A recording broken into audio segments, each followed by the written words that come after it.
Hello and welcome to day one of NASA Season 5 playoffs.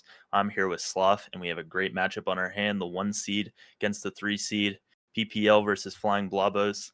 And we're pretty close to getting to map 1 here, but what do you think about this series, Sloth? I mean, it's an exciting series, and it's a series that definitely holds some weight to it as well, right? PPL not having lost a series just yet this season, have something to continue to prove that they are the favorites going into playoffs like this. And Flying Blobos, on the other hand, as well, having a very important series here to prove that they are going to be playing for this season win as well. And more importantly, we have maps, everything. We're playing Night Market, we're playing Clarion, we're playing AtLab, all going, but we're already going into the Night Market game now. Any ideas or any thoughts about the draft that has been selected? Yeah, PPL banning Juno is a little interesting to me because I think Fire Madden has been playing now and Kai really all season. The Flying Blobos team has gone through some changes. They started with Pensando, and now Spartan has been there. They've won every single game since Spartan was added to this roster. So it's a team who has won 5 in a row against a team who won all 9 games this year. So 2 teams, one of them has to lose here finally, but a lot of combined wins so far. And yeah, getting into this first map, I think it's an interesting draft, but Flying Blobos has to be pretty comfortable with the picks that they've got here. Yeah, most definitely. The picks do seem to be in the comfort of it. And again, I feel like it is another time where just the emphasis is on speed for one of the teams, right? You have a Mako, you have a Kai, just really going around the map, zooming. AlphaMe on the Zentaro as well, with the explosive entrance, having such a long dash range to work with. And it's an explosive game, as you can see by the fact that both teams have already lost both of their barriers. Yeah, and that dash range also coming into effect from Loom, who got the double barrier there now. Fire Madden trying to get the core here to AlphaMe, who gets the speed gate pushing through, but not going to be able to get through that sentry turret.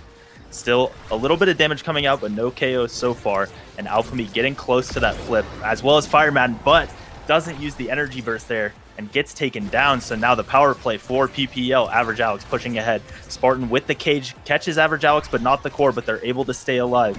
Spartan almost has a core flip, so does Fiery. Whoever gets it first might get this point, and it is Fiery. The flip gets the KO and the goal. Important goal, and a really good KO as well in terms of experience, giving that extra little bit of a lead towards the side of PPL here as they take this first goal. I also really like actually the team comp that PPL has gone for here, because the Now and the Asher, we've seen even just yesterday how strong that combination of these two characters are together, how threatening they can be if they are given enough speed and given enough tools to work with. And add on top of that Loom with the explosive entrance on the Amy, on that eject button in net. That's a lot of offensive pressure that can be built and played around with here. Yeah, it's been the Showtime composition and a lot of success yesterday. So far, they have the first point. Great save by Spartan there on the goal. And now AlphaMe dashing ahead and redirects it. A great goal there. So 1-1 here, and back and forth both of these points so far. Back and forth indeed. It doesn't look like any one team currently has a clear hold on the other. As I said, Bloom with an absolute insane KO to be found there. It takes one barrier, takes the second one. PPL just now trying to get the goal and sign this off, but not quite able to translate it in the end, as the core is bouncing around the midfield here. Yeah, and Average Alex maybe going a little bit too much for a mix-up there. Maybe had the bottom shot, but sent it back up to Spartan, who is able to survive this power play, but Fiery with the dribble. I think one thing you've seen already is that the only forward without that spark of resilience is AlphaMe, and he's the one who's been KO'd 2 times. So something to look for. That explosive entrance obviously too good to pass up, but it means that he has a bit of a target on his back here. Target on his back indeed, and on top it off also, Zentaro does have some funny interactions with that dash if it's close to an edge, but even funnier are these attacks. Not in a bad way, simply because both barriers again are dropping, and it's just so efficient from both sides, right? Again, you can see it on that Flying Blobos here taking 2 barriers, and really swiftly then AlphaMe setting up the dashes to confirm the goal as well. Just great play from both teams so far. Yeah, that dash range has been huge for AlphaMe so far. He's found both of those goals off of it. Now going to look for the third. This is a really big first set to win for either team in these drafts, especially with the Spark start and so many players having them. Average Alex now dribbling ahead. Loom with that dash range has been so powerful.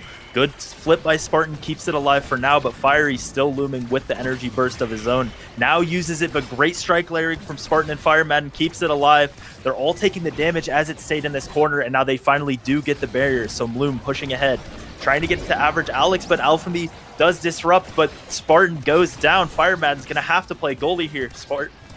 Alphamee gets one barrier, but whiffs the flip, so staying alive. Fireman now pushing ahead, and 2 seconds more to stall for Spartan, who does come back. So they survive the power play. The goalie went down, but they're still alive. Fireman now going ahead and forces the flip out of Maloom, but wow, a crazy bounce off the bottom there, and it is PPL who gets that first set.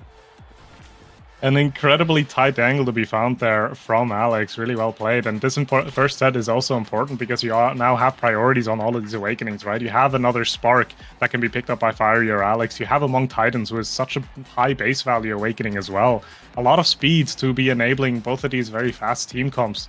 And you do see it as well, Alex picking up that second Spark, making sure that that scaling starts as early as possible. And you absolutely love getting multiple Sparks if you're already in a winning position in terms of sets. Yeah, and I think that extra speed going to average Alex kind of means that the Kai has to go for the Among Titans to try to keep up. Size not as important on Zen as some other brawlers, but I think that pickup is kind of necessary at this point for Fireman to be able to keep up in the midfield. So that'll make for an interesting dynamic. That size will make it harder to strike war, but it does make Alphamee bigger, and hopefully he's able to use that to his advantage now with the size and the dash range. Yeah, most definitely, and we can already see it coming into play a little bit as Alphamee is just, again, being a menace up front, making sure that there's so much pressure being put onto the side of PP Legends, but they're doing a good job defending so far, holding on to this one last barrier, and Alphamee now also considerably low here, needs to be careful. Again, the fact that there is no Spark of Resilience on the Centauro really coming into play. Yeah, getting pushed out a lot and finally KO'd there by the Asher, so it'll have to be another power play hold for Spartan and Fireman. They've had to do a lot of them so far and have done a good job. It was a competitive first set, but still, I believe every single KO in this game so far has been from PPL on the side of Flying Blobos. So Alphamee gonna try to do his best to stay alive more often here. Maloom has the energy burst, doesn't have to use it yet, but sends out the turret. Will stall the play a little bit, but Fireman pushing ahead now with Alphamee. The dash misses, but Fireman with the burst. The barrage does force out the flip, so they have a chance now. Fireman and Alphamee both close to flip. Fireman has it now, dribbling, and the Giga in the middle. A great play there, sets it up, doesn't have to use the flip, and first goal in the set goes to Flying Blobos.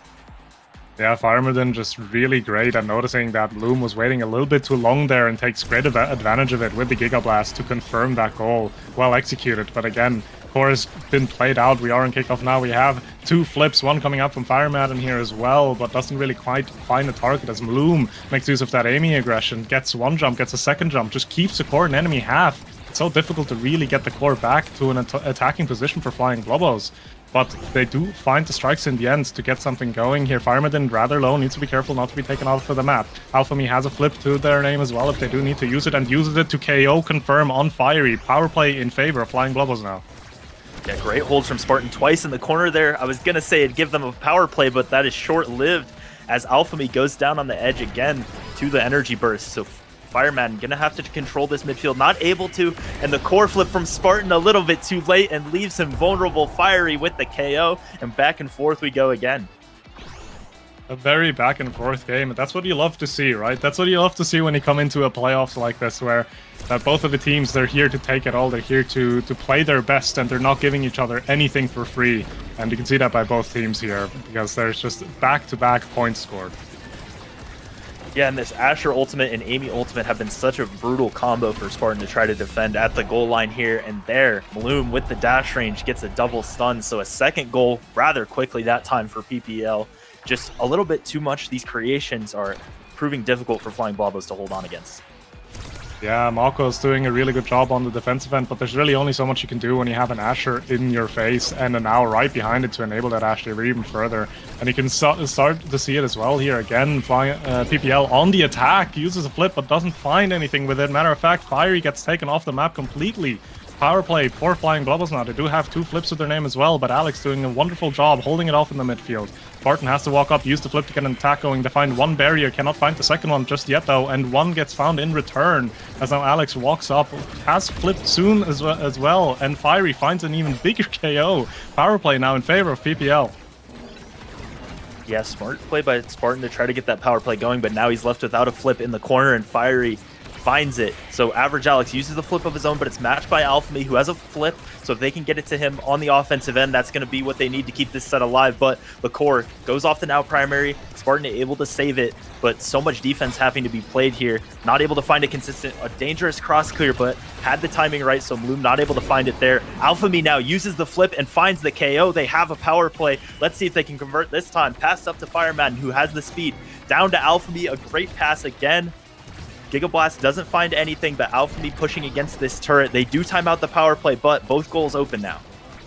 Both goals open. Alphemy gets a bit low, taking a lot of damage from that Amy turret while it was still up, but has recovered since. Fiery now trying to walk up, doesn't have quite the flip to respond to Spartans though.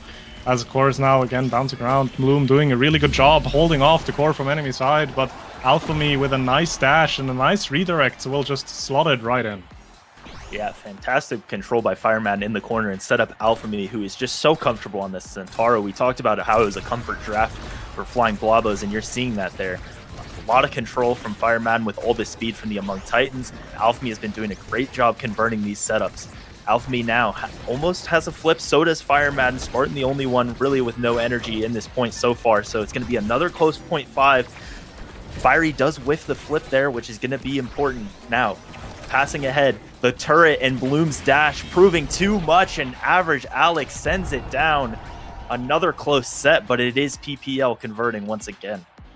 It's a close set, but it's a second set for PPL, and it's yet again an MVP for Alex. Looking at these Awakenings here, you have that peak performance that I'm kind of expecting to be picked up here, considering the fact that Alex does have 2 sparks to their name already. Peak performance will give even more speed, and that will be just the case. Yeah, just a fantastic build for Average Alex. That's going to be really hard to come back. Obviously, they're not going to let Zentaro get that perfect form, so we'll have to be left with the 1-2 punch. They haven't really been able to find KOs, and the now has so much stagger now that it's going to be difficult. So that 1-2 punch probably going to be more for scoring than KOing, but it does seem like PPL got what they needed to hopefully finish out this set quick for them. A lot of cooldowns on the Amy, and the perfect form on Asher just going to prove to be a lot for Spartan to handle. Yeah, a lot of cooldowns going into Spartan's way there with that perfect form, but as of right now, Flying Globals are on the attack, trying to get the second barrier, not quite able to find it though. Core is being controlled by Spartan on the defense, but it seems to be a little bit too much, as Bloom with a nice turret and Fiery up front with the Asher will be able to get both of the barriers down. Now attack still going for PPL, nice clear from Spartan, will defuse the situation for now, but for how long will it last? Yeah, trying to make this 2-pronged attack as they get it past Fireman, so that'll stall it out a little bit, but just so much speed with that Among Titans that he's able to keep up for now. It just really has been this Asher, the stuffing power has been so important. Not able to get it yet, but the Asher ultimate is there. They get it past, and the Mako ultimate's able to match it, so they survive for now. Spartan forces out the flip, but they keep the point alive. Now Alphemy right on the goal line, uses it to get that goal open. Good clear by Spartan to get it out of the way, but Fireman just not quite on the same page and misses it. So an unfortunate first point for PPL as a lack of communication from Flying Blobos there. Yeah, slightly unfortunate for Flying Blobos, but they are still very much in this game. They're 2 sets down, but they have a lot of attacks going. They have a lot of chances going. It's just about getting through that final push and getting it through Bloom, who's been doing so well on the Samey this game. You can see it again as well. These jumps of upwards are just really so threatening because they just add so much to the attack of PPL. Yeah, and I don't think Spartan has been able to hold those secondaries for quite as long as they would want because the Asher just so good at canceling that and has so many cooldowns. Good hold by Spartan there as Bloom comes in to help on the offense once again. Fiery they force the flip out here to try to not get KO'd. Good secondary by Spartan, so they keep the barrier alive once again. Fireman a little bit low, but Fiery more so, and has no energy, but Alphemy's looking for the score, not the KO. Fireman now pushing ahead, but gets disrupted by the Amy turret again. Alphemy now turns around and does find the KO, so a power play for Flying Blobos. Unfortunate bounce off the middle there, but Spartan keeping it in control, and now Alphemy with the speed gate pushing ahead. This might be what they need as Fiery does come back, so now no more power play, but does get it in the middle, but the whiffed core flip means no goal yet. But now Fireman with a great find to the bottom. Alphemy dashes for good measure, and it is a point responded by Flying Blobos. An important point that is, and overall as well, the energy economy being slightly in favor of Flying Global, Spartan having that flip available as well, if he does need to use it on the defensive end. So hopefully being able to now hold a more aggressive line here, as they're trying to get the barrier down from PPL. Find one, can they find a second one? They do just in time. Fireman and also walking up, trying to get the core. Spartan passing down. Flip still on Spartan's hands if he does need to use it defensively. Is being attacked by Bloom, but gets it cleanly out of the turret. Yet again, just no barrier drop just yet, and I had to curse it. One barrier is down. Second one is not following suit, as a beautiful flip will clear that situation. And again, Spartan doing such a good job on his Mako, holding on to the second barrier, not giving PPL anything for free here. Yeah, fantastic control, and if they can get it out, this Mako secondary should be close. Might not need it. Fireman passes ahead. Bloom into the corner, does use the flip, so they stay alive, but Alphemy and Fireman both on the verge of a flip. That could be what they need to get this second point. Spartan passes it down now. The glitch pop doesn't disrupt it too much, and Alphemy dashing ahead, but does whiff the core flip that time, so it'll be a little bit harder for them to score. Fireman now pushing ahead with the Giga to himself, doesn't quite get it, not quite enough speed to get it down to Alphemy there. Flip is finally used, but not to much avail. And now the goalie does go down, and Average Alex tried to primary, didn't use the flip, so a second point for Flying Blobos. Yeah, Maloon being a little bit too close to the edge there, not expecting that Centauro damage with that extra special 1-2 and explosive. It's just enough to take him off of the map, and they realize they had such a great score off of it as well. Again, Core going onto the defensive end of PPL as one barrier drops. Fireman and trying to set himself up to get a second one here as well, but Alex and Bloom doing such a good job diffusing the situation pretty swiftly. Spartan completely caging in Fiery, but not really enough, as it just simply walks out of it. Yeah, the Asher with stagger as well, so able to eat those hits. Alphemy now has been in control of this set, pushes ahead, gets out the flip, and the dash finds it. This might be what they need to find their first set. Alphemy now with the ultimate in the corner, doesn't quite find it, pass ahead to Fireman, but struck into Bloom's dash. The core flip, though, by Fiery is whiffed, so that might be the chance they have to finally not get to a 0.5, be able to take one. Great save from Spartan there, and now has the secondary. So the forwards of Flying Blobos have the speed, but they're not quite able to get it over the midfield line, and another turret is going to make it difficult. The Mako ultimate whiffs, and Fiery just forces it in with that primary once again. Fiery doing what Asher does best, just sitting in front of the goal and saying, hey, if I'm getting core, it's going to go in. And it was displayed so nicely there as well, as again we find ourselves in another 0.5. Both times it went in favor of PPL. Flying Blobos now trying to change that as they're holding the core control, trying to get something going, but Fiery with a lovely primary will take one barrier and the second one right after. And Bloom now dropping that flip as well. Fiery in a 1v1 with Spartan. Spartan does have a flip available to his name if he doesn't need to use it. He drops it in the end. One barrier dropping on the side of PPL as well now. Alphemy has a flip, tries to use it, doesn't quite get a good angle though. Meanwhile, Fireman then getting close to a flip of their own though. And maybe used it a little bit too far from the barrier there, but now pushing ahead and able to get it through that turret. Like you said, Fireman about one hit away from a flip of his own, and they're able to hold the Mako secondary for now, but they do get pushed back on defense. Fireman now with that barrage does have the core flip. They're going to need to use it here and find this last goal if they're not going to find the same story as these first two sets.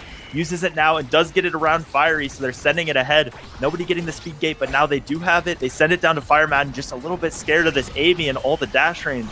They keep it alive for now, and the dash does miss. Alphemy now close to a flip in that 1-2 punch, almost enough core speed, but not quite now. Spartan with the dribble, a little bit scary there, but still staying alive. And Alphemy, he can get this core flip. They'll be in great position. Spartan with a good cage there, so they keep it alive, sending it ahead to Fireman. Not able to get it over this midfield line consistently enough for him to be close, but he does use it now, forces the flip out from Bloom, who's sending it ahead. Spartan has a core flip and mispositions just a little bit there, so they're forced to use it. The Giga Blast sending ahead to Alphemy, who's not able to find the angle yet. Great pass by Fireman, and Alphemy times the glitch pop. Finally a 0.5 found for Flying Blobos. A long point, but very much a deserved one for Flying Blobos. Now they're looking for so many Awakenings in this draft, and they're also hoping that not too many great ones are in here. Looking at the draft itself, you do have Heavy Impact, you have a Hotshot, you have the Deadeyes as well, maybe for the Amy. We'll see who's going to opt for what, and most importantly, I didn't even see it. There's another Spark in there, and that one has to be denied off of Average Alex. Yeah, and really importantly for Flying Blobos, the two people picking ahead of Fireman are the ones without sparks. So Fireman's actually able to get that for himself, get a little bit more stagger. And normally Kai easy to KO, but with the 2 Sparks with Resilience, Stagger Swagger as well, it shouldn't be too easy. And Alphamy getting that heavy impact along with the 1-2 punch and explosive entrance, really, Flying Blobos might be able to turn this around and get more KOs of their own. Alphamy was the one getting KO'd early in this game, but now it looks like Flying Blobos might have that capability. They definitely do. It kind of depends on how they want to end up using their abilities, because I feel like Alphamy would have the opportunity to just kind of sit on Bloom, but is not allowed to do that, as a nice edge KO is being found by PPL. Yes, there's a lot of damage coming into Zentaro's Awakening draft there, but that doesn't matter because the KOs are still being found by PPL. So they find a barrier in that power play, not quite able to find a second one though, but another KO from Fiery. Alphamy being a little bit too close to the edge yet again, as another attack is going into the defense of Flying Blobo. Spartan has to use the flip to hold on to the barrier, but in the end loses it as well. Loom making such great use of that Amy as well, finds a KO for his team, and a nice finish in the end from PPL. Yeah, they were the ones who end up getting KO'd, and they were just playing on the back foot the entire time there. So just going to have to regroup and not get those easy KOs. I do agree. I think Alphamy, if he's able to just sit on Bloom, that's how they were able to get a few of those points the last time, and now so much more damage with the heavy impact. But they have to be able to hold on these kickoffs at least and get to the opportunity. They can do that. Fireman now matches the flip from Average Alex. So pushing ahead, a lot of energy on the side of Flying Blobos, so they could easily respond here. Pushing ahead now, Loom with the dash, trying to help that offense, and they are doing a great job. They get the second barrier and keep it open. The dashes from Loom have just been so important in this game. Has a core flip defensively. Alphamy uses that far away, but does find it with the dash and also forces out the flip. Fireman now uses the flip of his own, pushing ahead, trying to get it there. Alphamy has all this dash range, pushing ahead. It's the primary, but well struck by Average Alex, who has all those cooldowns, all that speed. Pushing ahead now into the corner, and a great flick to the top, but what a save by Bloom, but the angle just slightly going backwards, so it's not quite enough.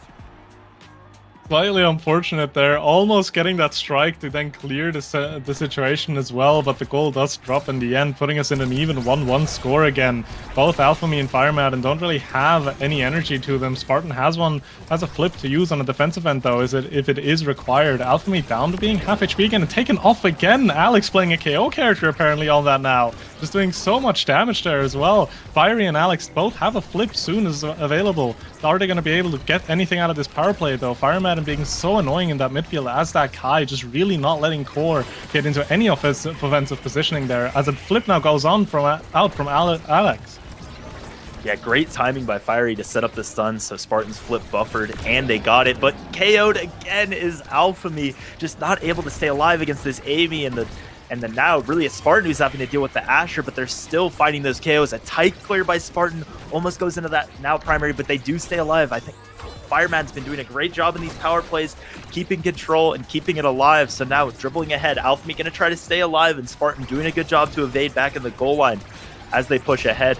Dribbled up, but what a strike by Fireman, who has all that speed, finds it through everyone. Spartan has to let go of the secondary, and no flips defensively yet, but Alphamy with a great job to cut that off, but down goes Spartan. Fireman gonna have to hold on to this, has the energy burst, but everyone whiffs their strikes, so doesn't have to use it yet. Now, used right after losing the strike ward. Great patience there from Fireman, and the core is going backwards. Sending it ahead now, Loom not able to use the flip, but a great pass by Alex up to Fiery, does get a second point, puts us on map point for PPL. And you could just really see that strength in that Bloom Amy here, with the Twin Drive, with the Explosive, and with the Deadeye, just being such a threat to Spartan. Every single time Spartan does step a little bit too far back, it immediately gets caught by that Amy and will be translated into KO. Talking about KOs though, Alphamy being able to secure a KO on Alex, as they now have a power play in favor of Flying Blobos. Can they get the second barrier? They're looking for it, but Fiery being rather annoying, not allowing any of these strikes to just simply go towards the barrier. Yeah, even against all the speed of the Kai, able to hold on there, so they're not able to get the goal open. Alphamy almost getting KO'd there, but it feels like once Flying Blobos is able to get past that kickoff stage, they're able to convert so consistently. Alphamy's been doing a great job, just needs to stay alive through the beginning of these points, and they do so far, but now both goals open as not quite overtime yet. Alphamy pushing ahead, Fireman, nobody in the midfield is going to have a flip in this point, it looks like, so pushing ahead. Spartan has one of his own now and able to hold the secondary. All this speed, Alphamy and Fireman closing in, and the strikes are just too much. Bloom with nowhere to go. you just didn't really have a clear angle anymore at that point because Fire Madden was covering the entirety of the top half with all of that speed, using that middle speed gate as well, just enabling that Kai so much, and hitting it down will just have it send it into Alphamy again. So really not a solid answer for him there, but PPL is answering immediately back in this point as they take both barriers. Alphamy has to flip as well to prevent the score. Fire Madden has a flip to his name if he doesn't need it, and again, by the way, another 0.5. Yeah, another 0.5, our fourth set here in a row. Alphamy pushing ahead now, and like I was saying, once they get past this early kickoff portion, it feels like Flying Blobos is able to stabilize, but they're going to have to deal with this flip of Average Alex. Sent ahead, not quite into the dash from Loom, so they're able to keep it there, but still back on the defensive end. Pushing ahead, Fireman doing a good job winning these strike wars to not let it get to Fiery, who just has all that stuffing power. Pass to the bottom now, but Loom able to get it out of there with the dash, and down goes Fireman. Sorry, down goes Alphamy, so Fireman's going to have to hold on to this, pushing ahead. All the speed, going to have to disrupt, but a great evade from Fiery means that the Mako ult doesn't cage him, and Average Alex just wins the strike war. So many 0.5s, such a close game, but it's PPL who's able to convert when it mattered. Yeah, and I feel like PPL just had such a great way of playing, and their team comp just really worked well together as well, because you do have like a rather difficult situation to defend against, because you have a Now and an Asher coming your way, just being that force that you seemingly cannot get the core through if executed correctly, but you also can't really swap to the other side because you have an Amy in enemy goal. She's just going to jump right on top of that and take control of the core again. So really well played by PPL, really understanding what their team comp is wanting to do in this game and executing on it perfectly. Yeah, nine goals for Flying Blobos, but only one set in that game. Just 0.5 over and over again. But like you said, the team comp of PPL and how they were playing it, I think once they won those kickoffs, they were just in such good position to take care of the points. So first map does go to PPL, and that was their pick. So we'll be going to Flying Blobos map pick of Clarion Test Chamber. Will be interesting to see if the draft changes because, like I was saying, PPL banned the Juno, which was a pick for them when Pensando was around, but I think not as much of a priority now. So we'll see if they catch on to that or if they keep going for it. It could also just be a matchup thing, right? But I would be expecting that the Juno might hold a little bit of a less priority, especially because I feel like on Clearing Test Chamber, it's not a bad pick overall, but I feel like there's just a lot stronger picks going around right now. And you saw with Firemidin, yes, it was a win for PPL this game, but Firemidin was doing such a good job on Kai. And I feel like Kai, again, being such a strong pick on a map like Clearing Test Chamber, might be something that they're going to be looking at, right? Something that they might want to disable. Or they're just going to go down the exact same route again and just say, you know what, this Now Asher stuff that worked really well for us, we don't care if we can get something like a Kai or something that can match our speed. We'll just run it back. And then the question is obviously here, what is Flying Blobos going to do against that? Are they going to allow that, or are they going to be adjusting their own draft plan? Yeah, I would imagine they go for the Now themselves and let Average Alex be on the Kai. I think just maybe able to hold on a little bit more of space control. Even though Fireman was looking great on the Kai pick, I think those are really his two priorities. And it might just depend on the awakenings for which one is strong. But I would expect to possibly see both midfielders on those two picks once again. Just comfort for both of these midfielders. But yeah, it'll be interesting to see if it switches around. If I know Spartan does have an Amy and a bit of a Now goalie as well, so they could pick it as something like a flex, or if they continue to go for that play style that we saw a whole lot yesterday of the melee goalie, the Asher or some bruiser in the front, and the speed in the midfield. Yeah, and I feel like looking at the awakenings for the next game, we do have Spark of Strength and we have a Monumentalist. So now definitely going to be in the priority list here. I would argue if you're not able to first pick it, there's even a chance that it might be banned away.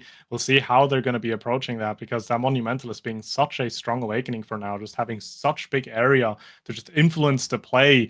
And obviously, synergizing so well with other awakenings, like potential heavy impact as well. Bans coming through, PPL opting to ban out the Atlas and Flying Blobos taking out the Rune. So now is open. I'm expecting that to get first picked. Yeah, I guess I was wrong. I was thinking Flying Blobos were blue team this time, but yeah, PPL I would expect would go for the Now here, but actually going for the Finny, which is really interesting. So going to be going for more of a damage play style, and I would expect Flying Blobos to pick up the now that it's there. Flying Blobos did not want to deal with Bloom's Rune, which you've seen quite a few times. Just able to hold on to that. But yeah, the first pick, Finny, a bit of an interesting pick. What do you think of that? Yeah, I am slightly surprised by it. Obviously, Finny really great for in the damage department, right? And also doing a good job in control wise. I'm not even quite sure what the best awakening is to go on her here because both Monumentalist and Spark of Strength have their own benefit. Monumentalist making that ultimate so difficult to deal with, basically keeping the core stuck. You almost need to have like a 3 or 4 strike combination to get the core out of that ultimate.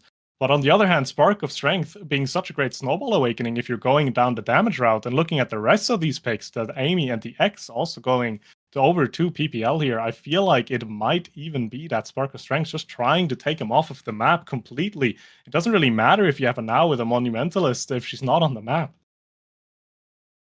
Yeah, and Flying Blabas looks like they're going for the Asher goalie here. So a little bit of a switch around. PPL did ban out that Atlas.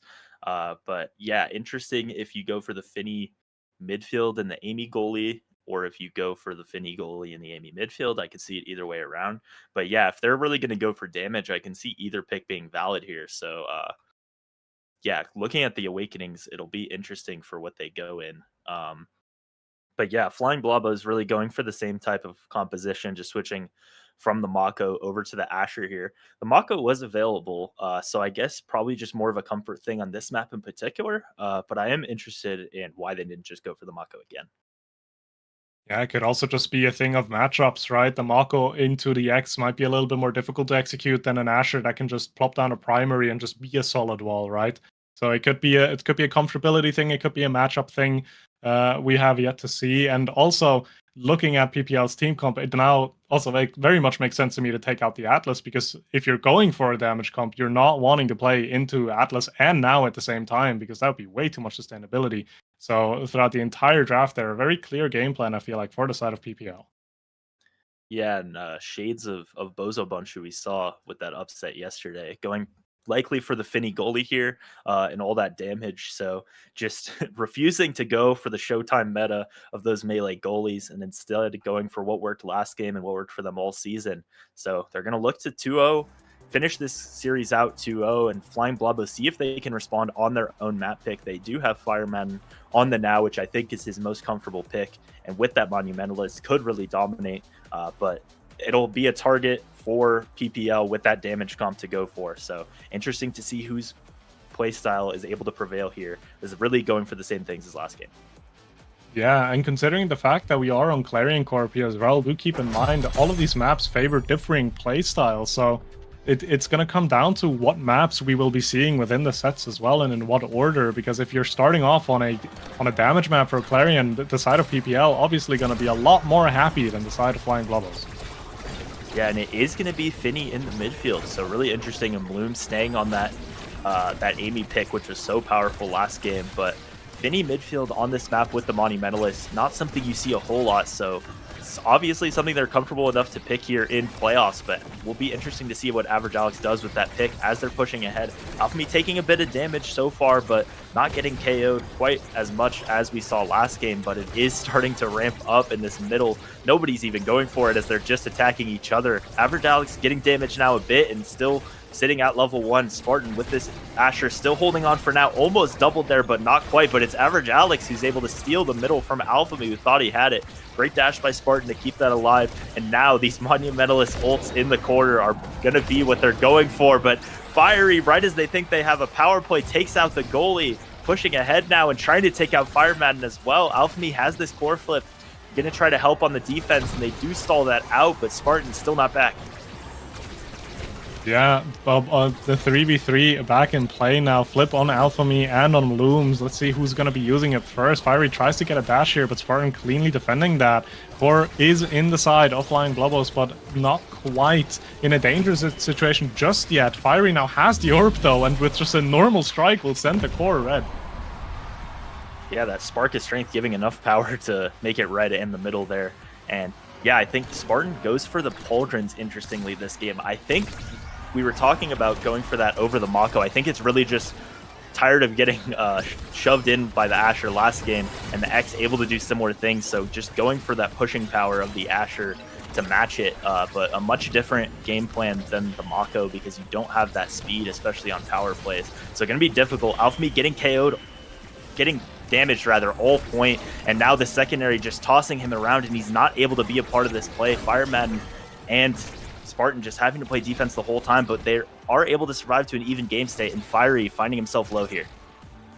Not really able to participate in any attack. It's going to try to walk up here, but it is more so just a potential threat of a strike than anything else. Flip coming out from Average Alex, followed by the Monumentalist Finny there, keeping the core in a very dangerous position. But again, the side of Flying Bubbles holding on to the core and holding on to the defense pretty well as they find the KO on Fiery as well. Alex down to half HP, core almost taking their own barrier there, but the power play is now being set up, trying to get an attack going. But again, early intercepts from Loom, from Alex, really disallow any kind of attack from being built here, as the barrier does drop in the end. Spartan has a flip if he does need to use it. It gets a bit iffy, but doesn't have to use it quite yet. Fiery being a nuisance with that X Maximus up front, almost finding some very lethal damage, but also almost getting taken out himself completely. Yeah, both brawlers getting damaged pretty consistently early on, and the fact that Spartan went for the pauldrons and the Spark of Strength means that in overtime, the strikes are just red coring. So much speed. Gonna try to send it ahead to Alphamy.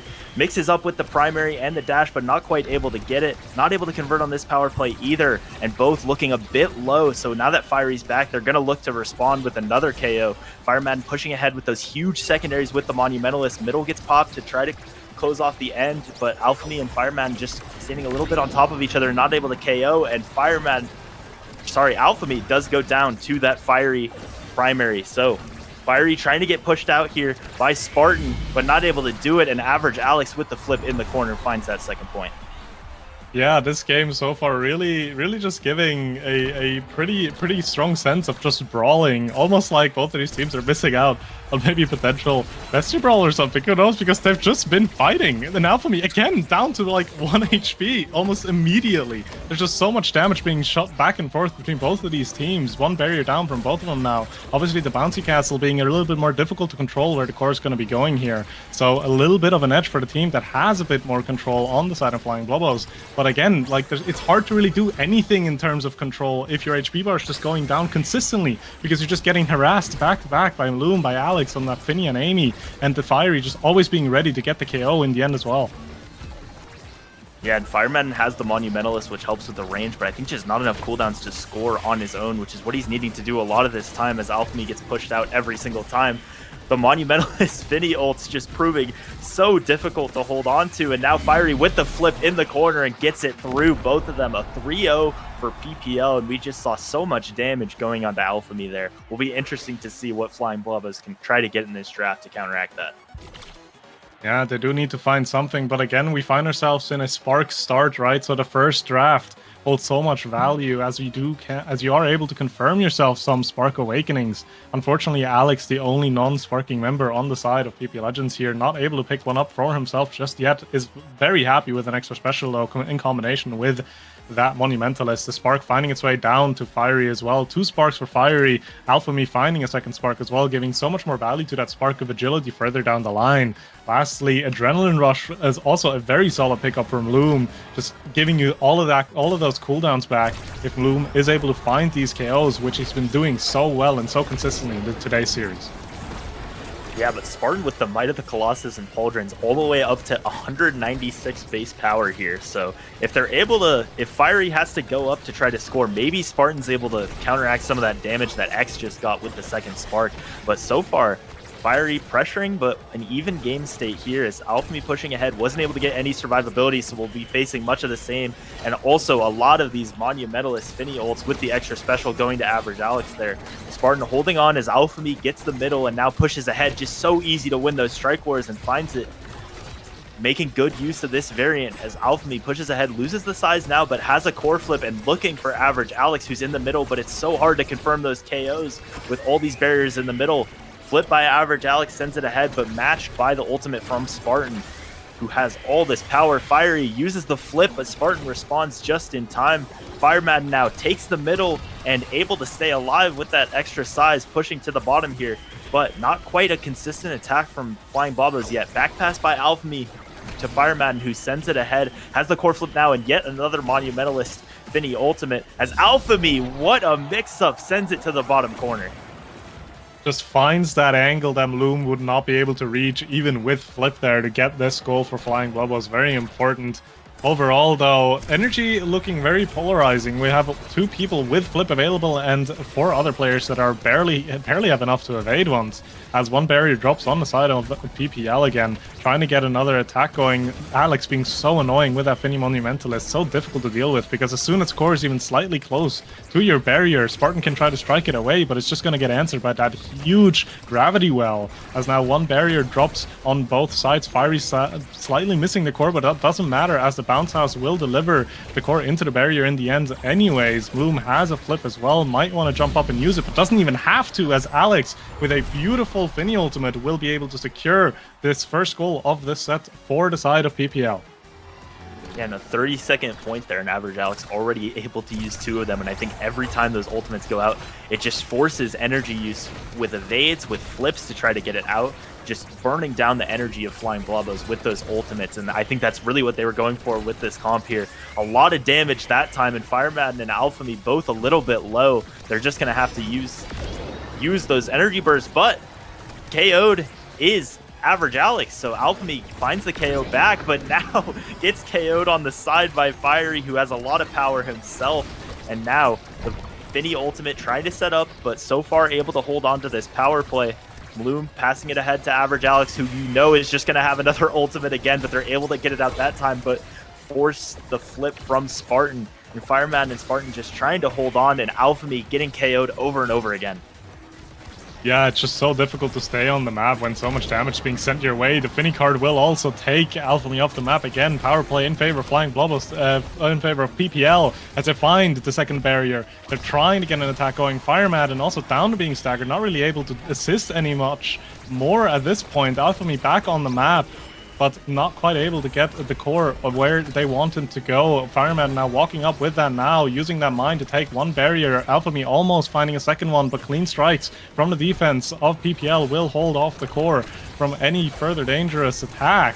Alphamy again, no evades, no HP. Needs to be careful getting closer to the edge here. Fiery very close there as well. And in the end, it wasn't Fiery that takes out Alphamy, but it was yet again Bloom, just making such great use of that Amy kit, of that Amy damage. Just really coming into play here. The Adrenaline Rush as well, doing so much for them in terms of cooldowns. And in the end, Alex with a flip will find the hole past Spartan to secure the second goal. Yeah, the Asher ultimate just barely missing there. The one saving grace is that with 196 power, Spartan is, when it's clean, able to just hit it through these ultimates sometimes, but if Fiery is there to match it, it won't matter. It doesn't get out fast enough to get it past him. So if they're able to keep Fiery at bay, Spartan can actually get it through these Finny ultimates, but if their forwards are going down, they're not going to be able to do that. Alphamy might be next, as Fireman already went down, and really what looks like an unwinnable situation for Spartan, but so far able to hold on to the barrier, taking a lot of damage, but it does stay up for Fireman to get back. Now another Finny ultimate, and it still stays up. What a hold by Spartan. The barrier somehow is still up, and now Fiery needs to be a bit careful. A lot of damage being dumped into him as well. Needs to stay alive. Meanwhile, Fireman and also down to being staggered. So again, it's just a lot of KOs going both ways. The barrier drops in the end. Spartan not able to hold on to it just yet. And Alex with a beautiful Finny ultimate will find the corner of the goal there and secure the second set win for PPL. PPL is now one set away from finishing off the series 2-0. Yeah, and once again, it's Mloom who, sorry, not once again, but Mloom does get the MVP. No Sparks show up this time, but a lot of options.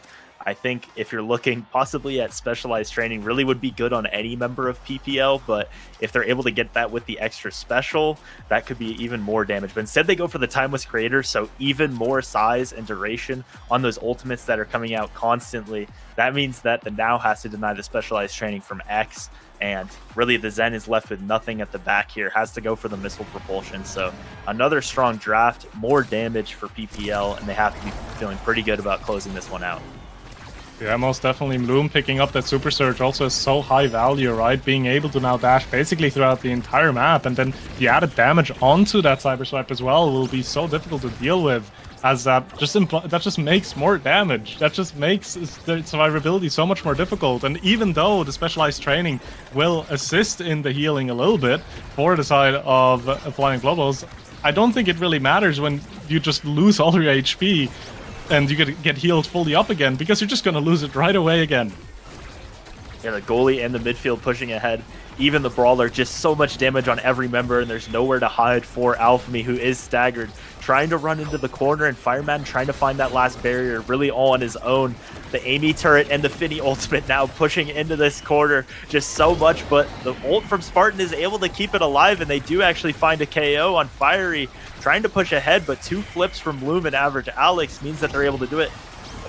Flashy play there from Bloom, but it does go to Fireman, who's able to find it. Now that core speed from Spartan, sending it ahead so quickly. The Finny ultimate that time doesn't find anything, but Bloom with that dash range is able to stop it from getting in the hands of Alphemy, who does get KO'd by the middle now. Trying to send it ahead to Fireman, who didn't use the flip, so their barrier does go down. Gonna need to find it to him, and Spartan has a lot of core speed to try to get it away from Fiery, but these cooldowns are gonna send it back so quickly. Just core speed overload here as Fireman is trying to get this flip in a good position to score. Dribbles it now, sends it to the middle at lightning speed, maybe quicker than the flip would have, but still not able to find it. Alphemy's back now, so they have 2 attackers, but not able to do it yet as Spartan holds on. The dash from Bloom not quite able to do it. Alphemy with the primary is able to stop it for a moment. That Monumentalist secondary from Fireman dribbles it, and the core speed is just too much. Yeah, Flying Blob was doing a really good job there, just kind of keeping switching sides, not allowing the side of PPL to set themselves up into any kind of close quarter damage situation. So the damage really wasn't being put out as much as they could optimally, which means it was possible for them to really get an attack going. But you can see it right here, the core was in a corner again, and almost immediately Fireman then losing all of his HP and now being taken off the map as well. PPL has 2 flips, finds 1 barrier, uses the flip, doesn't quite find the second barrier though. Spartan doing such a good job holding on to these barriers, but now need to be worried that a Finny ultimate doesn't just simply take him out. Yeah, and somehow it stays up again. I think the Finny ultimate was maybe a little bit too big there, but they do finally find it now, and Fiery with the dash takes out Spartan. So easy for an X to score on the bouncy castle here, and he ends up with the double KO. Finds the first point in the set for PPL. Spartan doing a great job of holding on to that, but just having to eat so many abilities. And that point that we saw Flying Blobos is when they were able to keep it out of that corner. And they're having to deal with the Finny ultimate and the Amy ultimate. It's just too much, but if they can keep that core speed up and hit it around them, that might be how they're able to win this. But with Alphemy going down so quick, it's going to be difficult to do.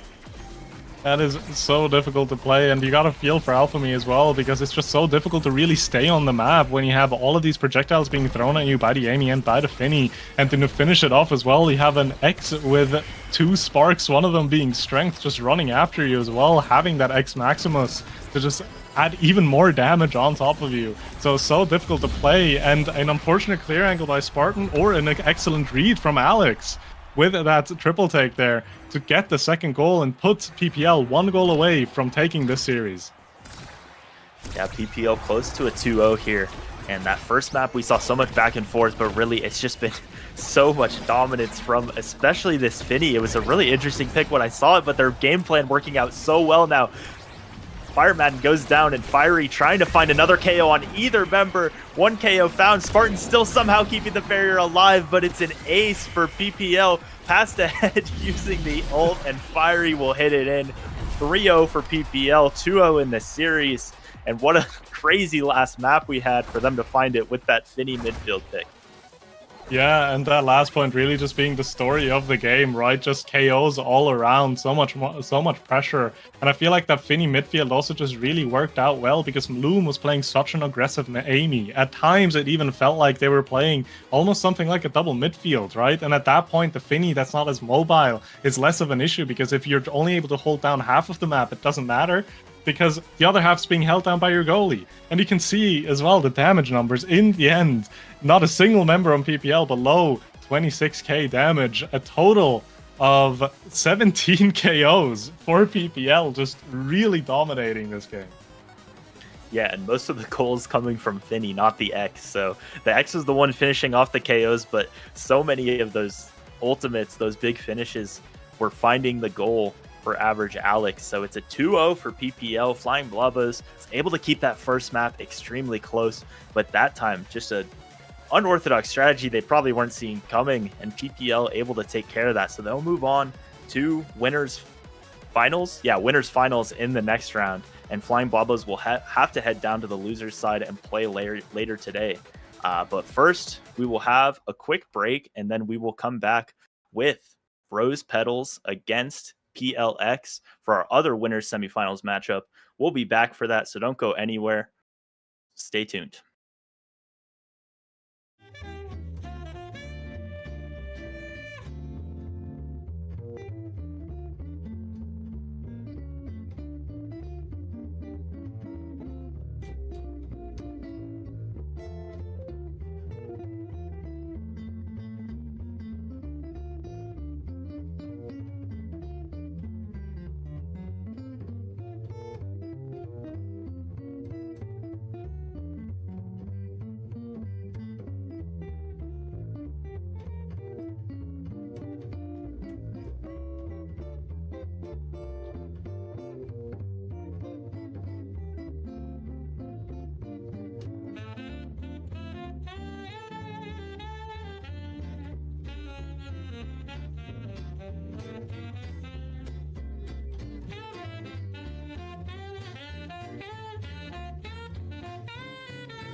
welcome back to NASA Playoffs. We're here with our second winners semis game here between the 2 seed and the 4 seed, Rose Petals against PLX. And we're going to be starting on Atlas's lab, PLX's pick here. They have, in PLX fashion, a different roster than what's listed as their starting roster. I believe it'll be Miri Meg brawling in place of Zay. But we're close to getting into character drafts here. Starting on Atlas Lab, what do you think of this series, and what do you think of this first map, Sloth?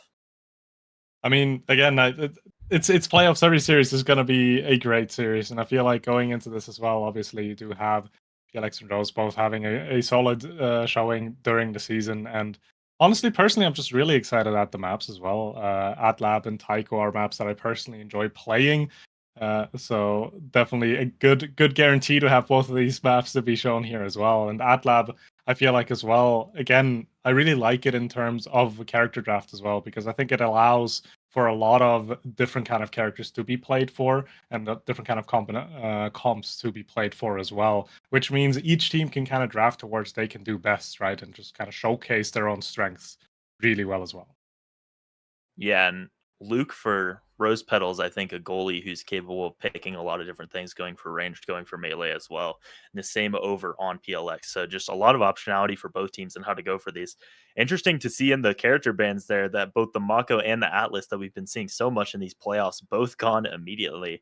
So it'll be looks like a lot of range. As the Amy gets picked up for Rose Petals, a signature pick for Luke and one he's really comfortable on. And then the Juno and Juliet rounding out. So pretty standard comp for Rose Petals. What do you see with PLX? If I'm looking at PLX, I'm seeing it be very speedy, right? We do have stacks, we have Monumentalist, and now obviously such a great awakening. The Monumentalist being such a great awakening for now, and then just to add on top of that, you have a Kai and the Zentaro that both really like stacks as well. Just but really playing for that speed, really trying to play into that control factor there. So I do not know which comp I just outright prefer here. I feel like both have their upsides and their downsides. But so it's going to come down to the execution of both of these teams here. And Atlab with a lot of speed, I feel like is always a pleasure to play and to watch as well. Simply just because it has so much variety to it and so many potentially funny moments revolving around the black hole as well. Yeah, and theoretically, with both teams, you could see the midfielder and goalie switching out. But one thing I am looking at is that Kai into Juno is a pretty winning matchup. Those barrages can win a lot of interactions. So depending on where that is, if the Kai's in the midfield, if the Kai's the goalie, I think that's something to look for. But yeah, I don't think either team really has a clear advantage just from the character picks. Like you said, it's going to be a lot of speed. And those monumentalists on the now especially is going to be really strong. But will be interesting to see if these brawlers, especially, are able to keep those stacks. I think that could be something that either team, before any survivability shows up, goes for is just taking out those brawlers, not letting them keep that speed up. And especially Rose Petals, who have that Amy, just able to do so much damage and jump in, like we saw from Bloom all of last series. That could be something to look for. Targeting that Zentaro, just like we saw with Bloom and Alphamy. But yeah, both teams with fairly similar game plans, and yeah, just going to be a lot of speed control in this game.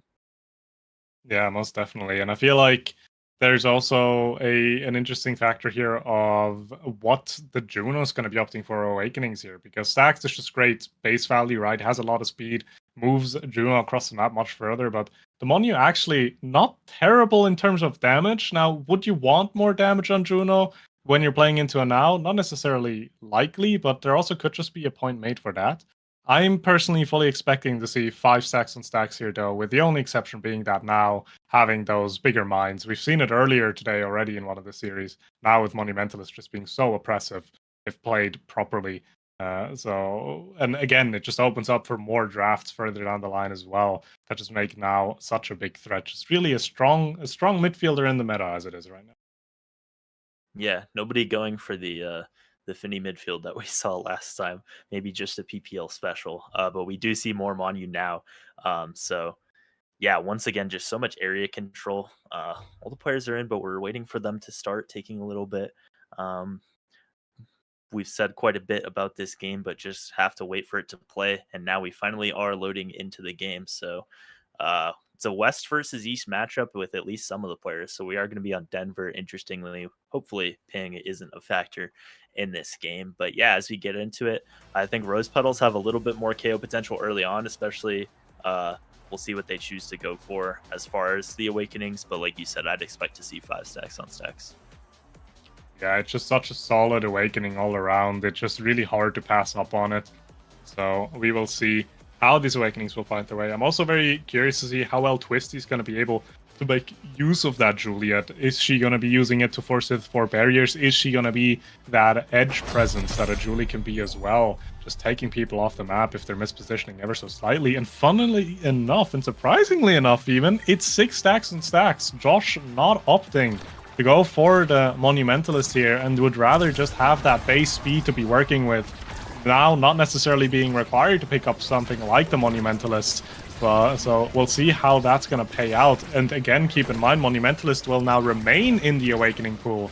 And no one in this game really wants to be taking that away from you. So maybe that's the idea here as well for Josh to pick up these stacks. Because if Moni gets into draft, it's likely not going to be contested, or you're going to have a Julie having to deny a pick like that, which you just don't really want to do if you are in the side of the Julia. Really interesting thinking there. Twisty almost getting a double KO, but instead gets neither. So a lot of damage early on, a little bit more than I would have expected, but both sides trying to get rid of these stacks on stacks, which are starting to come up, especially for Josh and Twisty, who have been able to control the core quite a bit. Miribeg finding himself low and does get KO'd there into the corner. Twisty just able to hold on against that barrage, and now Vaga running low on cooldowns. Luke passing down to Doxy, stalling out a little bit of this power play, and Twisty having to drop back to make sure she doesn't lose those stacks. Luke just in control of the core, sending it down now. Vaga down the barrage, but still not able to quite time that dash punch for Twisty off the pass from Doxy. Luke holding on and dashes ahead, almost finds the barrier, but a great save from Josh and Vaga there. Still holding on as we hit overtime, and both goals still open, but finally now Twisty does get the dash punch off the Juno. All the core speed, able to find that finally. Luke dashes, twists, sends it ahead up to Twisty, who has the dash punch, perfectly timed pass, and first point goes over to the side of Rose Petals. Not only the first point, it also is a KO and Vaga resetting those stacks. KO's holding so much value in this series as well, or in this game at the very least, because every single KO will completely reset that movement speed. And as it stands right now, the side of Rose being much better off, almost having 2 fully stacked stacks. Doxy halfway there themselves. Meanwhile, Miribeg taken off the map again, resetting those stacks again. Just those KOs being found by Twisty. Just really excellent Julie play. Uses the flip as well there to secure the second barrier. Power play still going. Core trying to be set up, not quite able to get into any lethal position though, as Miribeg is now back on the field. Yeah, and the next target might be Josh, who has a core flip, but is the only one fully stacked on the side of PLX. Dribbling ahead, Twisty keeping it on an offensive position, and Luke with those dashes is able to help Doxy controlling the midfield as well. The Amy turret keeps it there for a moment, but Luke able to dash ahead and keep it from scoring there, but Miribeg wins the strike war there, so they finally have the goal open for the first time in this game. Vaga now passing ahead with the Giga Blast, sends it into the corner, but Luke and Doxy still able to hold on for now. The core speed from Juno sends it all the way around, and Twisty almost found the angle.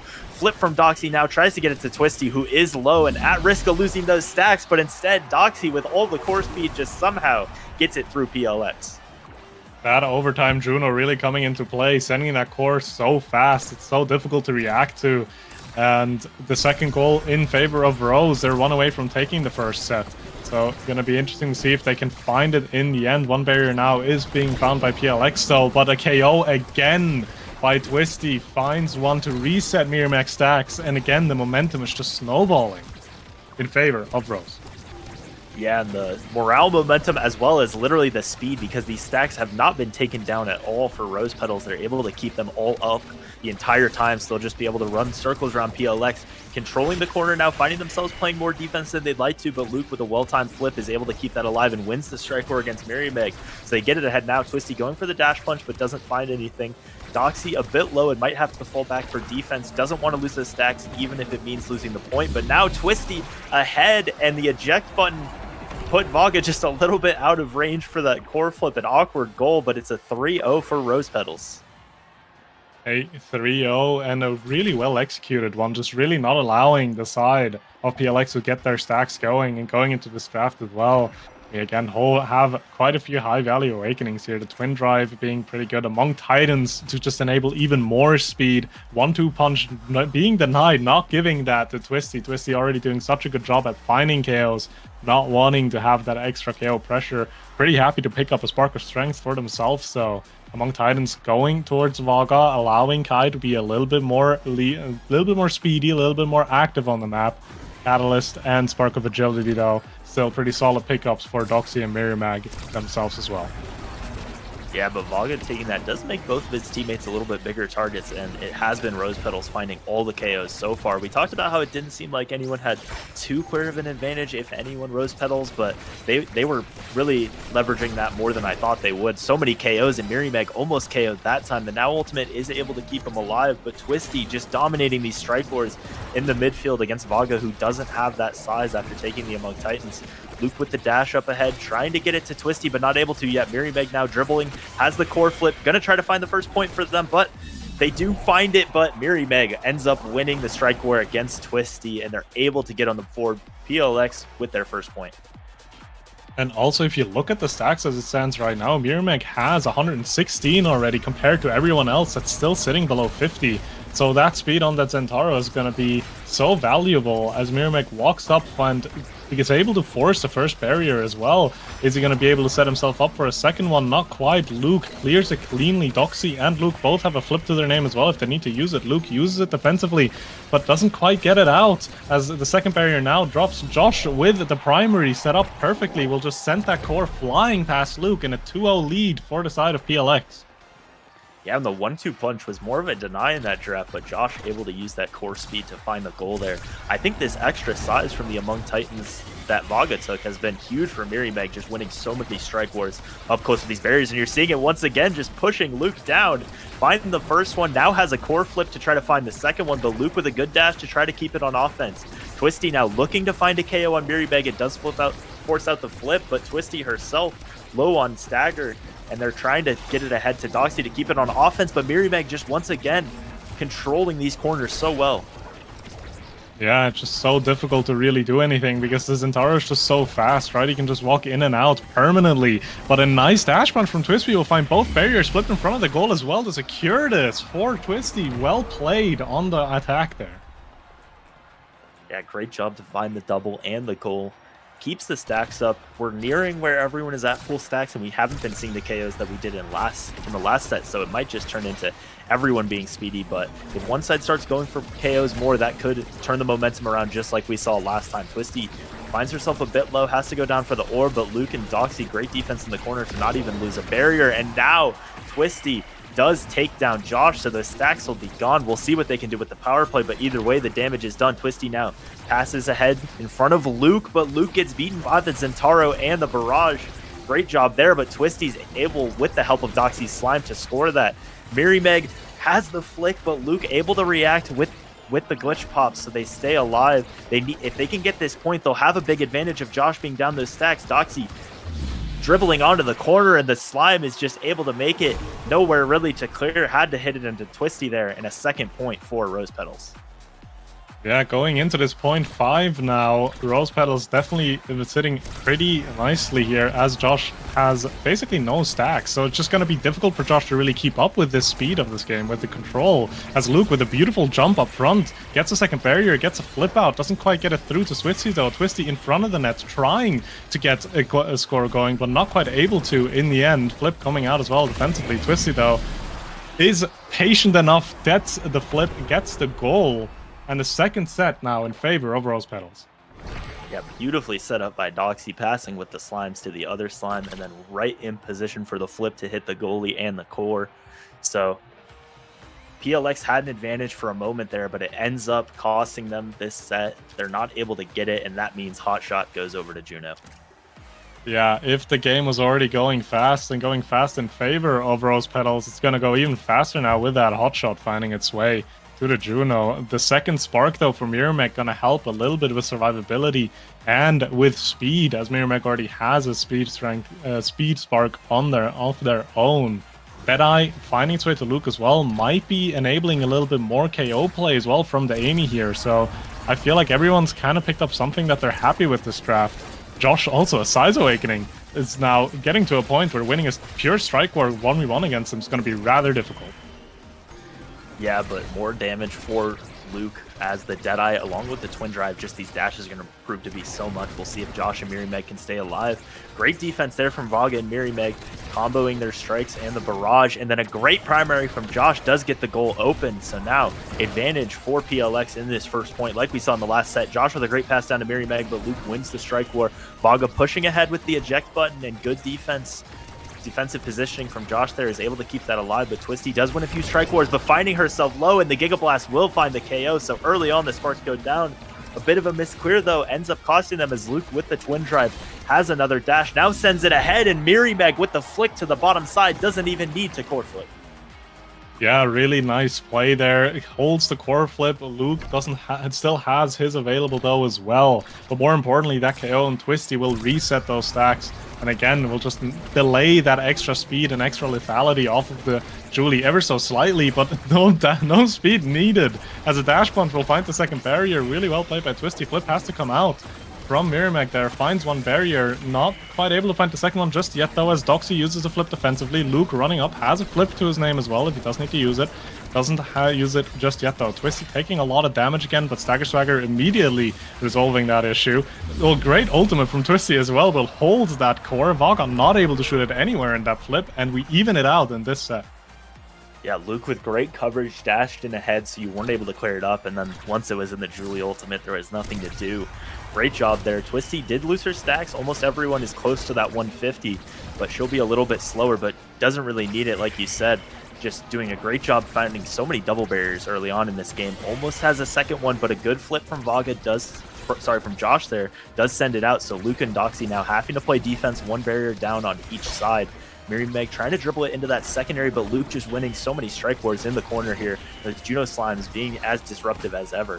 Twisty finding herself a bit low, but has the core flip, gonna try to get in range, but ends up missing it that time. The ultimate now, though, pushing Josh out of the play, has to get the orb, but a lot of speed, able to just get right back into it. So no KOs being found like we did earlier in this game. Mirimeg with the ultimate saved for a moment by Luke there, but just too much to hold on to.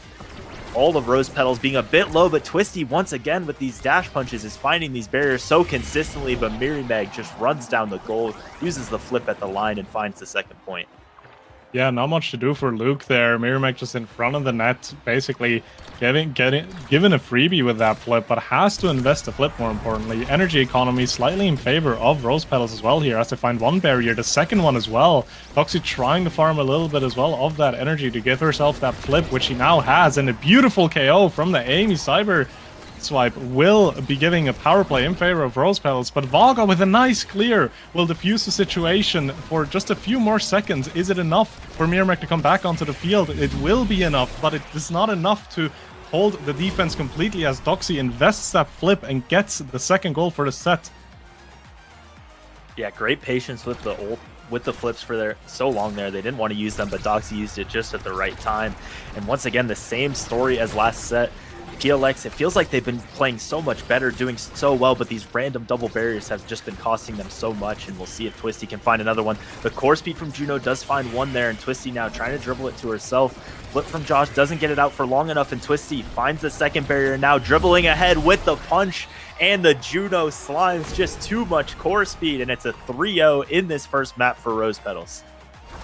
Convincing showing from Rose Petals, really just playing into that Julie, allowing those dash punches to be so difficult to defend against, and Vaga just being overwhelmed, not being able to deal with it, because if Julie is in front of you with a dash punch, there's not much you can do about it. And even if you somehow get the core past him, you had the defensive side from Rose Petals there to just catch that core almost immediately. Both Doxy and Luke just being ever present on that Juno and that Amy pick. Well executed from Rose to go take this game lead.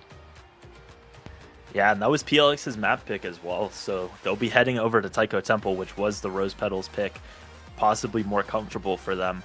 But yeah, it felt like PLX was playing those points in the second and third set a lot better. And like I said, it's a difficult matchup for Juno, but just felt like the Julie was able to find too many double barriers, and it proved too much to come back from.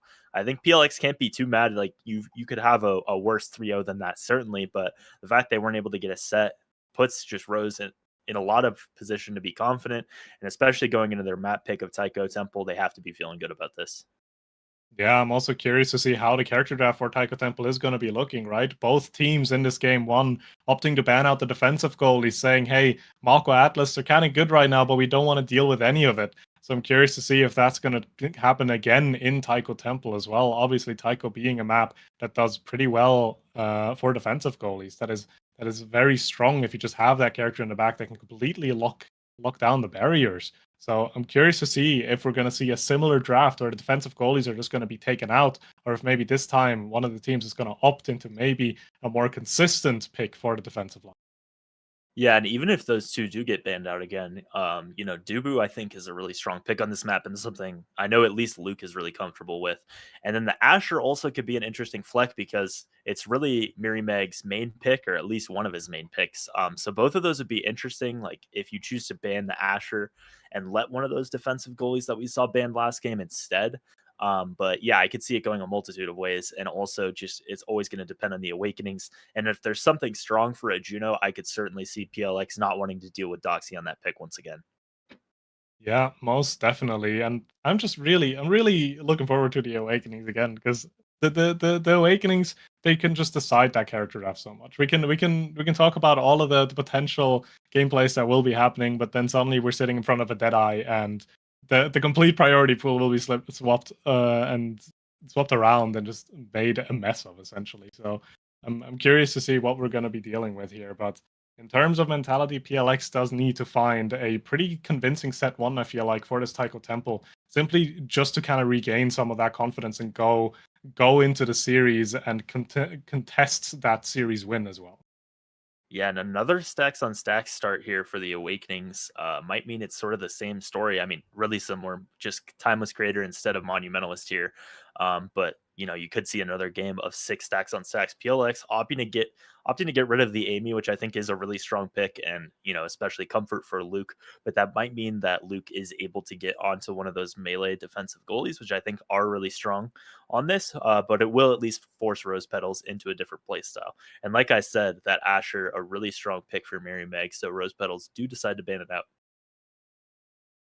Yeah, most definitely. Going to be curious to see what the first pick is going to be because with Timeless, you do have something like an Atlas as well that can just completely lock it down, and that Atlas will go down in favor of PLX here. So complete lockdown shutout goalie for PLX, saying, "Hey, we might have gotten a little bit overwhelmed at some points in that Atlab game. We're not going to let that happen again. We're going to have something that just completely holds down the defensive end with that Atlas pick." I'm expecting to be watching seeing a lot more control forwards then as well for the side of PLX, making use of that stacks on stacks. Yeah, but it will mean that Doxy is able to get onto her Juno and Twisty onto the Zentaro. Really, I think the most comfortable picks for both of them. Strong picks on this map going to have a lot of speed.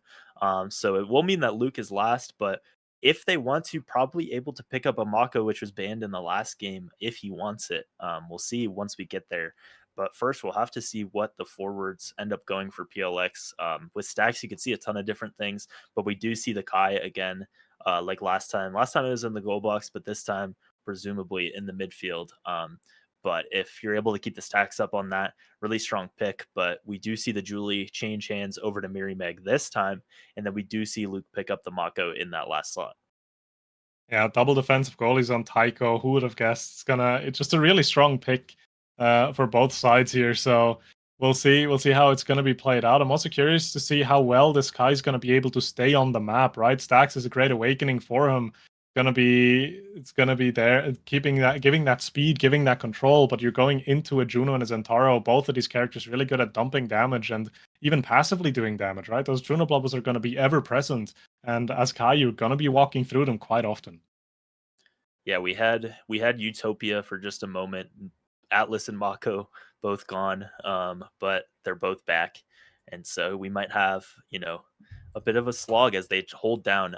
No cooldown things for them, so it might not be quite as strong of a pick, but the Timeless Creator on Atlas might be really strong. But all the speed on the midfielders and the brawlers means that they might just have to pass around, which is what they always say with these melee picks, but it can be harder to see. But it'll be a much different game than last time, no matter what, as the goalie's completely changing playstyle. Yeah, most definitely. And we're gonna go start loading into the game soon as well. I'm just really gonna be curious to see how well though that Juno again is gonna be executed, right? Doing so much work for the side of Rose last game, and having it again is definitely gonna be a good showing for them. So curious to see how the side of PLX is going to be able to deal with that Juno, as she's just been such a annoying pick to deal with. Yeah, and if they're able to pick up an early set, I think both Juno and Centauro have those picks that have those awakenings rather, that if they get, it just feels like it's lost, like the hot shot and the perfect form. So I think this first set, being able to have the opportunity to deny those for PLX would be really important. So I think they have a good team comp to take down this first set. As we see Timeless Creator just going to Atlas and everyone else going for the stacks. So a lot of speed. But yeah, I think this first set rather, leading into the draft could be really important depending on what shows up. Yeah, most definitely. But as it stands right now, Core being bounced around in the midfield, no barrier drop just yet. Never mind, Twisty finds one, almost second one being found by Doxy there as well with that Juno blob. But PLX still holding on to that one barrier, trying to set up a potential Julie dash punch on the attack here to force it through Luke, but Luke holding on quite well there, holding both of these barriers. Now Twisty on the offense with that Centauro ultimate will try to get something going, but doesn't quite find anything as a barrier drops on the side of Rose Petals now. Yeah, Twisty with the early lead on the stacks, Centauro is able to stack them so quickly with all those hits that he finds. Trying to get it out to Twisty here. Luke holding the secondary into this corner, and a lot of damage found for Mirimeg, but not the barrier, not a KO. Twisty, though, getting staggered now and gonna have to probably use this flip and try not to lose these stacks. A great flip with the primary sensor off the middle drum and not able to get the barrier either. Now, Mirimeg does find it in the corner. Josh passing it ahead. The dash punch misses, but Luke's still holding onto the flip, so might be able to hold on to this power play, but oh no, the slime hits it into the drum and it goes to the bottom end of the goal. What a way for PLX to get on the board. Lovely Tycho Temple. We do enjoy interactions like that. Always unfortunate though for the side of Rose Petals there. Doxy not really wanting to have these Bloodbows go the way they did, but they recover swiftly. They get another attack going. They get a first barrier, and Josh getting rather low as well. Needs to be careful to not be taken off by Twisty here, as a barrier gets it taken in return though. And Mirimeg in front of the barrier now as well, has a dash punch, has a flip, and will use that flip to translate that into a quick 2-0 for PLX. I mean, 3 stuns for Mirimeg. The flip finds it past Luke, who had flip but had no opportunity to use it. What a point for Mirimeg there. And with Twisty losing the stacks back there, she's not able to keep up with the members of PLX so far.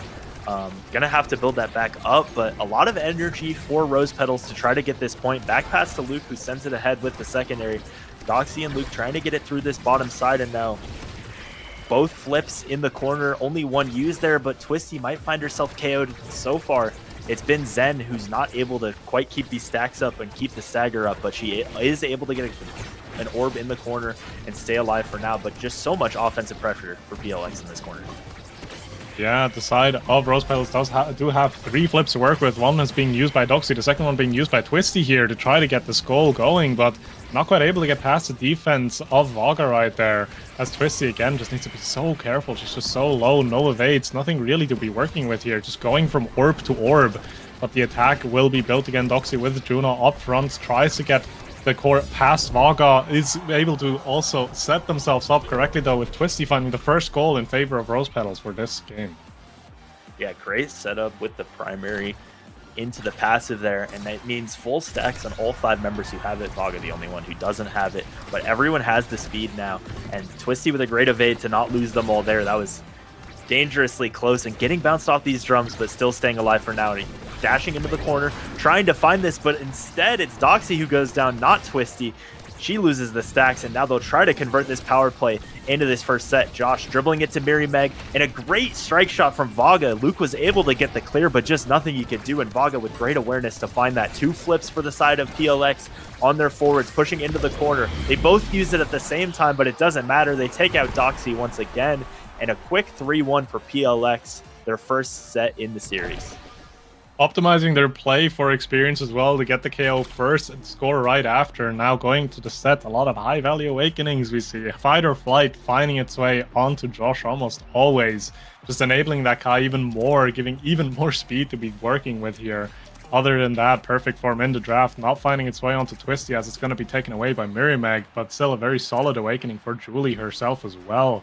Peak performance going to help Twisty stay alive a little bit longer, while the Among Titans is being picked up by Vaga again. So again, that extra size going towards forwards of PLX, while tanking a little bit of size in that goalie spot. Yeah, Rose Petals didn't get bad picks by any means, but I think really just a perfect draft for PLX. You know, you have the chance now, even if you do lose a set, you're not going to have that perfect form show up, and it wasn't able to get in the hands of Zen. They just found so much in that size. Once again, an unfortunate clear by Doxy gets it right into a double barrier for Miri Meg. The Julie, both games of this series, finding so many of those early on. Doxy now pushing into the corner, and Josh is the one finding himself low this time, but the Atlas ult is able to heal him up a bit. Twisty dashing ahead, trying to find some more damage, trying to find a barrier, but not able to yet. Pass ahead to Doxy. No core speed yet on the Juno, so able to defend it that time. And Miri Meg wins the strike war, now dashes into the corner, but a good clear by Luke does get it ahead. The ultimate by Miri Meg now, and has the flip if they're able to get it to him again. Josh now being patient, dribbling off these drums, sends it into the corner. Twisty with a good pass ahead to Doxy, but just not enough core speed to be able to find these consistently. The strike shots battling each other in the midfield, and Twisty now into the corner, uses the flip, and they're able to get the goal open, but a lot of energy on the side of PLX still.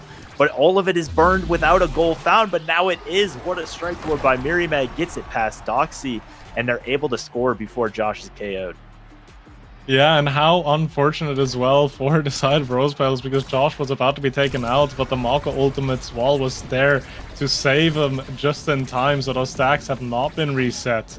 But a first goal now in favor of PLX. Not a lot of energy to be working with, but both forward pairings don't really have a lot to be doing with energy, as now the core is being shoved up into Rose Petals' defense.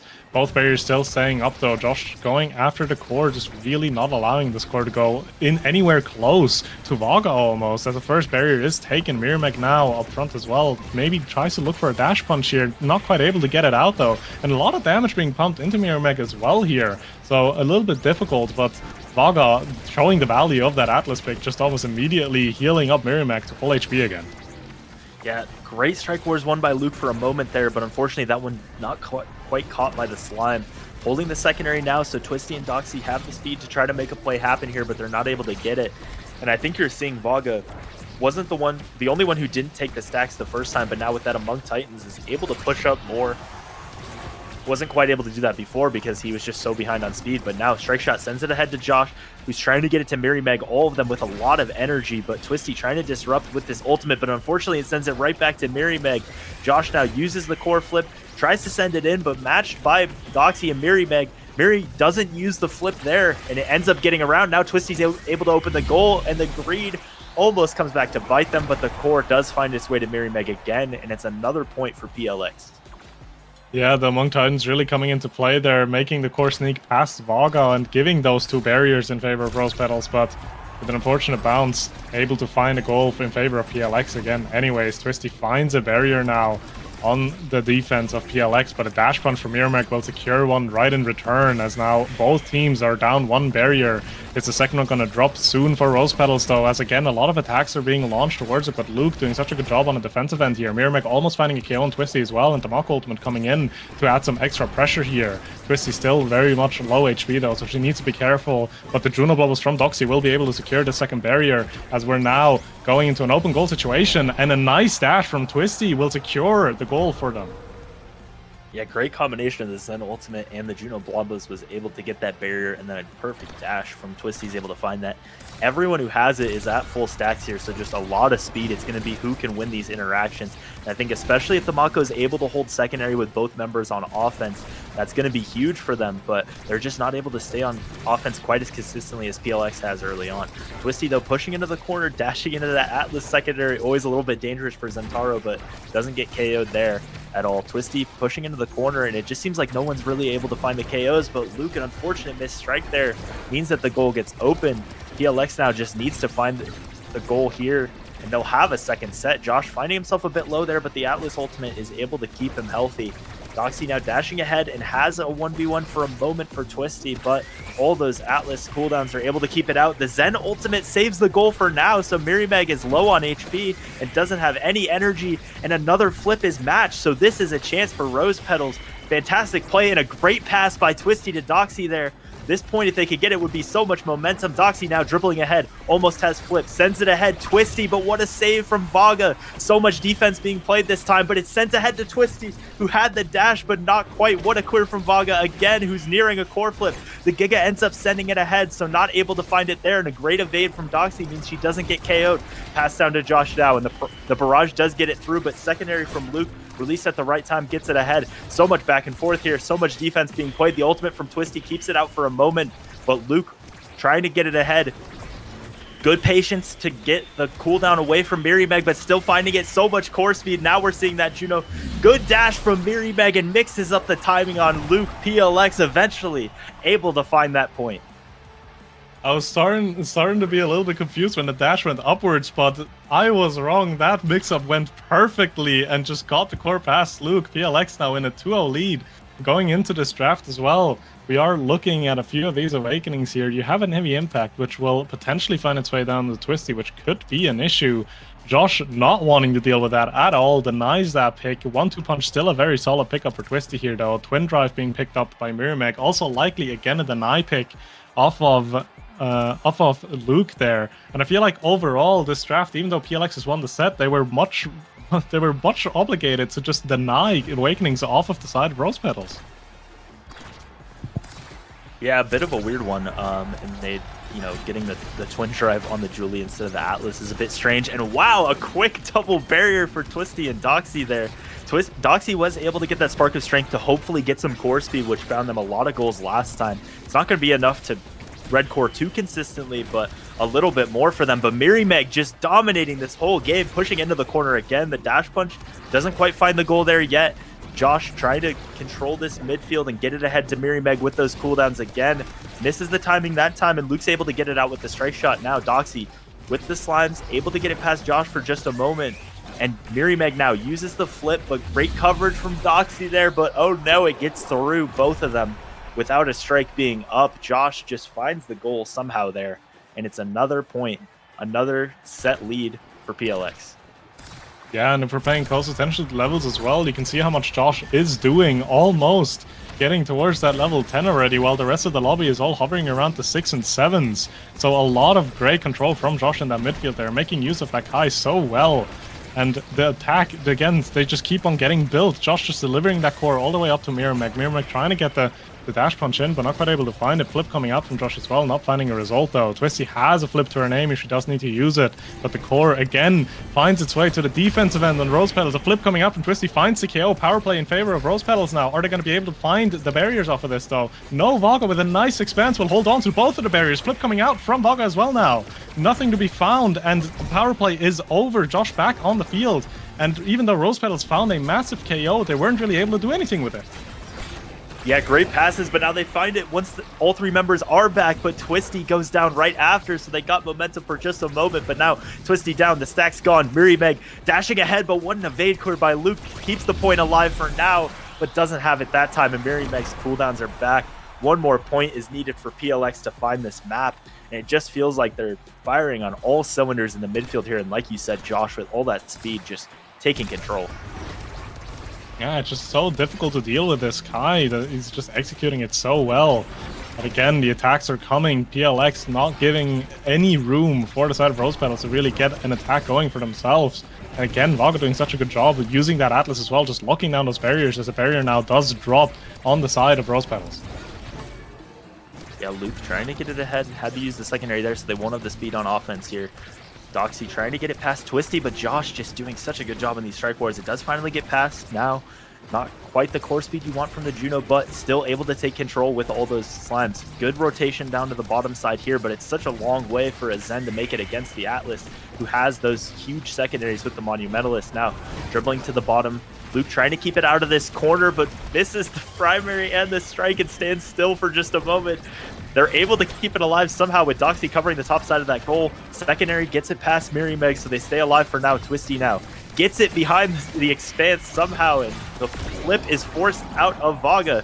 The strike shot sends it ahead. They have a power play now. The core speed with hitting overtime. Juno starting to get those red cores that you had in the last game, but Mirimeg keeping it on that middle, able to stall out most of this, and has the core flip.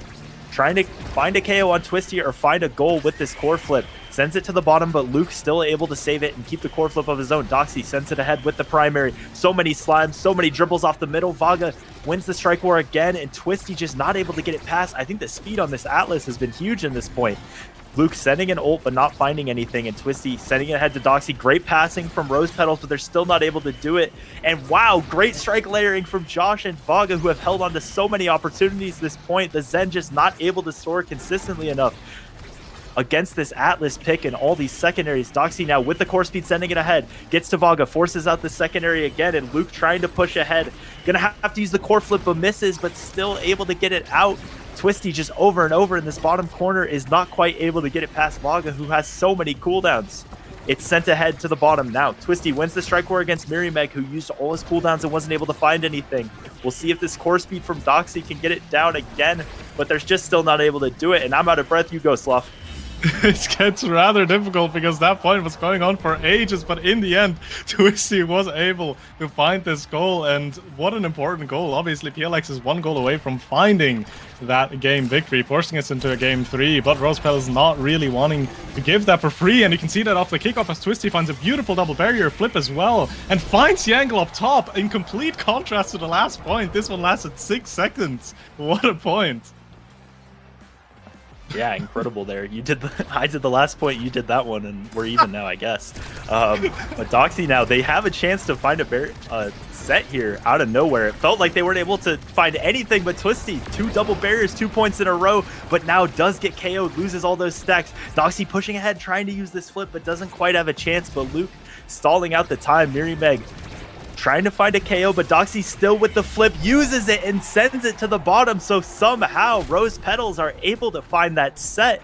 And now if this hotshot can show up, if something can show up to turn this game around, it will be Twisty who's MVPing, but this map goes on. And a game that felt like PLX had it in the bag already is suddenly going into a set 4. Rose Petals just really being here, not wanting to go into that game 3, trying their best to keep the core alive. Stagger Swagger being picked up by Twisty here for that extra speed and survivability. Hotshot finding its way into Vaga. Definitely going to be a great awakening for the Atlas for cooldowns and core speed, but prime time rapid on Doxy now. Those bubbles are going to be everywhere. Other than that, Catalyst, solid pickup for Mirimeg. Explosive entrance for Kai, gonna give even more speed. And extra special for Luke is gonna hold that core away from the goal even more by having Cage up almost permanently. As we go into this next point now, Doxy tries to use the bubble, tries to get an attack going, but core bounces around her ever so slightly as the barrier drops on the side of Rose Petals.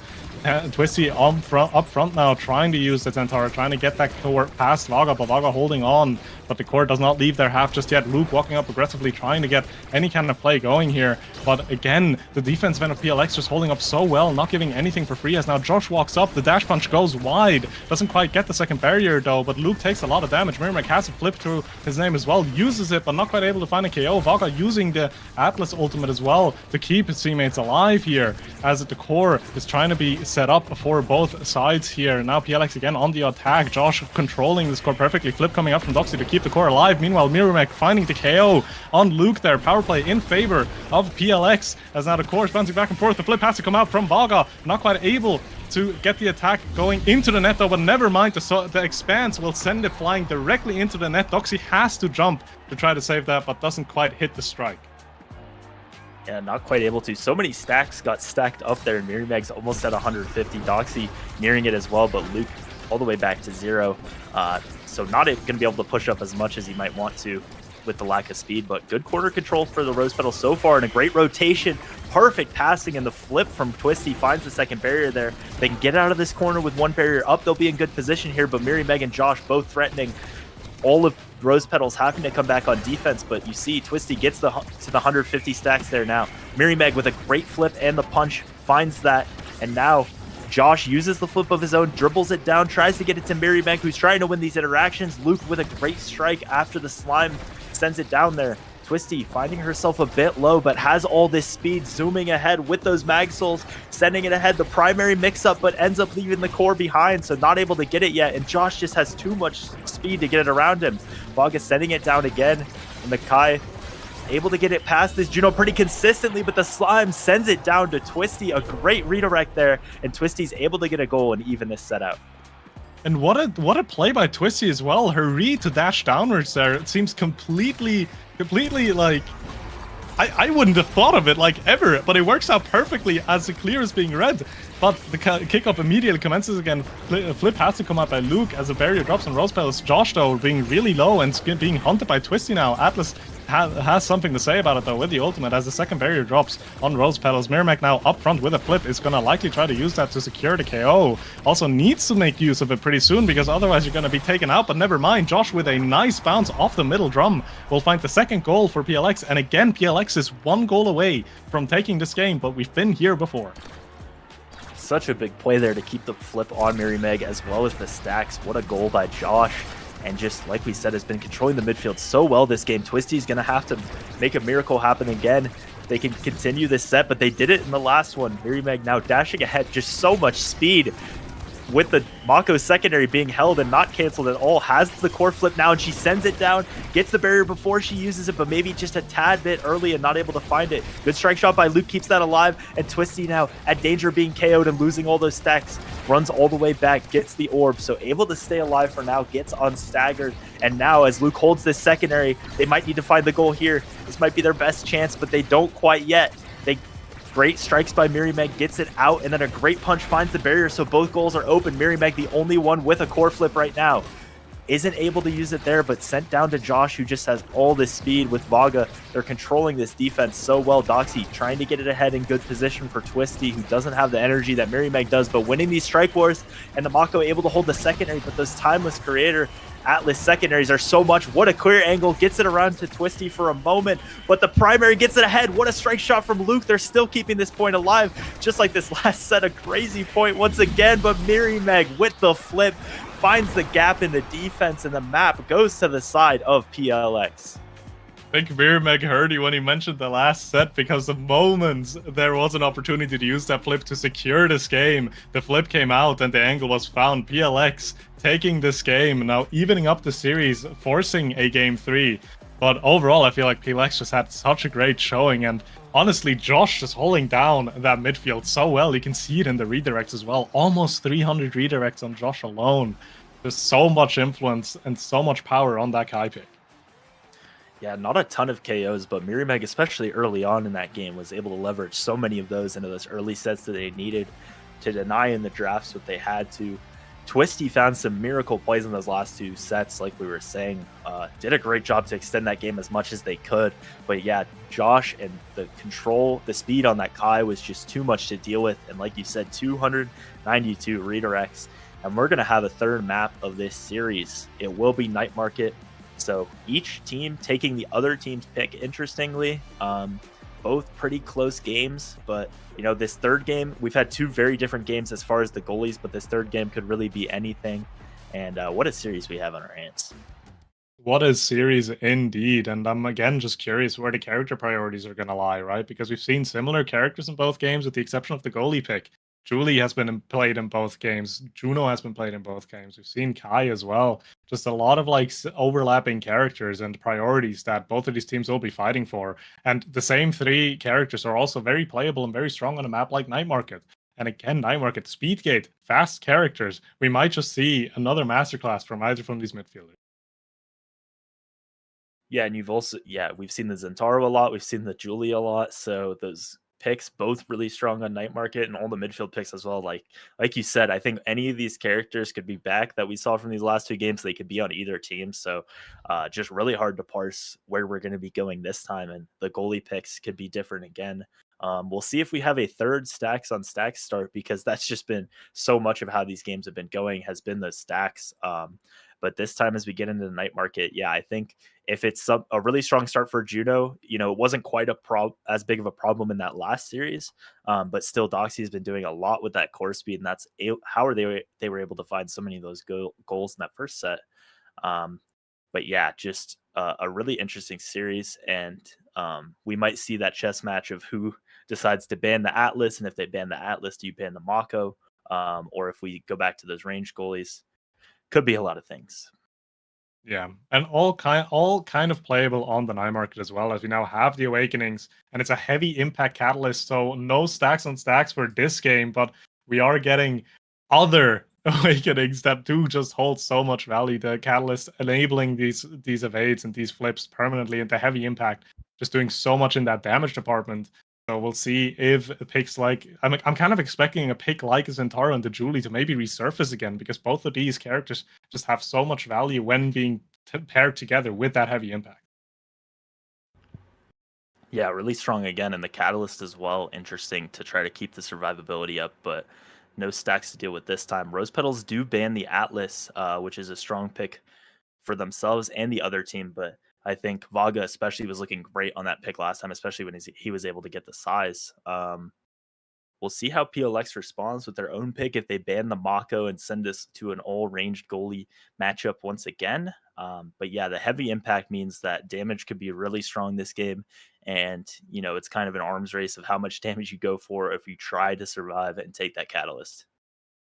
Yeah, and I'm kind of expecting the Rose Petals to maybe go lean into that damage a little bit as well, because they did take out the Atlas, Atlas being such a great tool with that healing, with that ultimate, and more bans have come through. PLX taking out that Amy pick from Luke makes sense, and the Mako pick now being locked in, one of the second defensive goalie that has been just in every single draft so far, is now being picked up. Wonder what PLX is going to be opting to play in net for themselves now that the Mako is gone.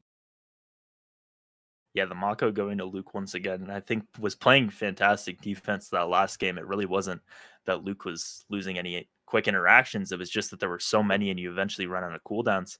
The Estelle making a first appearance in this series is interesting. It really could be in either position, either midfield or goalie for PLX. But you get Mary Meg on that Juliet again, and was looking so strong last game, especially early on, just taking so many barriers, a few double barriers as well. We're going to see Doxy go to the Juno for a third straight game, and Twisty go back to the Zen. So same exact team composition for Rose Petals, but PLX switching it up a little bit. Yeah, Rose Petals looking at the last game and saying that was not a comp issue, because they're just locking in the same thing again. And again, it can work so well, especially this time around when you have the heavy impact. Just hand it to Zentaro like that.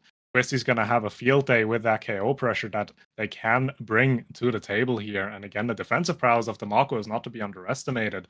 Now the Asher lock-in for PLX is likely mean that Estelle is going into that midfield position, and the Asher is going to hold it down defensively. Asher being sort of like this third pick to the Atlas Mako main priorities on the defensive goalie. So it's still a very solid pick here. However, Asher just can't really enable the forwards quite as well as the Mako can. So we'll see how much that comes into play. But again, a Julie pick is always a threat in my eyes, because a Julie pick can easily just take someone off the map and just give so many huge advantages, especially if you have something like the heavy impact. Yeah, and interesting that PLX, I think Josh, we talked about, looks so strong on the Kai, and it wasn't banned or anything here, but they decided to switch him over to Estelle instead. So less speed, possibly more damage if you go for the heavy impact. Just really going for comfort, I think, for PLX. But yeah, moving away from that Kai, just maybe a little bit too scared of the heavy impact and the damage that might come on the other end, is an interesting choice. But obviously, it's a comfort pick for Josh, and it'll be a similar team comp to what they did last time. But I think without that Atlas is just so strong right now. And Asher can struggle a little bit more with being passed around, but not having that expanse that he does. Yeah, most importantly as well, the Asher cannot assist with any type of healing, so all of this passive damage that Doxy's going to put out on that Juno, and the active damage that's going to be put out by Twisty with that heavy impact Taro, it's going to stay there. You're going to have to start playing for the orbs if you do want to regenerate some of your HP, and that's going to be something that can make playing out this matchup so much more difficult. Now, there is a catalyst that will help you a little bit, giving you more evades, more energy overall, so I'm expecting there to be some catalyst pickups, and never mind 4 heavy impacts. Myrmec, Vaga, Twisty, and Luke all opting for the heavy impact. Meanwhile, both midfielders opting for the catalyst. Yeah, and I think the core speed of Juno can be so hard for Estelle to deal with. So especially if they're able to get an early set and get either power or a hot shot or a 1-2 onto Doxy, it'll just be even more difficult. But early on, it'll already be a struggle. Great passing by Doxy, and Twisty gets into the corner there, and they're able to find the first barrier of this series. But Myrmec, what a play, able to find 2 quick barriers, and Josh with the stun on Luke makes the secondary send it backwards. A quick goal for PLX. Quick goal, and obvious, and a very strong mental boost as well. If you can go into a game 3, a deciding game like that, this swiftly and just quickly get that score going, it's definitely going to be good for you. What's not going to be good for you is when you do drop a barrier like that, but Myrmec immediately recovering the mental, finding a huge KO, creating a power play for PLX. Yeah, Myrmec taking over early on. Great ult by Luke, will keep it out for now, but has the flip. But if they're able to kill him before he uses it, has to use it defensively there, and now found with no energy. A great dribble, and then the punch does find it open, and they're still not able to kill Myrmec. Now Josh moving ahead, and great patience after the flip is able to find that goal. A quick 2-0 for PLX, and just in control of these points. Yeah, Josh is reading the entirety of Rose Petals there and just getting that score convincingly there, as we're now in a 2-0 lead for PLX, and they're looking to close off the set soon. Other than that, though, you do have Doxy with a flip available to her name now. Is she going to be using it soon or not? Luke also has a flip soon. Myrmec threatening the KO with the Juliet ultimate will be able to find it as well in the end. But Doxy finds the clear past both the midfielders there to take 1 barrier, and currently we're in a negative power play. Great clear from Luke, is able to keep the barrier up until Twisty gets back, and I think Doxy and Twisty haven't even really had a chance to find their footing on offense so far this game. Just such a good job in the midfield of Josh, and Myrmec finding all these KOs, and he finds another one this time on Doxy. Twisty gonna have to try to help in defense. The flip used from Luke, but responded right back by Vaga, and Miri taking up that space means the primary doesn't get there, and a commanding 3-0 first set for PLX. And seemingly every single goal, Myrmec just found such a valuable KO in front of it before it. So such a high value pick for this Juliet right now. Myrmec punishing that positioning on the side of Rose Petals, and being a first pick here as well, they do have options, but opts to take away the Stagger Swagger, making sure that these KOs will continue to go through, but that allows Doxy to pick up something like a 1-2 punch, which is going to make those Blobos be so much more stronger, so to accelerate the play so much more as well. Other than that, Spark going towards Vaga, starting that sparking early, and Super Surge being picked up for Luke, going to be able to enable both of his forwards even more now.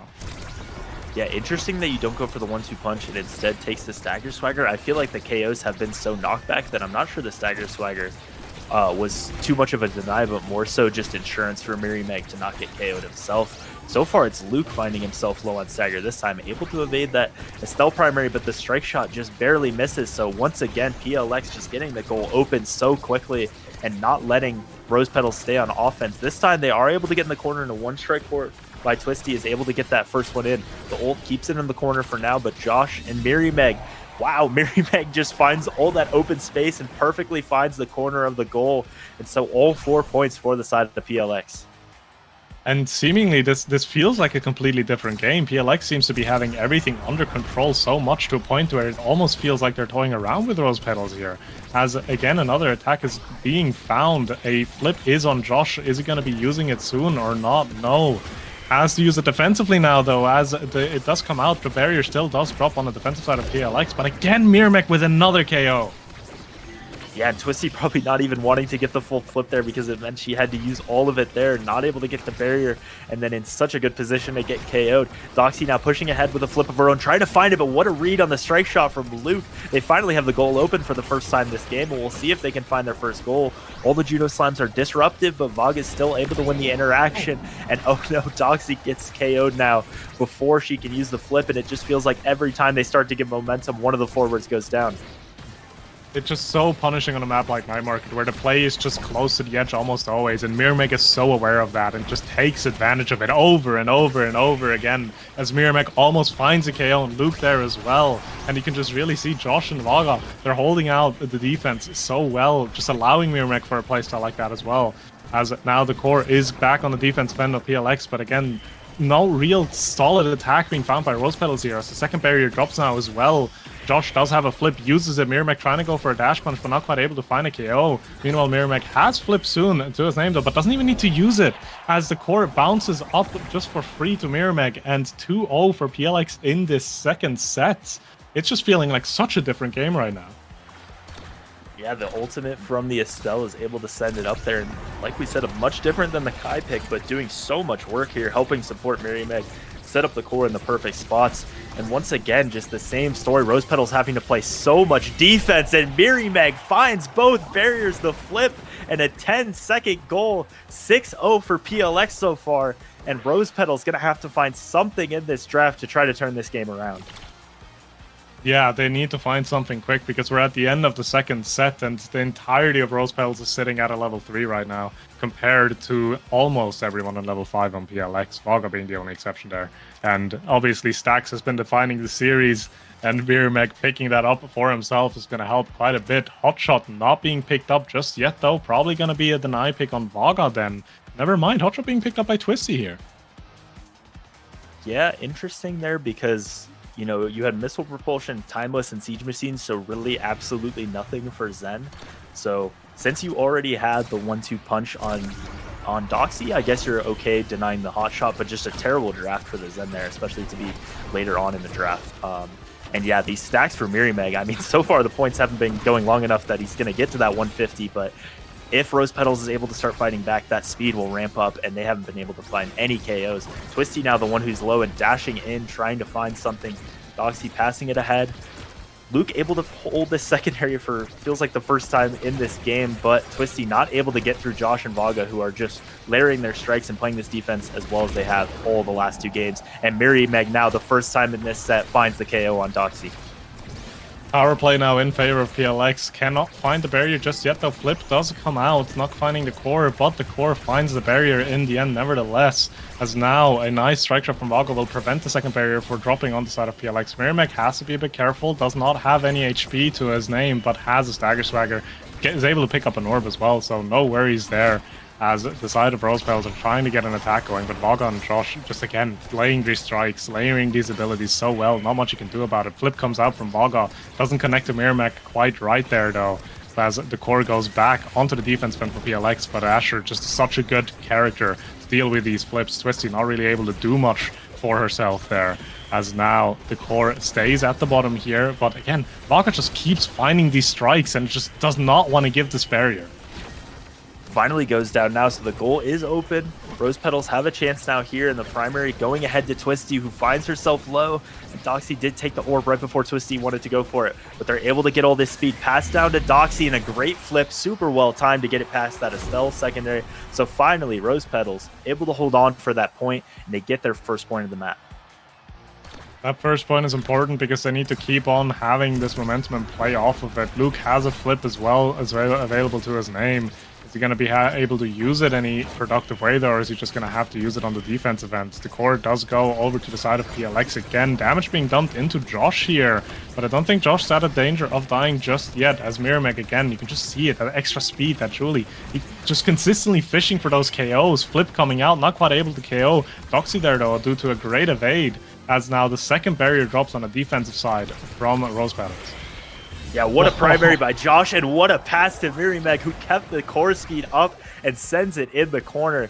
Josh and Miri just firing on all cylinders and able to find another goal. I mean, the levels of these two forwards tell the story. They've been in charge of everything so far. And now they're going to try to find 2 more points and move on to winners finals. Vaga now dribbling ahead, all this core speed early on in the point from that Juno 1-2. It's being kept up. Josh now pushing into the corner, trying to get it to Miri Meg. The Slime's disrupting so far, but the Asher ultimate helps keep it on that side.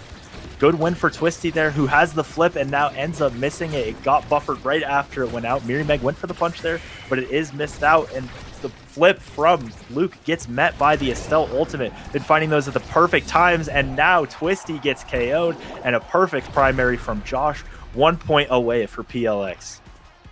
PLX just playing this game in such a convincing manner as well. It's going to be difficult for Rose Petals to really do anything about this, as we're now going into a potential last point of the series.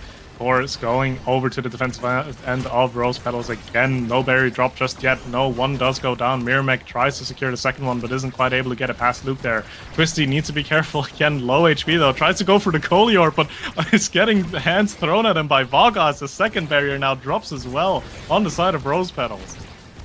At least got the energy out of Vaga, but he hasn't needed it now. Luke is able to get it away from Twisty, but just 1 point away. Twisty going for the double, but only able to find one, and now they do find the KO on Doxy. Miri just being patient and walks it all the way into the corner. A 3-0 map for PLX and a 2-1 victory to send them on to winners finals. PLX in a convincing manner taking this third game here, moving on to winners finals to meet PP Legends there. So just a great showing in this game 3, and I feel like this game just really told a different story. The entire series so far has always been a very close endeavor from both teams.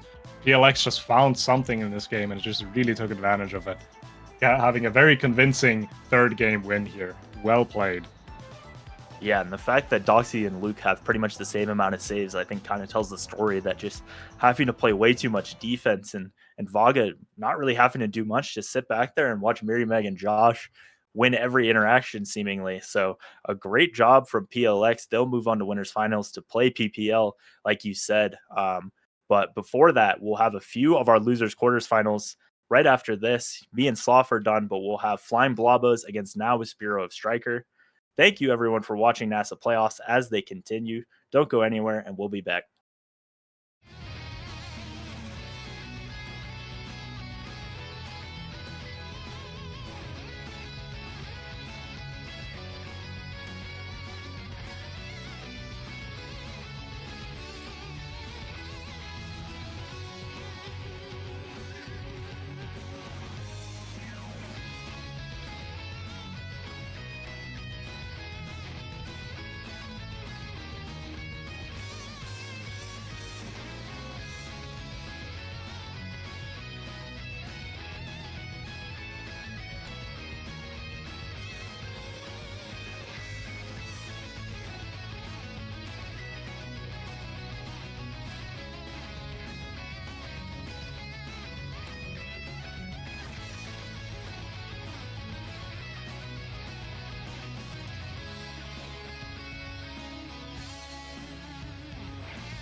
Hello, everyone, and welcome back to the NASA playoffs. We're here in the losers bracket. We got Flying Blobos versus Nasborough Strikers, and now it's a bit of a do or die situation. To move on, you must win the series presented in front of you, and the 4 teams in the lower bracket will have a bit of a tough time here. But Grimella, you're subbing in for Yoshi after a bit of a long day yesterday. How's it been? Uh, I mean, I called him to see if he was up for the cast, and I don't know if I've ever heard an individual so close to death as I heard him. So I'm subbing in for him. He did have a really long day yesterday, I agree. But for me, I'm having a good time. I really enjoyed my cast yesterday with yours truly. So I'm excited to take another opportunity to cast another lower bracket playoffs game, and all I gotta say is crickets in chat. Crickets in chat. Oh yeah, but in this particular matchup, we're seeing the maps already selected. Taiko Temple, Night Market, Atlab. No big surprises there. Pretty popular maps, all things considered. And with the map pool being like this, right, the draft's a little bit predictable. Yeah, Oni is a big sore spot for a lot of teams nowadays. Inky's obviously pretty famously hated. Gate's also a weird map, so that just leaves Clarion, Tycho, Night Market, Atlab, which I think are all really similar maps. They've got some kind of obstruction in the middle most of the time. They've got like this lane-oriented gameplay that's less present on these other maps. So the fundamentals you take from one map, you can easily transition to another map, so they can feel really comfortable. So yeah, not super surprised. I don't know as much of the statistics, the history behind these teams, so I can't exactly speak to what I think they'll be picking, other than I wouldn't be surprised to see like an Asher from NBS on Taiko Temple in the brawler position. That's a really strong pick. And Fire Maiden now is probably his most famous pick, so I can see that on either side today. And I guess Striker Kai, it's in the name. But yeah, it's going to kind of come down to who's better at navigating this lane-oriented gameplay. And then if we get to Atlas Lab, I think it'll come down to who's better at navigating what happens when that black hole's been popped. Because that's what changes that map to make it more different from the other two. So, the more flexible team will have a better time, but we don't even know if we'll get there. Yeah, we'll have to see here. I've really liked how the Spartan played. Of course, they lost to the PP Legends, right? But Spartan held it down quite well, and of course, I think the biggest star of this Flying Blobos team has to be Fire Maiden. There were a lot of cases in that earlier series where Fire Maiden was holding the 2v3 power play, basically solo in the midfield. And as long as Alphamy can stay alive, do a little bit of brawling, a little bit more than against the top seed, I think this Flying Blobos team should be pretty favored here. Yeah, I didn't get to see the games, but one pick that I'd like to see out of Alphamy today might be the Juliet. I don't know how comfortable they are. I haven't talked to them much, but the Juliet, from what I've seen yesterday and today, has just seemed to be a little bit more consistent than a pick like Centauro, because Centauro's base stagger is just so low that he doesn't really get to choose whether or not he lives a lot of the time. Because, like we were talking about yesterday, we're in a bit of a chip damage meta, so Centauro can really struggle there, and he gets staggered just a little bit quicker than like alternative brawler picks. And based on the draft, we did get the Juliet for Alphamy. Really happy to see that. Oh, Octavia for Striker Kai. That makes a lot of sense. It is Adrush, heavy impact start, so there should be a lot of KOs flying around. Fire Maiden picking the Estelle because the Now's Hero of Strikers banned now. And then Spartan on the Aimi, so really aggressive, high octane damage picks to try and shut down the Octavia. Of course, the Atlas in the back will be keeping her healthy. And the Asher, kind of as predicted, will do well on this map. I think comp-wise, I'm going to give it to NBS here, but anything can happen. Yeah, he talked about the Juliet and it came through here right away. And looking back to yesterday as well, right, in that final series, the Bozo Bunch versus the Sad Boys, the Juliet KO. pick came in clutch, and also right here as well, Alphamy getting the KO here. And you mentioned this Zentaro not liking it not being picked here, and yeah, Bells in that series was it was just too squishy. Just took too much damage in a lot of cases, but when the focus is here, when Alphamy gets chipped down, the KO still could come through. And Striker Kai, what a crazy bounce on the Taiko drums. Yeah, and the Adrenaline Rush for the Octavia proc, it's kind of interesting. If you're able to get her secondary out and she gets KO, she can get another secondary, and they convert on the power play really, really well. It kind of comes down to how well this Asher can burst down this Juliet. She's got a lot of burst damage, but if Alphamy can kind of navigate those difficult situations, we hopefully will see something a little different from the side of the Flying Blobos. Yeah, definitely could be the case, but Octavia, in really, really high win rate in Nassau for a reason. It's picked by players who know how to play the character. It's picked in good spots, and right here, Striker Kai is taking over the game. The KO onto Alphamy, but the power play stalled out by the Flying Blobos, and in the corner, Alter still pushing forward. Spartan trying to cyber swipe it, but Assertive walking up really well to the midfield, keeping the offense going, and NBS are looking dominant as they take the first 2 points. Yeah, I think this team, this blue team from Flying Blobos here, they really need an aggressive kickoff and a way to maintain possession after that kickoff if they kind of just want to avoid falling apart to the Astro Octavia, because Astro Octavia is such an efficient stuffing comp, getting it through the corner or just getting it in your face and getting it onto the barrier. Oh, and there's a KO from Alphamy. Well done on the punish there, transitioning into the power play for Flying Blobos. Spartan able to come in, drop the turret, maybe get some good damage on Striker Kai, take both the barriers, and things are looking good for the Flying Blobos.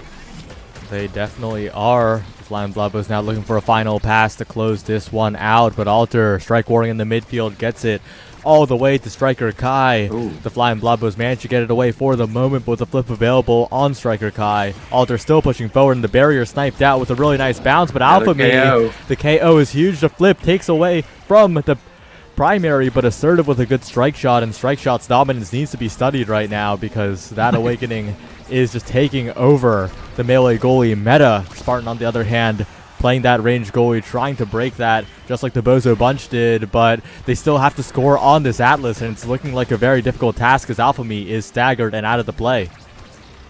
Yeah, I think a big difference between... Oh, really great strike from Firemaiden to get it around Assertive there. No strike shot available. You know, you had mentioned that the Bozo Bunch kind of had this anti-meta goalie strategy, but Aimi was not something they were picking because she's not quite as strong at keeping pressure up forever. She's really good at bursting a bunch of pressure out. So, you know, we might see her secondary here flip. If they have turret, they could drop the turret and keep the ball up for one really strong push, but they're not keeping the ball up there forever, which is what I think was really effective against the melee goalies, as Alphamy does a great job keeping possession in the bottom corner. Turret comes in, doesn't do too much, and kind of rotating around. Alphamy, great elusive on the Octavia, special there to prevent the refresh on the flow state. Some good high-level thinking. And now we're heading into the corner. Things are looking really, really dicey for Flying Blobos. Firemaiden feels the pressure, kind of has to flip, and great damage on a Striker Kai from Spartan. If they can convert this KO, then they might be able to transition that power play and go win for this point. Good defensive firewall sentry for the moment. A great bounce by Alter, but it barely doesn't contact the barrier. And now Alter being chipped down a little bit, but Firemaiden's primary doesn't connect Kai on the crossfire with the strike. And despite the KO, there's a hole left in the defense. NBS taking the first set, and the first set with the Octavia almost guaranteed getting the MVP here. Yeah, it is. Striker Kai is going to have a huge draft ahead of him. Yeah, I mean, this Octavia is going to get whatever they want. Fight or flight, you could even go Spark. I actually don't think that's a crazy pick here, but fight or flight's almost certainly what they're going to be taking. The Estelle, oh no, they do take the Spark, so they value the potential high roll with Spark of Rezil or maybe Spark of Focus. Pretty smart pick, but the fight or flight does go over to Firemaiden. Gives him more ability to kind of keep pace with the speed of this Octavia. Sides for the Juliet, pretty expected. Extra special for the Atlas, denying the Aimi. Monumentalist Asher really, really scary. If they can get this ball to bounce off that drum in this like long corner on the second barrier, that Asher ult is just going to be an absolute checkmate for the Zaimi. Yeah, it's going to be hard to deal with. They can't keep possession on the other side, and so far, NBS has kept most of the possession on the half of the Flying Blobos. The pass splitter, you mentioned it, sets up a Ooh. perfect situation. The late strike from Striker Kai makes sure that both the barriers go down, and with Alter just controlling the midfield, Asher able to midfield quite well on this map. No space available, barely getting it out of the corner. Strike War win by Fire Maiden. Finally, buys a little bit of time, but it's still such a tough spot. They're constantly on the defense. Yeah, I want to shout out Assertive there. I actually think it was an Assertive strike shot that took that barrier. Really well placed. But, you know, this Octavia, if you're not just chain KOing it and abusing its lack of stagger, which has just been really difficult for teams to find a way to do in this meta, she will just flow state all over you and make things really hard. But, you know, that being said, Flying Blobos were able to recover. We're now in an open net situation, which I think is decently favored for Flying Blobos if Spartan can get himself involved on the offense. But Strike War wins in the midfield by Striker Alter are keeping up the pressure, and now Striker Kai coming in through the bottom, looking to score with the flip, not quite able to get it. Spartan misses the glitch pop, but Fireman with a great dribble wins a defensive possession that probably they shouldn't have, and Force Alchemy can't convert with the flip now. Going to be looking to set up in that penalty box. Comes back to help on the defense. Goes around Striker Kai and Fire Maiden keeping the ball up. If they can get the ball to Alchemy, this could be a goal here. Spartan, great clear and great patience from Alchemy. This should go in. Desperate flip from Fire Maiden. No flip from Alchemy. And KO and Striker Kai is big. And they should hopefully be able to commit on this power play. But the Atlas, defensive stalwart, going to be hard to break through. Fire Maiden rotating away from Striker Alter. Good play in the power play, but Alchemy just not quite able to be in the right spot on this really short range Juliet to convert onto the Atlas. I think they might just need to go stand on right on top of the Atlas if they want to be able to get the goal, or just hope Fire Maiden can put it in, because it's just really hard for this Juliet here. Oh, and a perfect flip by Alter as well before the Firewall Sentry can form. Yeah, the Flying Blobos offense just couldn't quite get the secure in, and I think a lot of that is, like you said, the power of the Atlas on the defense, and the fact that Alphamy was trying to position back for a dash punch, but when the core's going around the world like that, it is so hard to find any hit on the core as the Juliet, with relatively low speed, not having that much size yet in this game. Just difficult to deal with compared to the Asher that can just scoop up the core from a much more approachable distance. Alter now continuing to dribble the core forward, defended away by Spartan for the moment, but still, it's the Flying Blobos offense. Wait a second, no, Alphamy finds the second barrier, and the Flying Blobos offense a much better start than the last point. Yeah, and just great strike war wins by Alphamy. I think they won like 4 in a row in the corner to set themselves up for a dash punch, but I just wouldn't be surprised if they struggle to score. You know, Alphamy lose the flip there. They're looking for a KO on Assertive, because, you know, if you can't get through him, I guess you can, but if you can't get through them, you might as well try and KO them. But I will say that the damage pressure, you know, forced Assertive to move up and out of the way and rely on the strike shot. And when the strike shot went just a little bit wide, the ball was able to find its way into the back of the net. We have a tied up set. Yeah, if they can put enough damage down and force her to back away like that, that is a potential win condition. But the issue is that it's inconsistent, right? Alter also evading away, making sure the dash punch doesn't come through after the Flame Flurry, and with the flip available on Fire Maiden, this defense should be very doable, especially when the flip is faced with the Firewall Sentry. Spartan now getting a little bit more confident to go on the offense as the pressure has no longer been as dominant by NBS. Flying Blobos find their footing in the midfield, keeping the core up a little bit more reliably, but again, it's kind of hard to deal with the Asher in the midfield like that. Yeah, I would guess that the adjustment that they felt after turn 1 was that Alphamy needs to make a little more use of these max souls and the size awakening that they're able to pick up and help out in the midfield by standing on the midline a bit more. I've noticed them walking back a lot, and while that's been hurting them on the open net, they have been very noticeably keeping the ball up more. They got damage pressure on Assertive last point, they got damage pressure on Striker Kai this point, and if Estelle's gotten the abilities here, they might be able to take out Striker Kai. And so, yeah, that's a good adjustment out of them. It helps that if Alphamy is taking more of the midfield pressure off of Spartan, for example, then Spartan can save more abilities to to go try and score on that second barrier as Fire Maiden flips in the midfield, doesn't feel comfortable with the strike war against Striker Alter. And the Octavia falls as the second barrier does, and great play from Fire Maiden. That's what you love to see out of your Estelle. KO assertive on the goal line, and we've got a game here, Saya. We definitely have, but they're not out of the set yet. They got to be careful of that flip from Alter. Of course, they do have a lot of meter on their side as well, but a really good kickoff here from Spartan. But Striker Kai just stands still in the corner, just keeps striking those. The Alphamy overcommitted abilities, and another good save out of the corner by NBS means that although Striker Kai is staggered, just has so much speed to just run away now. And NBS are pushing up on the offense, assertive, stepping all the way to the midline. Striker Kai coming in to take the second barrier, and this open net is a lot more vulnerable on the side of Flying Blabos here. One good shot could do it.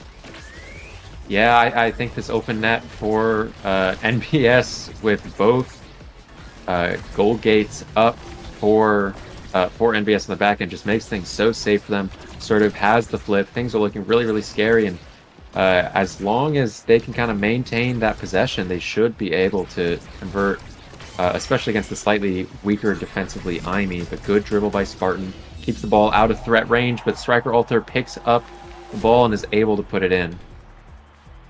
Very, very well done there. NBS keeping this set close as we approach the 0.5 here.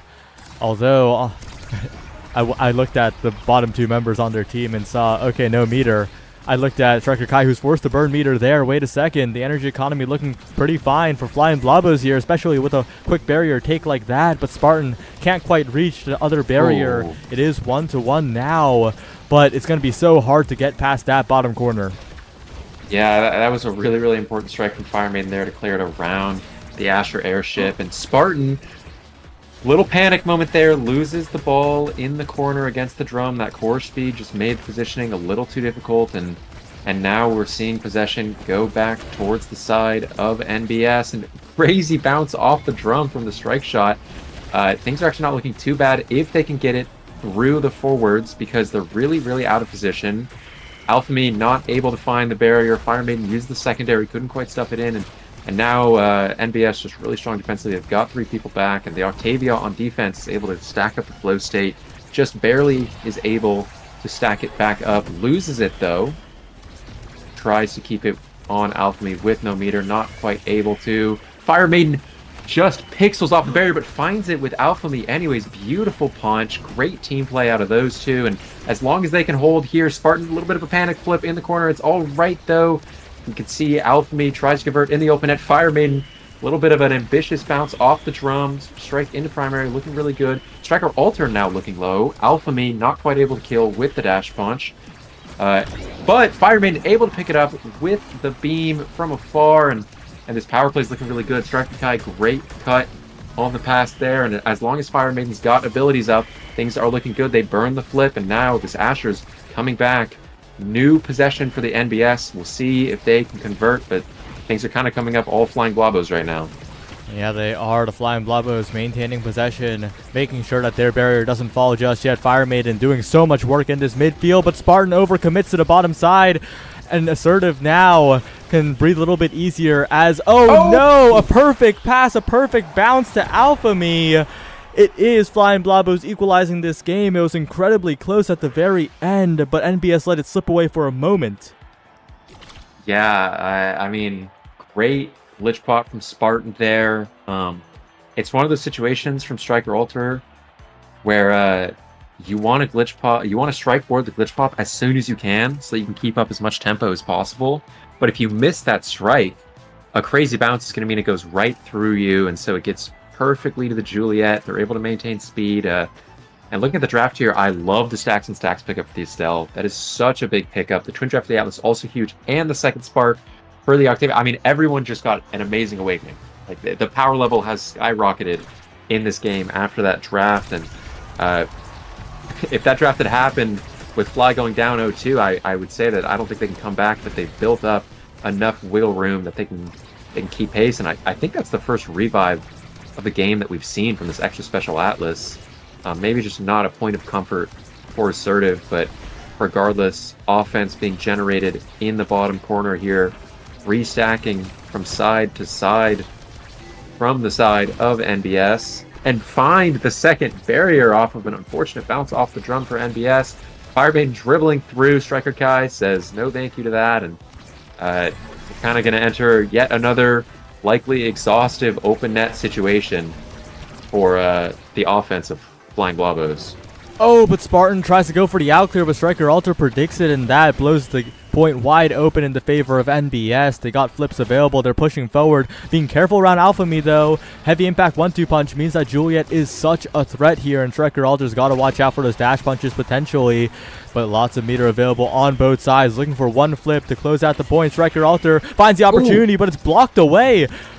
They just lost all the speed there, and now that's a combo coming in from Alphamy. So much core speed with the 1-2 punch in overtime. One dribble into strike might close it out. A big win condition against the Atlas unlocked in that last draft. And the Firewall Sentry, perfect from Spartan, blocking the bottom of the net. Flying Blobos, I think they scaled enough. I think they might have what it takes.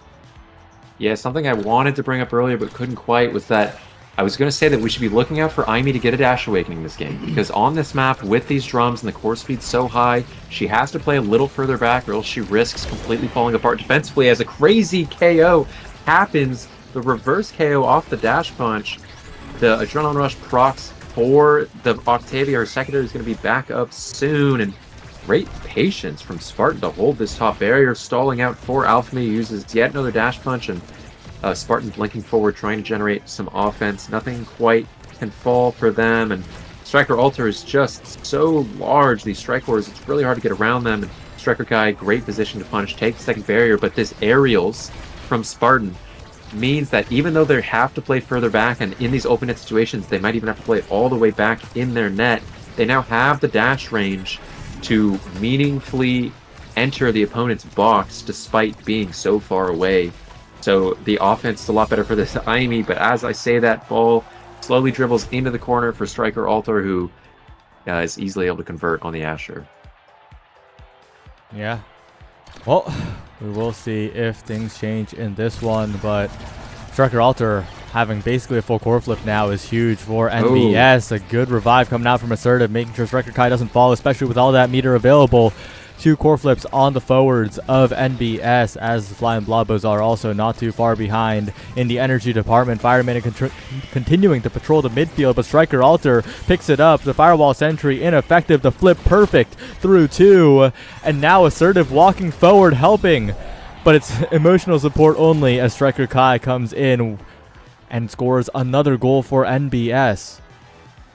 Yeah, I mean, that's the risk that you're taking with this team composition, especially into an Atlas. You're risking the revive, just completely stealing all the value from your abilities. You're risking the Aimee falling apart defensively into the Asher Octavia, and you're really betting that you're going to get efficient offense with this Aimee, and that you're going to be able to play through the midfield with the Maxwells on the Juliet. And we see the flip from Spartan get stuffed out just a little bit, and that's something you're probably kicking yourself for a little bit if you're Spartan, because this Atlas with the flip in the net, she's just going to be such an iron wall. It's going to be really difficult to get through, and it's going to take a well-placed flip from either Fire Maiden or Alphamy in one of these corners to be able to convert. Spartan able to dash in with that dash range and convert beautifully with the glitch pop. Well played to them, and now that there's 2 flips in the open net, things are looking really good for Flying Blobos. Very, very good here. But they need to get out of this corner first. Striker Kai patrolling on the bottom side. Assertive getting it away. They got to be careful of Alphamy, though. A flip available to the top side. Blocked away by Striker Alter, who walks all the way back to help out. But the offense stalls for NBS. That means Spartan has room to move forward. The Firewall Sentry holding it. But the core speed's too much. The barrier goes down. NBS now with a big opportunity as the core gets away from everyone. Fire Bandit setting it forward with the primary. But it's still in the hands of NBS. Finally a good bounce for them. But Assertive will just deny it with the strike shot. Alphamy looking for the dash. Secondary available. Alphamy one more time, and the clear caught by Fire Maiden. The Flying Blobos, when they need it most, they find the goal. Yeah, great play. That's the value of this Estelle. She's basically sitting on the midline, but is able to put it in the net with that piercing shot. We're entering another 0.5, and I gotta say, I'm really impressed with the Flying Blobos this game. I think their team composition is so much harder to execute than NBS's, so things are looking good for them in that regard. It means they're playing well, especially Fire Maiden, who I think has been so good in this, arguably pretty difficult midfield matchup. Crazy Bounce keeps possession for the Flying Blavos. KO comes out. Turret comes out. Spartan with this flip might be looking to try and get a cheeky second barrier, but they're going to have to wait for that secondary cooldown. Come back up. I wouldn't hate it if Fire Maiden tried to rotate the core down to this weaker bottom side, and they kind of just lose their entire power play by striking it into Striker Kai up in the top. But nevertheless, entering that offensive possession once again. Finally, the rotation comes out from Spartan, and things are looking really, really dicey for Assertive. Secondary goes down. Beautiful beam from Fire Maiden with flip and stacks in the open net. 2 flips go down all of a sudden.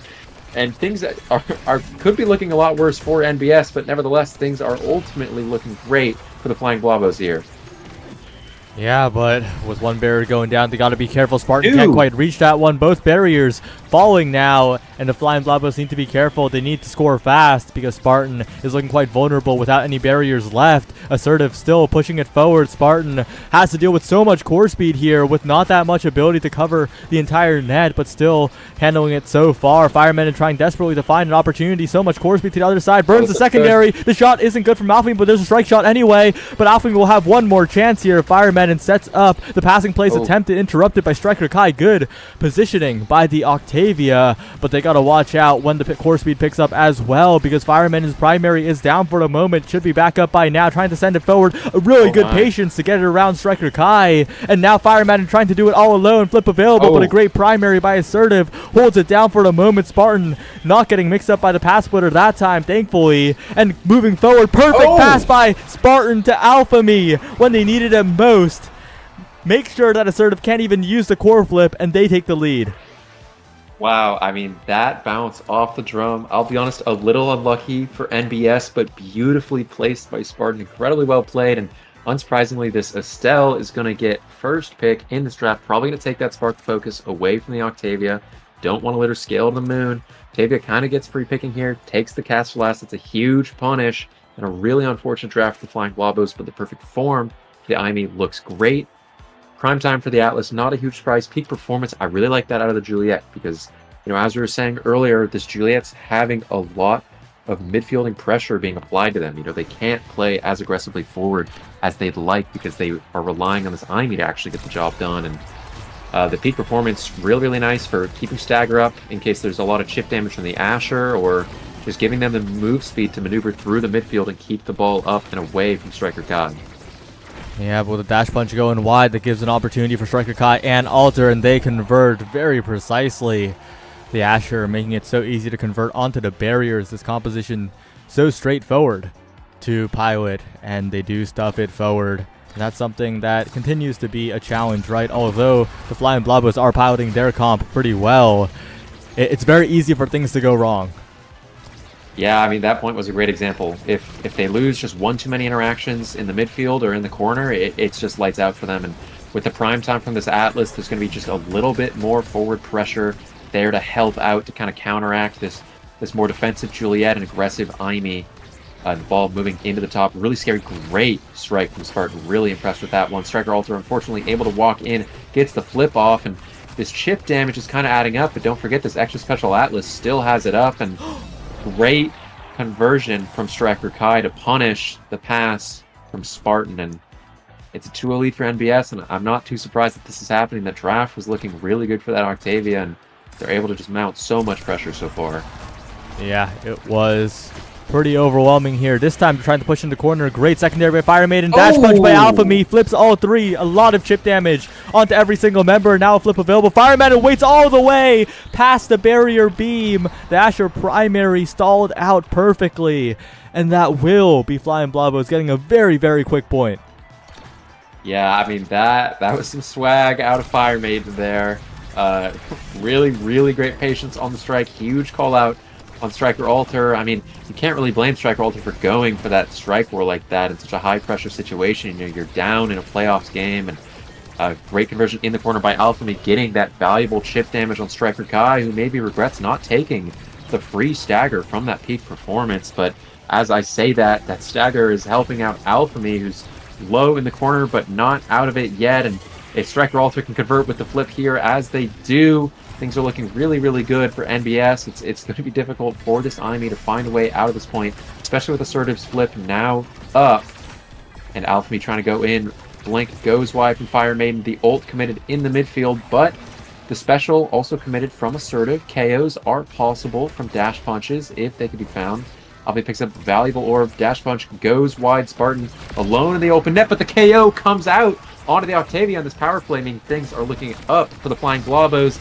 Dash in by the Imi. Turret comes out, not quite able to convert. Striker living from a fortunate bounce off the drum, and Fire Maiden entering the corner. Great punish from Assertive with the strike. Nice try from Alphamy with the Primetime Atlas primary. Punishes, and Fire Maiden now desperate to find a way onto that barrier, but just not quite able to find it in the 3-on-2 in the corner.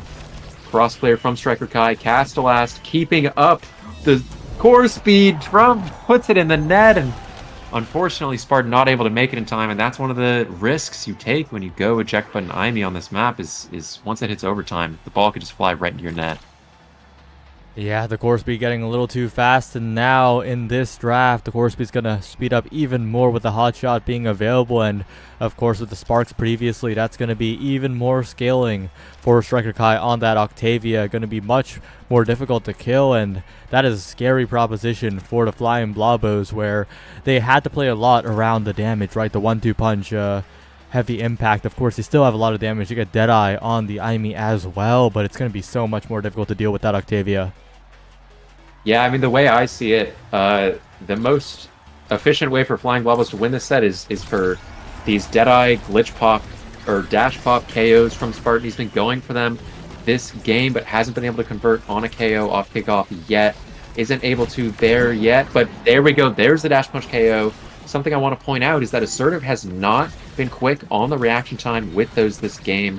Their revives have kind of only come when it was pretty obvious that a KO was coming due to the health bars of her teammates. So I don't think it's too crazy to think that an Estelle Beam could take a KO, a Dash Pop from Spartan could take a KO, or Striker Alter could just take the barrier, because the Asher is so potent offensively against this Imi. But the second barrier falls for NBS. Great evade clear from Spartan, and now Assertive moving up in the open net. Spartan trying to punish. Great punish, giving possession back to Alphamy. Fire Maiden loses their mind a little bit, but Striker Kai looking worse, where Spartan with a crazy dribble on the net, and everything kind of falls apart as Fire Maiden walks too far back and gets KO'd, and Striker Kai, with that spark of agility plus 2 other sparks, is able to catch the clear from Spartan.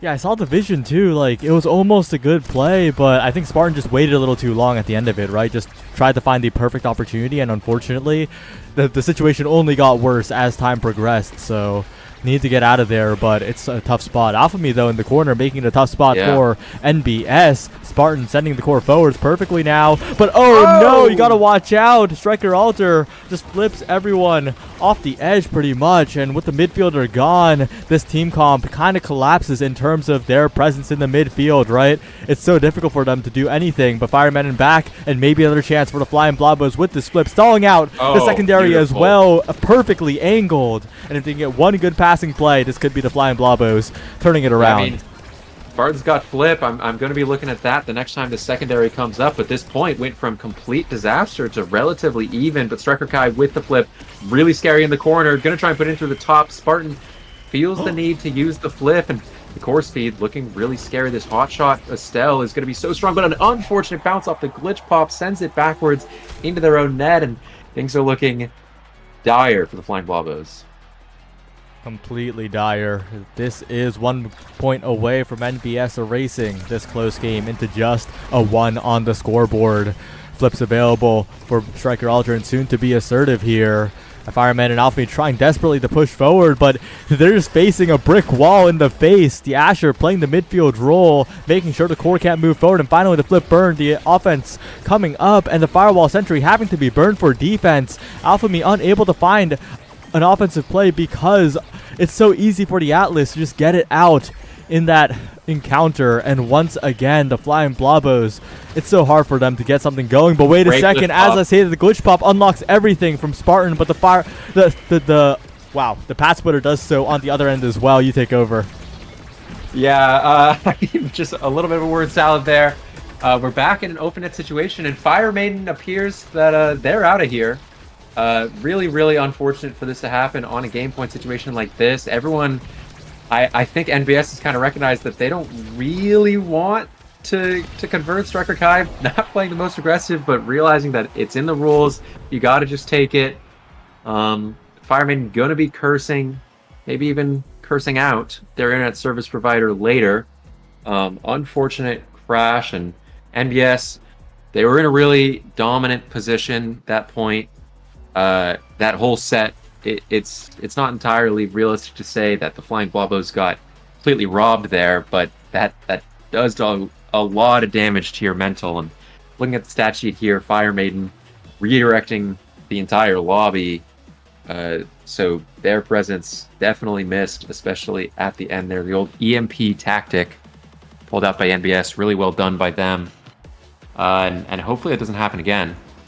But just a cursory review of the game, the scaling from Striker Kai, the aggressive Spark of Agility take in that first set instead of, the more immediately powerful Fight or Flight did pay off, did manage to get 3 sparks, including that pivotal spark of Rezil, which kept them alive from the pressure from the Aimee and the Estelle and the Juliet. If you're Flying Blobos, I think you're really looking at that second point in that 5th set, where things just kind of fell apart right at the end. They had an opportunity to tie it up. And then if Fire Maiden disconnects there, they would be forced to wait for him to come back, and maybe you can kind of mount to come back on those last 2 points.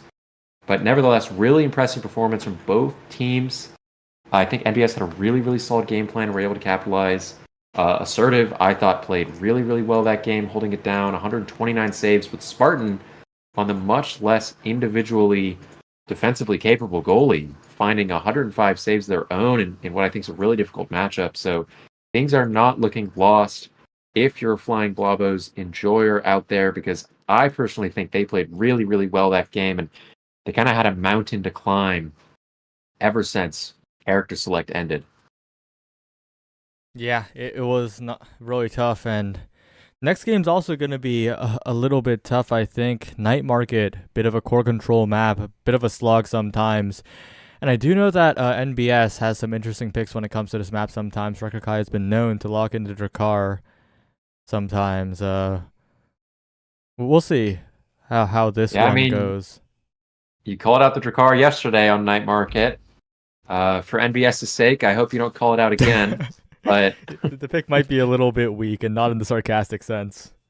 Yeah, Drakkar's looking a little washed this patch and the past many patches. And then for anyone that is looking in the background of my camera here, you might notice the slightly inferior sporting event going on today compared to the NASA playoffs, the Super Bowl.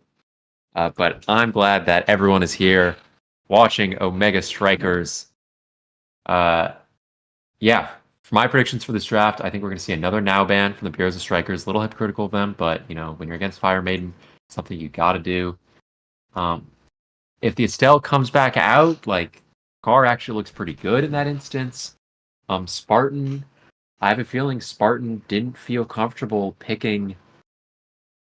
Well, I guess they just wanted to go for the KO, so that's why they went to Aimee. But I wouldn't be too surprised if a melee goalie comes out from Spartan. We've seen a lot of Aimees lose in the playoffs today and yesterday, and then just convert back into the melee goalie afterwards, because it's just such a mountain to climb for them. They have to execute so much better. Yeah, I wouldn't be surprised to see another Asher come out from Striker Alter. I think that pick has been really, really, really strong recently, and teams that have been picking it have been winning on it. Octavia is totally up as well. It's kind of scary. Personally, I think the Flying Blobos have an angle in draft here where they let neither melee goalie go down. Maybe they ban the Octavia. They seem to have this read that the NAS Bureau of Strikers are preferential towards Mako. And if that's the case, then if they're willing to give that over and they pick the Estelle again, that Estelle might be able to punish the Mako. Defensively, it's really hard to deal with an Estelle as Mako, and you're kind of relying on your forwards being able to maintain absolute control with the speed advantage that you give them. But the Estelle Beam is on a 9-second cooldown, and the Mako Secondary is on an 18-second cooldown. So that discrepancy there can give Estelle a slightly favored matchup, that's an angle they can go for. Fire Maiden looked great on the Estelle in that 2-lane map on Tycho Temple. I'm sure that they feel comfortable with it on Night Market as well. Alphamy looked good on the Julie. I wouldn't hate to see that again. I think Centauro, like we were saying earlier, it's just too liable to be KO'd, and Spartan kind of has a bevy of picks here.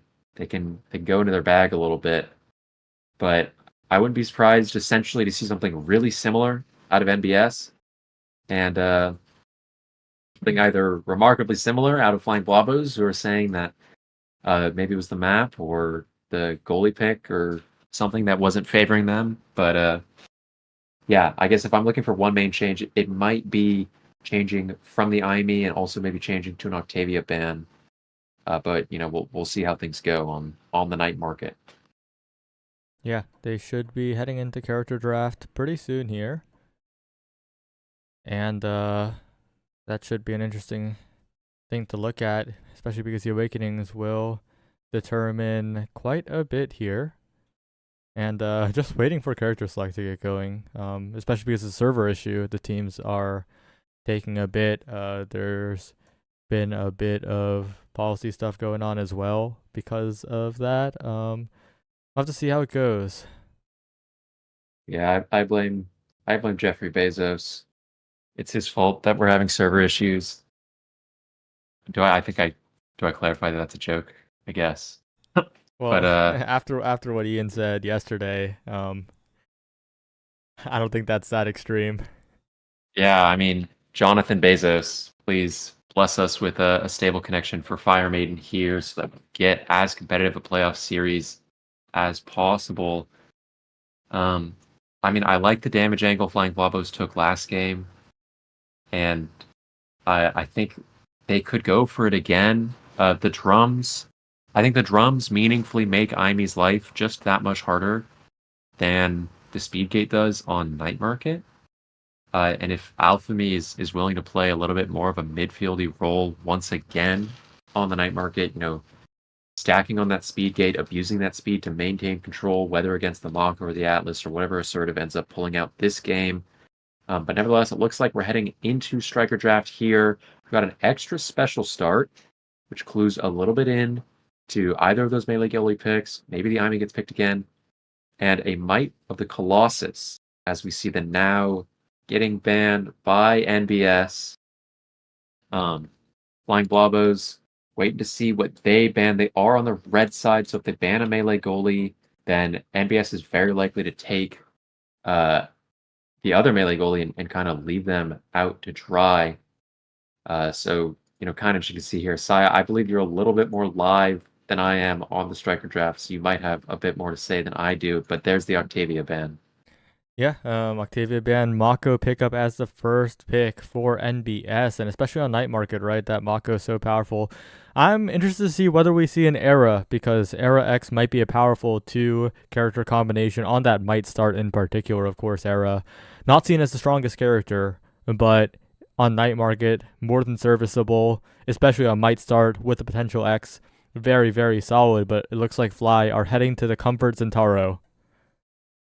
Yeah, I think Alphamy must think that the Centauro is a better matchup than the Julie. I think that opinion's a little split, but overall, a lot of Makos I know tend to like the Juliet matchup, so I'm not too surprised to see it. Also, that Centauro primary, a really good tool at eliminating the Mako speed, which is going to be the name of the game in this draft here. The IME comes out. Once again, not sure if that's going to be on Fire Madden or if that's going to be on Spartan once again. Spartan, I will say, looked pretty good on the pick, and there it is, Simon. There it is. You've done it again. Ricard for NBS. Probably pretty happy with the midfield matchup, regardless of whether or not that's IME or the Estelle. There comes the Juliet. Really strong pick on this map for Striker Alter. And if things go like they did yesterday, this IME should do great into the Drakkar, but it kind of all comes down to this pick 6. Yeah, it all comes down to the final pick, and it also comes down to how it's being piloted too, right? Because the IME does have a lot more that she has to do in terms of mechanics compared to the Drakkar. Of course, the Drakkar has to position well to not get glitch popped off the edge, but the IME has to mind a lot more angles, while the Drakkar just has to be concerned about pushing forward mainly.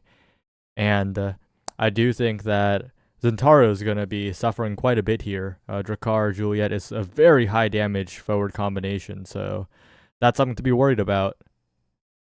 Yeah, I mean the lethal range from the dash punch is obviously just a little bit lower when you're against that Centauro. So going to be looking out for that. And if this Drakkar is able to fanboy the Centauro a little bit, we might see him going down. But a combination that we did see yesterday, and we're seeing it again, is the Centauro with the Atlas to help keep him alive.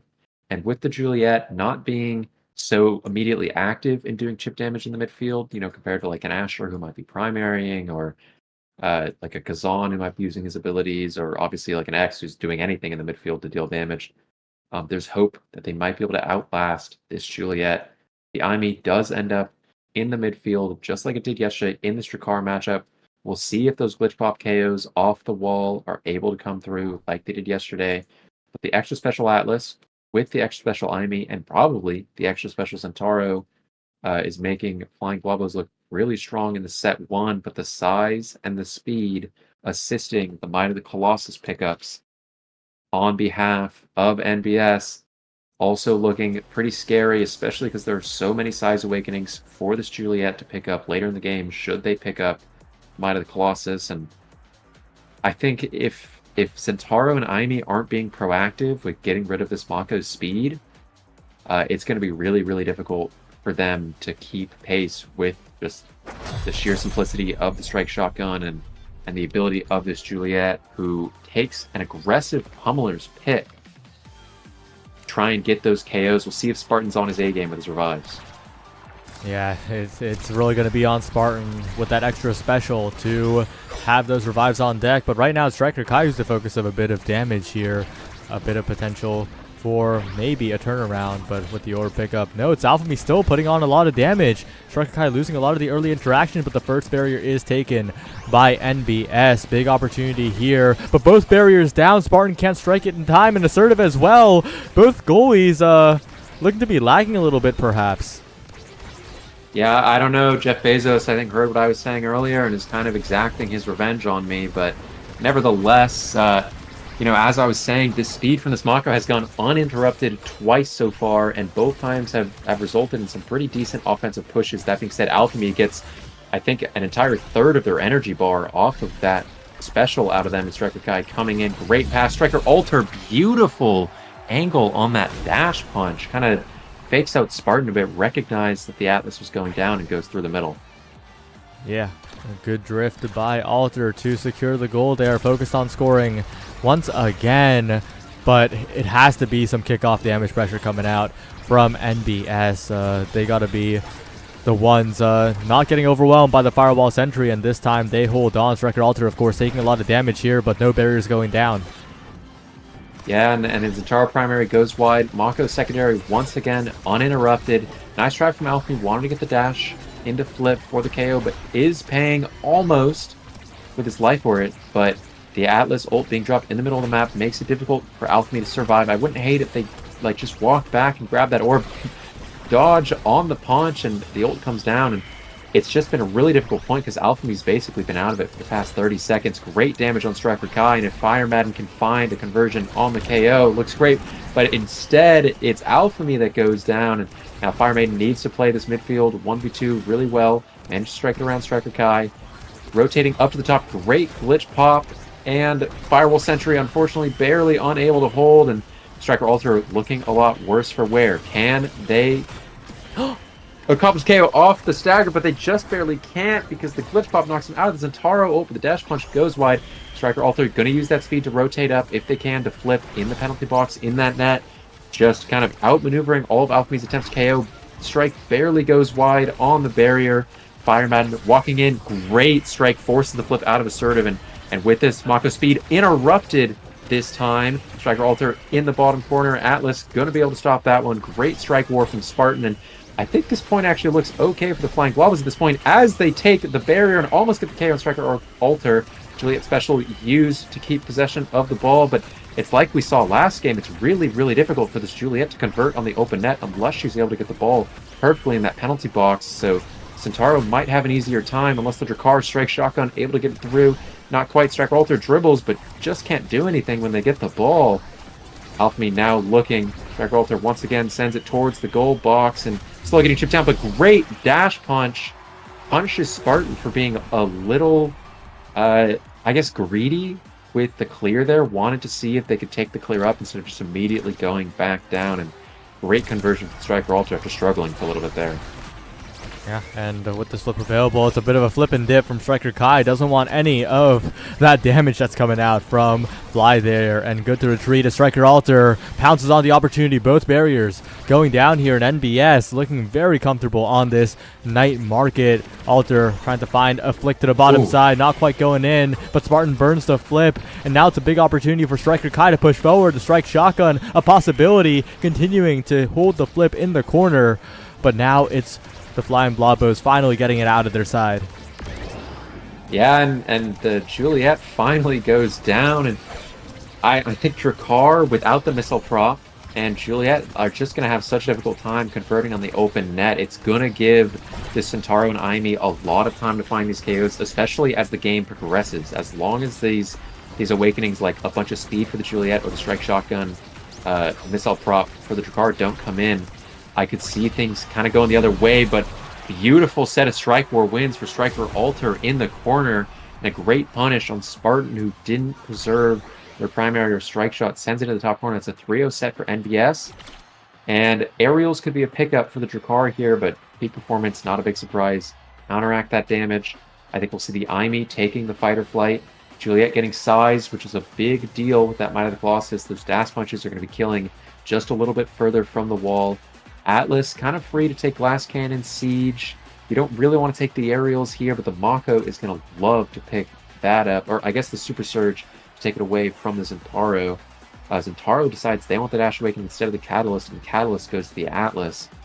Interesting draft here. I think Zentaro doesn't want to bank on trying to get that last remaining explosive entrance later and just wants to get the dash now. Obviously makes their kickoff a lot more potent, makes their ult a little better, and makes their scoring a little bit stronger. And we'll see if fortunes change, but that stagger pickup for Striker Kai is going to make things just a little bit harder for the side of Flying Blobos as they pick up both barriers, though, and maybe their fortunes have changed, Sire. Perhaps Striker Kai strike shotgunning in the top side, and it looks like the NBS offense is just business as usual still. Assertive walking up to the midline to send a primary forward. The Firewall Sentry halting it for a moment, but the strike interactions constantly being taken by NBS, and a final dash in, just enough hit stun to prevent Spartan from striking at the very end. And it's NBS continuing to take the lead.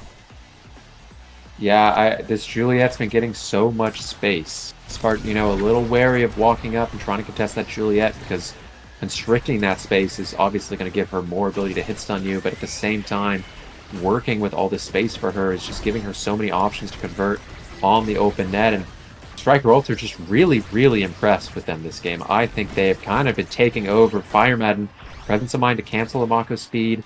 Atlas healing, really, really valuable. But that play right there from Assertive is, I think, something we're going to be wanting to see out of Spartan. Where you walk up aggressively, because when you play so far back close to your barrier, you're giving Juliet the opportunity to use her short range abilities to stuff it through like she did on the second barrier there. Spartan feeling the pressure, has to flip. If Striker Alter has their special, then Fireman is going to go down. Exactly what happens there. Alphemy almost goes down too, and this is going to be a really easy power play conversion for the side of NBS with the Mako speed. And I mean, this game is just all going the way of the Now's Bureau of Strikers. Yeah, that last striker was desperation from Spartan, right? You don't want to take the easy way out, because the easy way out is into the other enemy's face in the bottom corner. So you go for the hard strike war, but it's not one too difficult to get through an entire Juliet hitbox, hitting the perfect timing. Not very realistic. Great clears out from NBS, converting to a barrier on the other side with sheer core speed. And I like what Alter is doing on a lot of these dash plays. Instead of committing the dash punch into the expanse, doing the dash and trying to get a follow-up strike has been so good for NBS.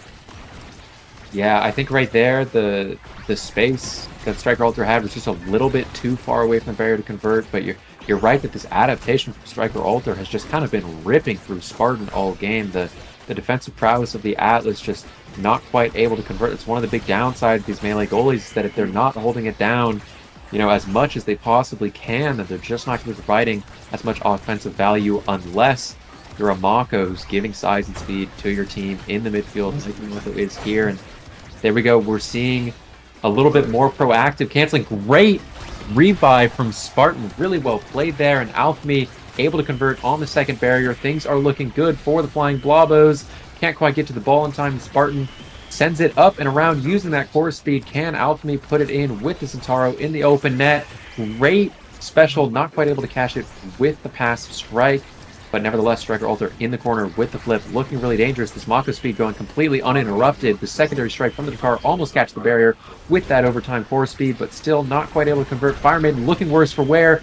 Almost goes down, but the extra special Atlas ult looking to keep them alive. Grabs the orb, but looking perfectly safe for now. And crazy bounces means Spartan's not quite able to catch the core. The strike is down, and Alphemy wants to use this flip in the open net. Great patience. Can Fire Maiden get the ball over to Alphemy? Alphemy once again trying to cancel this Mako secondary with secondary of his own. I'm really appreciating this proactive secondary canceling from the side of Flying Blobos. Crazy KO comes out onto Striker Alter, and as long as the power play goes well, I think Flying Blobos can convert. But right now, Striker Kai, this Drakkar, so simple, so aggressive in the midfield, able to keep things down, and Alphemy isn't quite able to stop that speed from the Mako. And if that secondary had hit onto Assertive, we would have been able to cancel the speed, and Striker Kai wouldn't have been in position there to put in the net. But nevertheless, the Mako speed does come out. It's another 3-0 set for NBS, and I don't want to say anything too soon, Saya, but I think this game's not looking too good. Yeah, NBS are just finding their offense very well. They're playing the midfield with this Drakkar, kind of similar to how Striker Alter fell back on the Asher, except it's the actual midfielder doing it.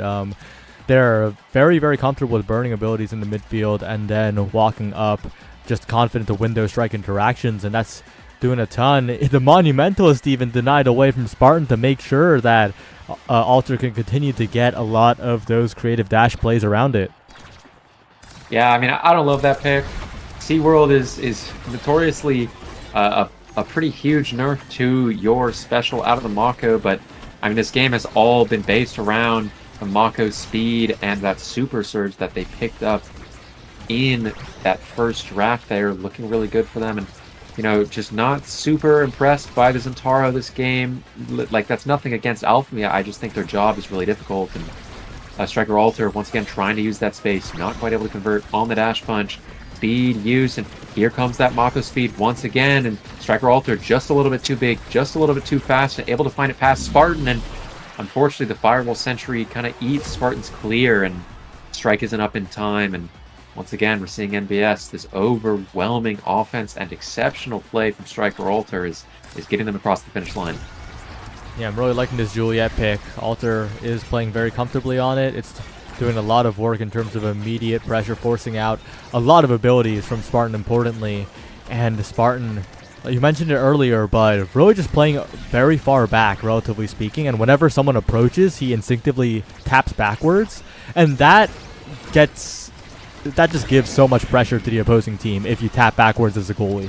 Like, that is just making so much space available for Striker Kai and Alter. And Striker Kai stealing the orb from Alter there. A little bit of tomfoolery, slowing down the offense for a moment. But because Spartan is holding back, giving that space, it makes it so easy for the offense to continue for NBS.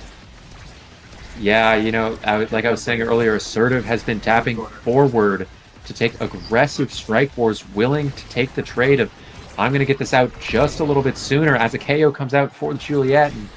And the power play is generated for Flying Blobos. Things looking pretty good for them. Great strike from Assertive. Just so much presence of mind with where the ball needs to move to stall as much time as possible. And these speeds just continue to go uninterrupted. Mako is just generating so much value. Unfortunately, the ball misses the Firewall Sentry that might have been the barrier if it had hit. Striker Guy misses the strike. Everybody kind of missing strikes out here.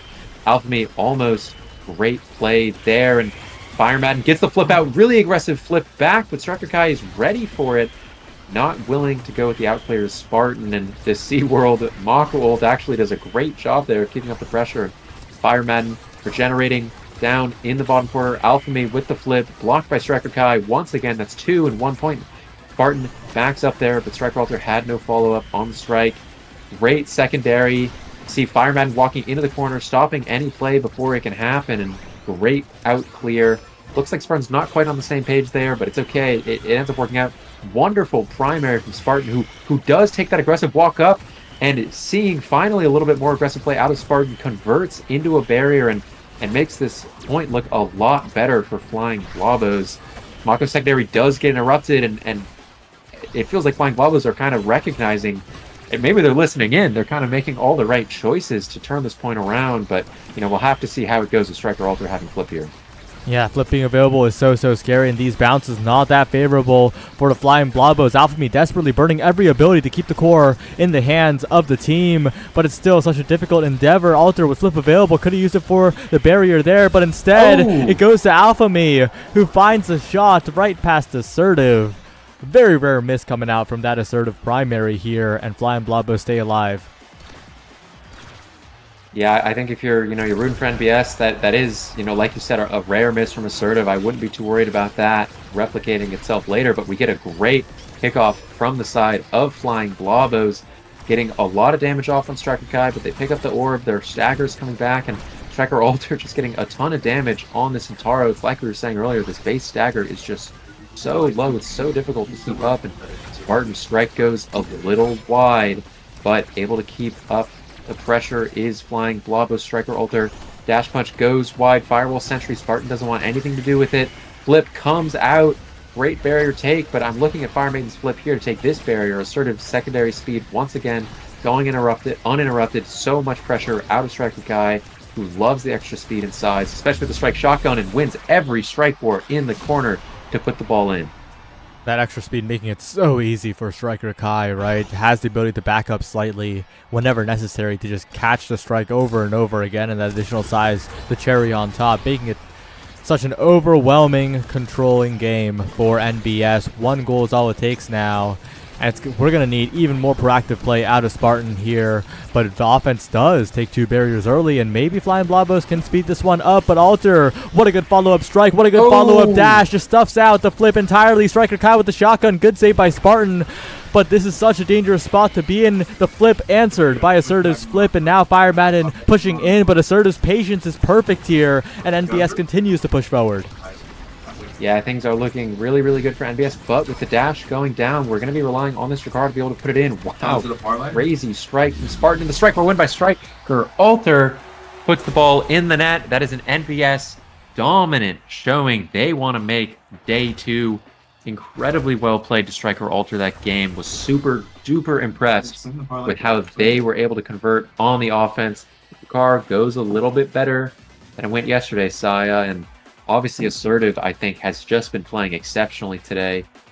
Their job wasn't too difficult this game. They end the game with 132 redirects, and but it really was that speed, and you could argue even dodging some of Alphamy's abilities that was able to keep up so much pressure. We see a 9-1 coming out from NBS. If I'm the rose petals are passed on the other side of the bracket, I might be starting to get a little nervous with how good NBS is looking today. That's how it works. Yeah, it is a little bit scary how confidently they took that game. The Flying Blobos, they looked pretty solid versus PPL, but NBS dispatched them, honestly, pretty similarly as dominant to how PPL did.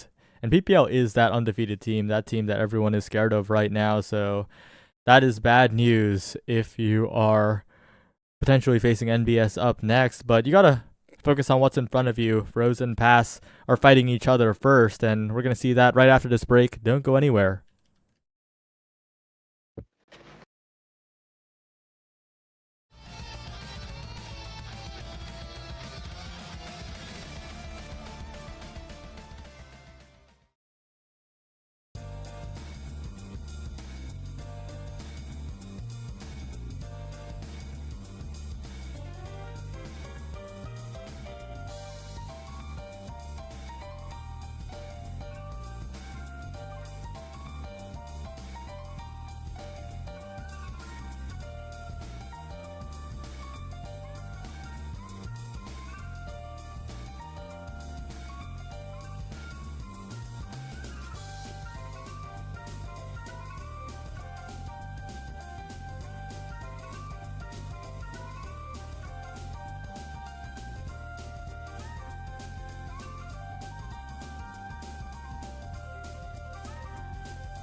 Hello everyone, we're back and we're here with the other losers quarterfinal, the Rose Petals versus Pass. The Rose Petals, of course, a very close match versus Platinum Exclusive in the winner's side. Now they face Pass to keep their playoff hopes alive here. What are your thoughts, Gramoa?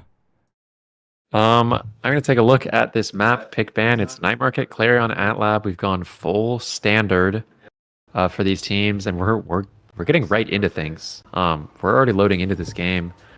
Luke playing the IME, which, I mean, I'll be honest, the IME goalie has not been super successful in playoffs recently, but Doxy on the now looking really good. Juliet picked up by Twisty, maybe a little unhappy with how squishy they were on Zentaro earlier today. David on the Rune, Coin on the Rasmus. They got some signature picks in here, and the Mako for Mangoes are yummy. I do like this Pass comp a little bit more, but I still do, I think, ultimately favor the Rose Petals. Yeah, that could definitely be the case here. Looking at that Rune, though, if David's able to play that well, that could be a big win condition. We know that Coin has been very comfortable this season on the Rasmus, and with that having a lot of agency to speed, kind of patching up a bit of Rune's weaknesses. I do like the comp coming out from Pass. Yeah, it's really difficult. You know, the Now can't pop this Mako speed at all, really, unless she's just super far forward. It's going to come down to Twisty being able to punch it out, and we'll see if Twisty kind of has that presence of mind. Great clear by Mangoes Are Yummy to keep things going. Doxy winning the midfield. David looking a little worse for him. Great strike from Twisty to take that second barrier. Almost gets the KO. Might use the flip for it, and does. And we got a strong power play coming in for the side of the Rose Petals. Mango's defending well so far, though. Great strike shot to get it away from Twisty, and Coin hits it away with the pendulum swing as well. As overtime ticks over, the respawn's going to come in, and Mango's buy space with the primary, but the core bounces right back. David doesn't strike it away, and a bit of a tragic first point for Pass, but I think we saw signs of life there. Yeah, Ghost of Gumi haunting Mangoes Are Yummy there, but nevertheless, a great first point for the Rose Petals. I think they're feeling super comfortable. When you're in these playoff spots, it's really easy to fall from winners into losers and have kind of like that mental debuff compared to the loser side team who kind of comes in guns blazing. So it's going to be important for Rose Petals to make sure that their loss to PLX does not sway their confidence or change how much they believe in their ability to win. And personally, I see Luke on the IME, and I think he's, you know, still full levels of confidence. Yeah, that is a pick that takes confidence, and walking up to the midline to flip like that for the goal takes confidence. Luke with the second goal for this team. The Rose Petals advancing to 2-0. And this is a team that they got second place in the regular season for a reason. They are looking very strong to start this one off. Yeah, I want to mention that I've been really impressed with how Twisty's been able to convert so far. Not really known for playing the Juliet, you know, much more known for this Kazan. And, you know, maybe the Rasmus and definitely the Zentaro. But, I mean, look at that. Just like clockwork, Juliet puts it in. Super aggressive plays from Twisty. And, you know, like I'm saying, I think they're doing a really good job so far. And with that, we head to the first draft very early. We get a fighter flight showing up incredibly early here. And that is a scary proposition, but because the goalie on the other side, Mangoes Are Yummy, is the second pick, they can safely pass down to fight or flight. Even if it's denied, it's not nearly as effective on the goalie slot. But it is Luke as well who picks it up, who is also the goalie. But I think that this could be also a pretty scary situation for the Rose Petals, as the Speed Awakening is picked up by Mangoes, and Deadeye is on the Rune. Yeah, I'll be honest, the draft was a little bit of a disaster for the Rose Petals. The Rasmus got hot shot, which is really, really scary for this IME. You know, that core speed can just be such a threat, and she can get caught out of position so easily. The speed for the Mako is a big deal, and now they're just going to be running around really, really fast, and they even got a Deadeye on the Rune for good measure. But Luke is just playing fantastically this game, and so is Twisty. And they convert beautifully on the offense in 18 seconds from a point that looked like it was going to go a lot longer. Yeah, it's looking quite good as that one comes through.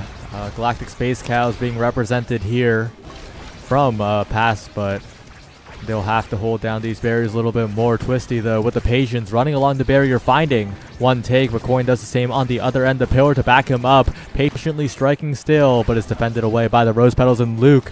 Such explosive offense coming out from the Aimee. The barrier already taken. Twisty dash punching it in, and the Rose Petals, draft or not, they're still continuing to sweep this game.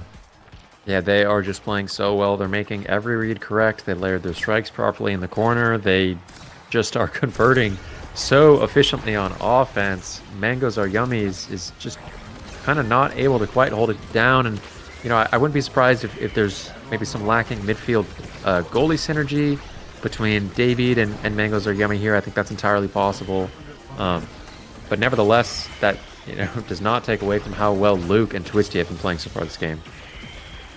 Absolutely, as the core bounces all the way around. It doesn't even take a Twisty strike. A perfect shot by Luke into the opening goal gate. That's a set over. That's another draft for the Rose Petals, and they're one set away from the first game being over already. This might be the fastest night market game of all time. Yeah, I mean, how long have we been here? Like 5 minutes, maybe, if you count the drafts, and then if you take them out, the in-game time is just like nothing. The extra special for the Aimee is really, really dominating. I mean, if we want to see this game end in record time, that is the Awakening that'll be doing it. The peak performance for the Now. Such a huge pickup, and this Mako is just struggling to find the right picks to make in this draft. It's a little unfortunate they keep ending up second pick here. The Rune getting a pretty decent build with the Deadeye, with the Cast Blast. If these Banishes are able to hit and able to kind of blow up maybe Doxy, we could see these points go a little longer, but you know, that being said, we're hot off the races for Twisty here. Yeah, and Twisty continuing to put on the pressure with that KO onto Coin, and now the Sincere Drums mostly ineffective as the strikes are good from Doxy and Twisty to the top side. The core is going. Luke, the glitch pop attempted, and Twisty pushing forward with the dash, finding the follow-up strike and trying to close this one out here. The strikes have been precise, but the KO's found onto Doxy here. A power play, big opportunity for Coin and David, but they can't get a pillar down, and the offense stalls out. Yeah, I mean, good strike from Davey there to keep things going, but not quite able to finish the job as Twisty picks up another KO. Luke comfortable playing it down, but might get punished by David with this Cast Blast. Oh, wonderful ult from Mangoes Are Yummy to keep things going. Signs of life for the side of Pass here in this midfield goalie duo, but Aimee extra special turret generating a lot of pressure in the corner. Coin walking up, has a lot of space to work with, but Twisty able to steal the pass from Mangoes Are Yummy.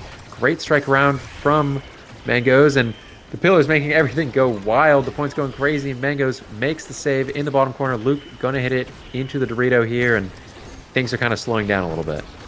But the pillars just can't form. They're being interrupted so well by the Rose Petals. Flip burned by Mangoes just in case, and now Coin in a dangerous spot, but Luke has perfect coverage in this net. Doxy helping out as well. Flip available now, flips it away just to be safe, and now Twisty looking to close this one out. A precise strike after the Flame Flurry, and the first goal of the final set goes once again to the Rose Petals. And that, I think, is something that Juliet's need to be doing if they want to be adapting to these high core speed overtime open net situations. Sat along that bumper, that corner wall, knew the ball is pretty likely to at some point ride along the top and end up exactly in that spot, which gives you a great Flame Flurry to get the goal. You know, we saw it a lot out of Dropletto yesterday, an efficient use of the Flame Flurry. We're seeing it again today, that it's just such an oppressive ability in the open net. But as I'm saying all this, Coin gets a great play, helped by the Mako speed, takes the barrier flip, goes a little wide, not able to convert. And Davey, these pillars, like you said, just aren't forming. And Twisty, great dribble into the barrier. And Coin able to convert as Luke messes up, uses the strike, and it goes right through him. And that's a point for the side of Pass. That's the first point. That's the start of something at the very least. And with David building up a lot of meter, maybe they have a chance here. But the main concern is always that it's nowhere. It doesn't really feel like a safe time at all. Doxy and Twisty rotate to the offense so quickly with the now speed. And Luke, of course, dashing in makes the offense so explosive for the side of the Rose Petals here. So even if Pass get a good push going, if the core's stolen away one time, if it's flipped away to the other side, then Mangos is in trouble. But here with a double banish, big opportunity for Coin as Luke misses a rare strike, but it's okay because Doxy's there to cover, and now the rotation comes in for the Rose Petals. Yeah, and Twisty, like you said, just able to absolutely tear through the defense as soon as they get their one opportunity. Finally did. Luke has the flip. Beautiful patience and great strike to get that ball through. The duo of Pass. Doxy, kind of difficult to strike war. There's giant Rasmus with secondary and size and speed in the midfield.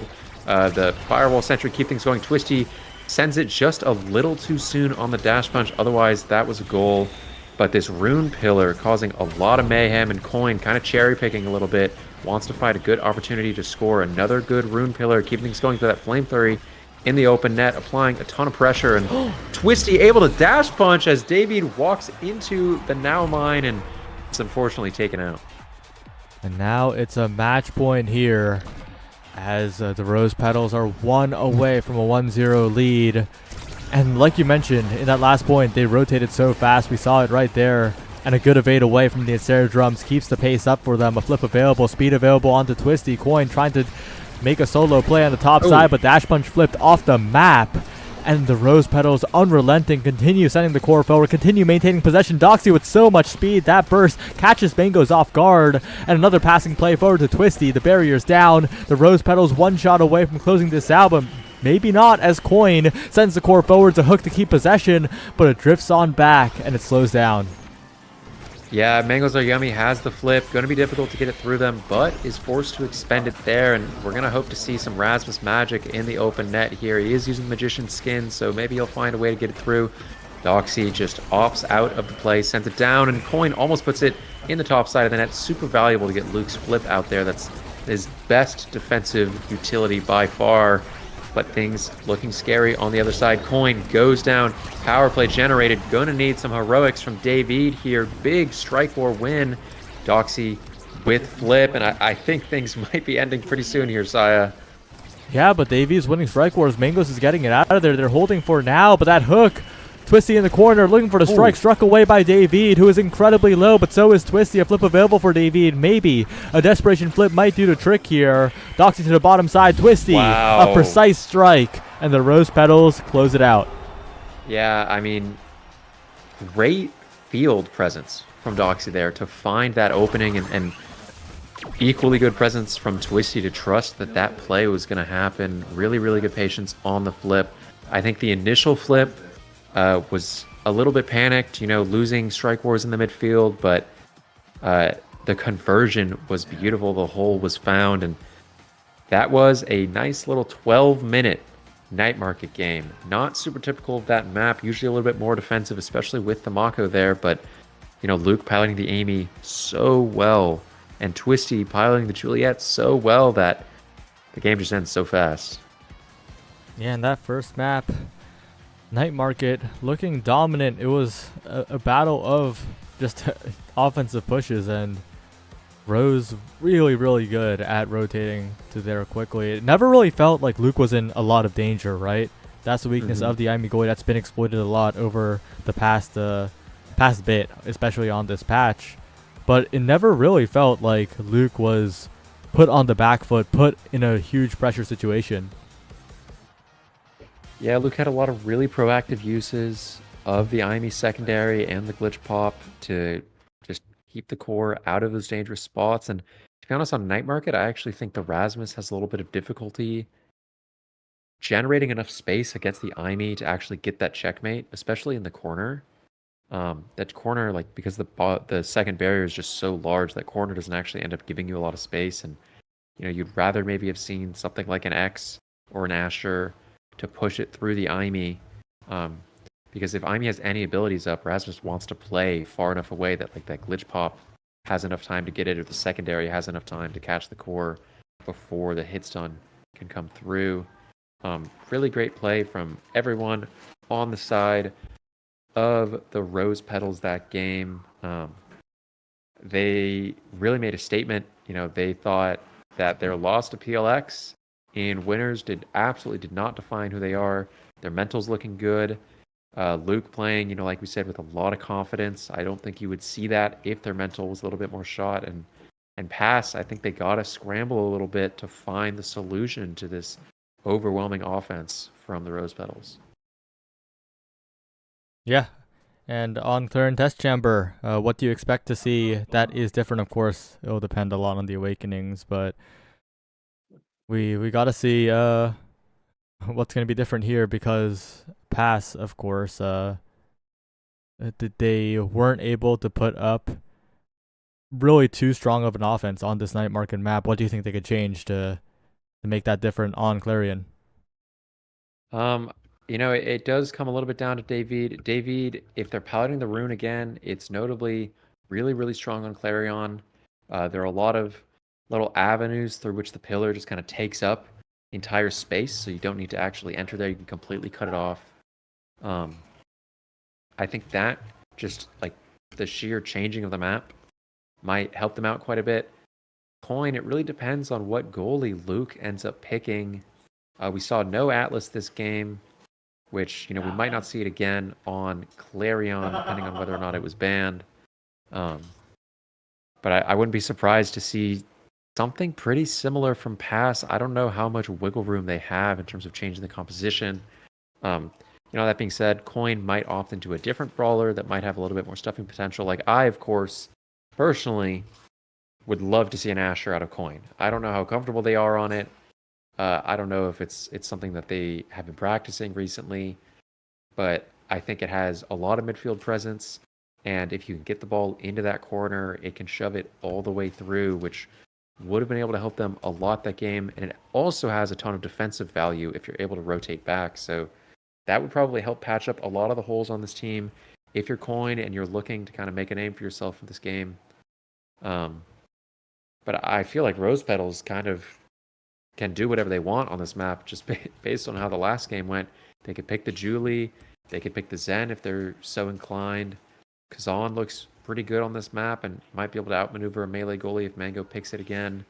Luke pulled out the Aimi and looked really, really strong on it, contrary to how everyone else has been looking so far this weekend. And Doxy can pick the Now. If Mangos picks the Mako, Doxy might be able to pick the Estelle.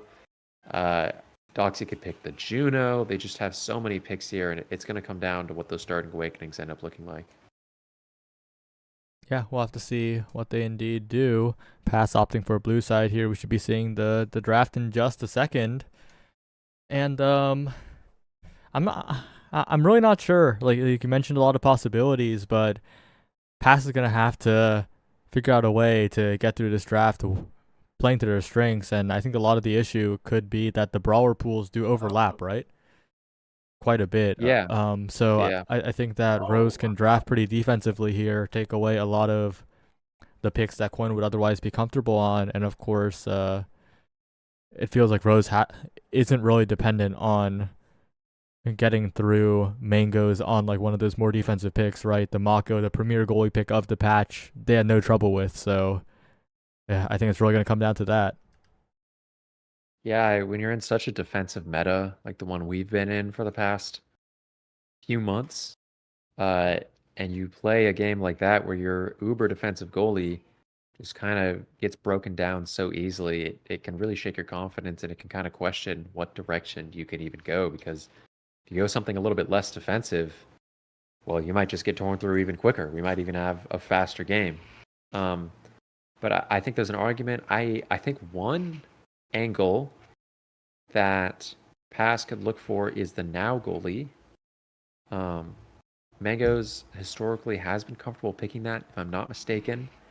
And similar to what Obscure Breads was able to do yesterday, I think that might help David in this midfield matchup against basically the entire roster of Rose, who was so proactive at generating control of the ball last game. But we're heading into draft now.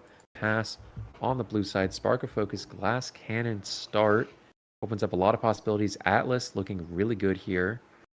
But kind of not the most direct start. So there's no pick that really stands out as a must pick here. I would be surprised to see some sort of melee goalie trade. Rose could potentially, make the mistake of giving the Now over by trying to pinch the pass goalie pool and take away all of those mainly goalie picks without realizing that the Now could come out and punish that. But nevertheless, it should be hopefully a better game for them on Clarion. It is, if I'm not mistaken, the Rose Petals pick, though, so they should be favored. And if last game wasn't favored, then I don't know what is. So, we'll kind of see how this draft progresses. Yeah, and getting started, Pass immediately taking away the Atlas. They do not want to face that particular melee goalie on the side of Rose. Luke being able to pilot that quite well, and it might be a Mako first pick here for Pass. I think they put a lot of priority on that melee goalie pick, and especially with it banning the Atlas away, I think they will be prioritizing it here. But they might be focusing a brawler, and indeed they do. It is the Juliet coming out for them first. That's really interesting. I did mention like the brawler dynamic a little bit heading into this one. I didn't expect they would first pick a Julie here. Yeah, I didn't either, but it makes a lot of sense. Julie's, like I said, it's been looking really strong. Flying Bravos in their much more competitive game against NBS, they were piloting the Julie.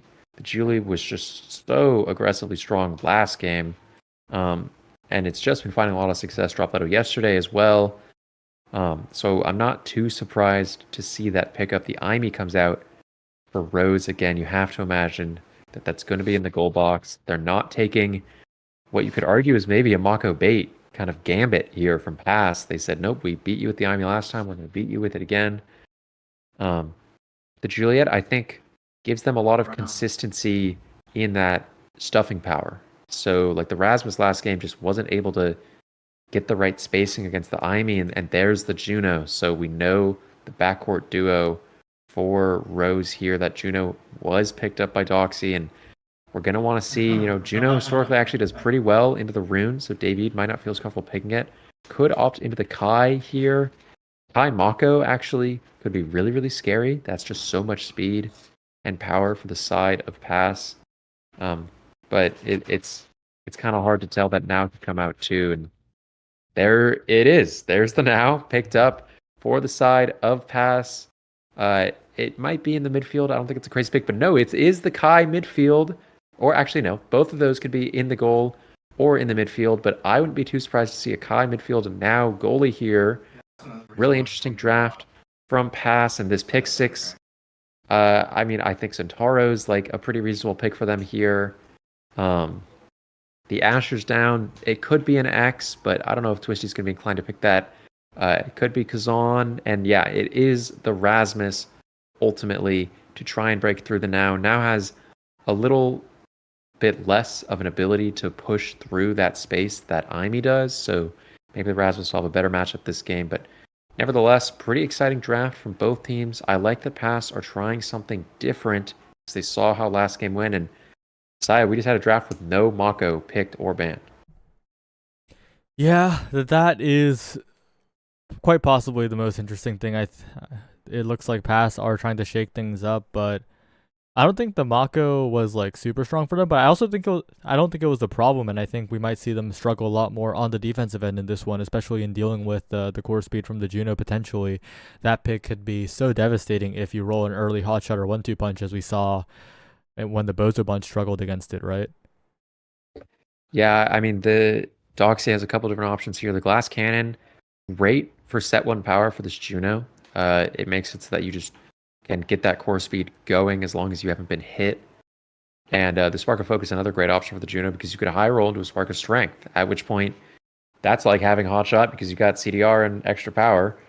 So either option here, the draft looking really good. I wouldn't be surprised to see the Glass Cannon out of the Now. I think that's a really nice pickup for them. Like I was saying earlier, this Now goalie pick, if it is the pick, commands more presence in the midfield, which should hopefully mean that they don't end up on defense as much. But with how Luke was playing last game, I wouldn't be too surprised if we see something similar go down. Yeah, we're gonna head right into game pretty soon. This could be the final game for Pass in this playoffs. They will be looking to try and extend their run here But with what we've seen so far, the Rose Petals, they're looking very confident in moving on here. Yeah, they had a really great showing last game. They had a good showing in the upper bracket. This is their map pick. I think everything is going up Rose, and if you put your bestie bucks down on Rose, you're happy that you're going to get your reimbursement here. And we're loading into game. It is Mangoes Are Yummy on the now goalie. It is the Kai midfield, and Pass has, to give them credit, they have sufficiently shaken things up. Things are way different this game, and we're hoping that maybe leads to a significant difference in the result. That's what they're hoping, but we will see when the game plays out. A lot of glass cannon on the side of Pass here. David also opting for it instead of just Mangoes, and that will mean that the drafts might get a little awkward before Pass heading into the late game when the sparks come through on the other end, right? You mentioned the Juno combination. That is a big threat that really just adds to the draft flexibility of Rose Petals. And as this bouncy castle, the Inky Splashdown of Clarion Test Chamber plays out, I think both teams handling it quite well so far. Yeah, Luke has done this exact same clear out of the corner 3 times in a row now. Up into that bumper, really a safe clear if you can pull it off. Mango's unfortunately not quite able to replicate that success, and the Blavo, I think that primary just hit that ball like 6 times, but nevertheless the ball gets through. Mangoes Are Yummy, and first point goes the way of Rose. Yeah, it was a really tough clear for Mangoes too, because Twisty was completely covering the bottom side. Well played by the Rose Petals. Their offense has consistently been very strong. They're keeping the core forward, but I do like the pick from David. This Kai has a chance to shut down this Juno quite a bit. A very comfortable matchup with the Barrage. But when the core speed picks up, it will be a lot harder to do so. And Luke continuing to put on the offense. But again, David's Kai doing so much work, and Coin getting a KO. Pass coming alive here. Yeah, this is what they were hoping for, and this is what they're getting. The Juliet is providing that pressure in the midfield with the threat and actualization of those KOs. Power play doesn't really lead anywhere, and the next dash punch does go wide. But nevertheless, Mango's comfortable here against Twisty in the goal box with the now.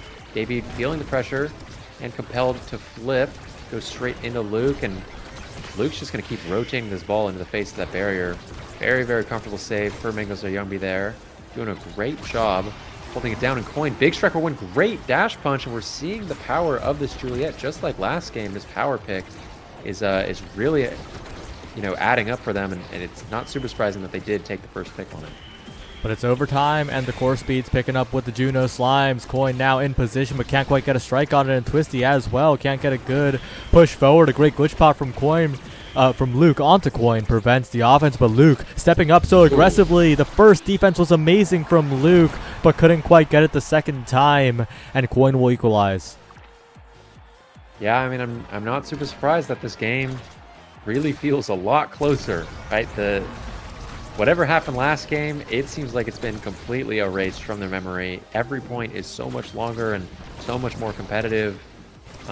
These adaptations from Pass are seeming to work really well. A ton of damage from the Juliet in the corner here, just so much pressure, and if they can find a KO on Twisty or just almost putting the ball in the net for Coin there. Oh, Mangoes flies a little too close to the sun, but nevertheless, Doxy goes down.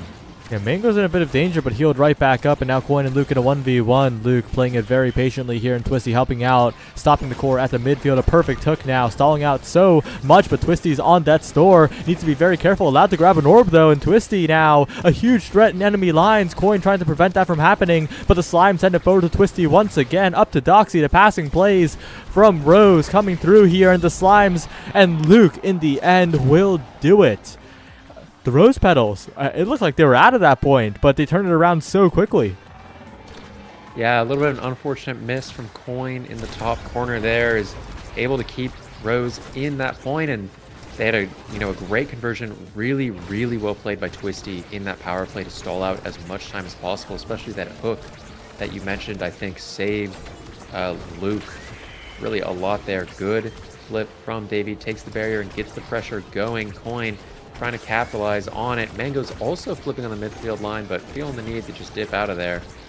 Twisty coming into the corner, and things are slowing down a bit as we head back into the corner for the other side. Davey, great play and flip up available for Coin. And a very quick usage of it to close out the point 2-2 now. And David, the cornerstone of the offense there, right? That Giga Blast just automatic right afterwards, taking the barrier, providing a lot of coverage. And that's the kind of offense that Pass needs. They need to find multiple things in one push. If they just get one barrier at a time, they'll get outpaced by the Rose Petals here. So far, they're a little bit behind pace in this point. They got to watch out. Yeah, things are picking back up for Pass, but Luke really, really aggressive, stepping up with the glass cannon, not afraid to leave the net. Davey trying to go for a KO on Twisty, but unfortunately not able to find it. The Juno Slime almost takes the barrier, but Mangoes Are Yummy is ready for it, and now the rotation easy for Luke there, and the face of this barrier looking weak as Coin's dash punch goes wide. Great flip from Doxy, but not quite able to convert on the barrier, and this is Pass's time to make a good offense. If Coin's dash punch is able to come up soon, but just a little bit too worse for it. David being so aggressive in the corner takes the barrier, and things are looking really, really good for Pass. Yeah, 2 strike wars that David won, making a big opportunity for them, but David staggered now, potential KO hooked away, and that's just enough. And without the midfielder that's been getting it done, it's just Coin, but Coin sends it to the top side. Doxy doesn't read the angle in time, and well played by Coin. Kept the core very close, made the angle hard to read. Yeah, I was going to say the same thing. I think that looks a little bad for Doxy there. You think, why didn't Doxy just cover that corner? But the angle changes so drastically with just the smallest micro adjustment from Coin that it makes it really, really difficult to read exactly where it's going to go. Doxy saw the distance between herself and Luke and figured that Coin would try to go to the middle, so cheated down a little bit, but Coin just went to that top corner. And now we've entered this set. The Kai feels the need to deny the Deadeye from the Aimee, and then the Aimee, who didn't take Spark, takes the Spark of Rezeal. Julie gets a big 1-2 punch, which is a fantastic deny. Dash Awakening from Doxy, a little scary, and Saya, go ahead. I think that's a huge drafting mistake from Luke there. Taking the Spark, of course, if you give the...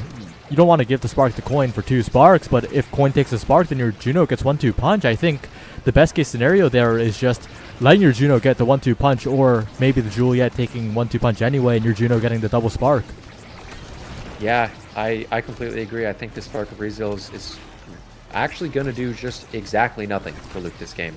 There's not been enough damage pressure for the Rezeal to really matter, and unless Luke gets another Spark, it's hard to imagine the value, but this Juliet dash punch so much better than the Rasmus was last game in this corner for developing pressure on the Aimee, and the flip on the goal line sends the ball into net. And yeah, I agree with you, Saya. I think the Juno's not super happy with how that draft played out. And you got to play for that win condition too, especially when you're on the back foot like this. The reason why EKC took that game against the Bozo Bunch, right, with the core speed slimes from Katsuna, was because of a 1-2 punch pickup like that. They created an opportunity for a win condition to appear from the midfield, the ability to bypass the Juliet and reduce the number of offensive opportunities that Pass got. And they don't have that right now. They have to use flips for that. But if they had core speed on the Juno, they could just do that with an ability, not a flip.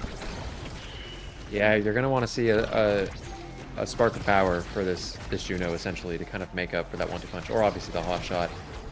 But nevertheless, things kind of just slowing down a little bit. It's hard to imagine that either barrier is going to be going down anytime soon.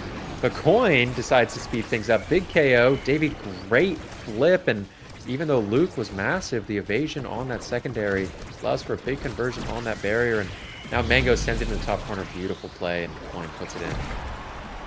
Passa looked like a new team. They got a good draft. They've been finding connections over and over. Coin being precise, and Davey just playing this offense so well for this past roster. Mangoes getting it past Twisty there. The primary kind of got hidden behind the core. Yeah, I was a little clever, cheeky play from the now there, but the ball rotating back up to the top side. A little scary. Opts to send it down into Twisty, but great strike from David. I mean, Pass have just completely come alive this game, and it's not just a comp gap. I think they're just playing super well too. David kind of losing the strike a little bit there, sends it back around, and got a bit of a scary situation, but Mangoes navigates it beautifully. Twisty with a great punish. Kind of a 50-50 there for Mangoes. Twisty could kind of react to wherever it was struck. But open net situation, KO found for the Rose Petals, and if they want to win this set, this is the kind of play that they're going to need to make. Come back. Yeah, with that slime in the corner with Twisty making the pressure into Firewall Sentry bearing down, that is the kind of point that the Rose Petals need to set up more often. And now on the bounce house on Project Base Drop, they're going to need some early offense or else this Kai is going to overwhelm on the sides. And Luke, the wrong angle, an own barrier. Now Davies running forward, Coin's there as well. The defense is made, but again, this is the game where Pass is the more explosive team.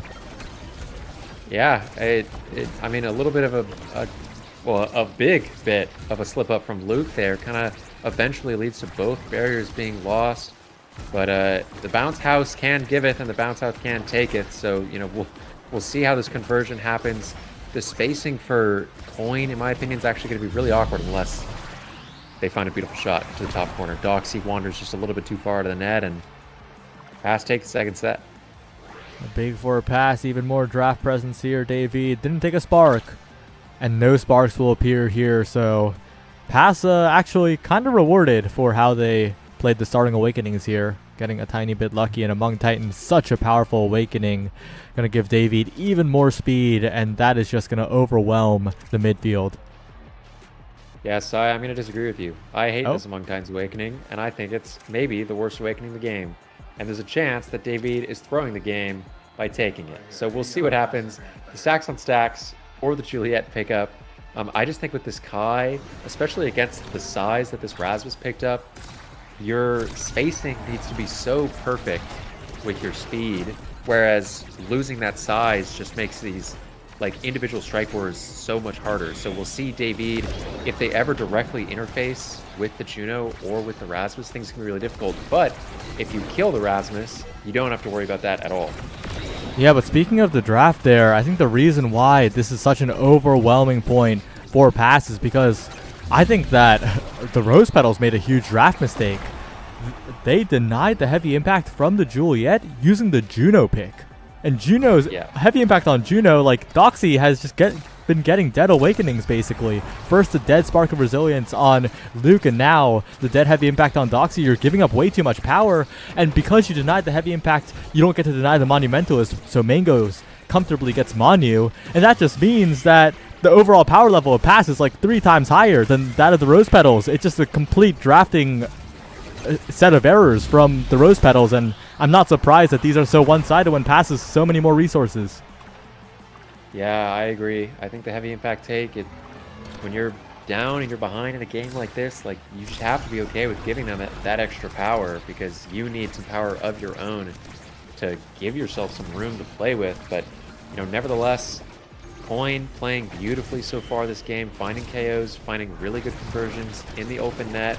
Doxy, a little worse for wear, and goes down. Power play generated for the side of Pass. Mango's aggressive flip, wants to get the double, isn't quite able to find it. And, you know, I said David took that Among Titans, and, well, there goes David. I said David took that Among Titans, but that wasn't looking too good for them. But with how Mangoes and Coin have been playing, it doesn't matter how small David is. He just needs to be able to cover the remaining space. Yeah, now David running in, looking like a bit of a fly there. Just tiny and walking all over the place. Doxy with a chance now, but Mangoes finds a good strike. And Coin now looking to try and make a passing play to David. Forces out the flip from Luke. Bit of a dangerous spot with the slime there. But Pass running forward, looking to try and close this game out. Looking to take it to game 3 in record time. A jump forward from Doxy, unsuccessful. A great clear, but Twisty finds the perfect pass through from Luke. And secures it into the bottom corner. The Rose Petals not out of it just yet. Yeah, I'll say it. That was a psychopath hook and a psychopath play.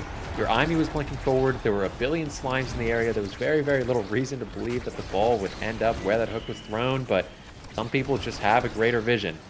And so Twisty makes an awesome play, and we could see things going a little bit better. Doxy ends up jumping out of position, and Coin goes down. Things might be going the other way for the Rose Petals. To see if they can convert in this corner. Mangoes flip and dip, gets it out of there. David, difficulty taking that strike or against the Rasmus. Exactly what I was saying earlier.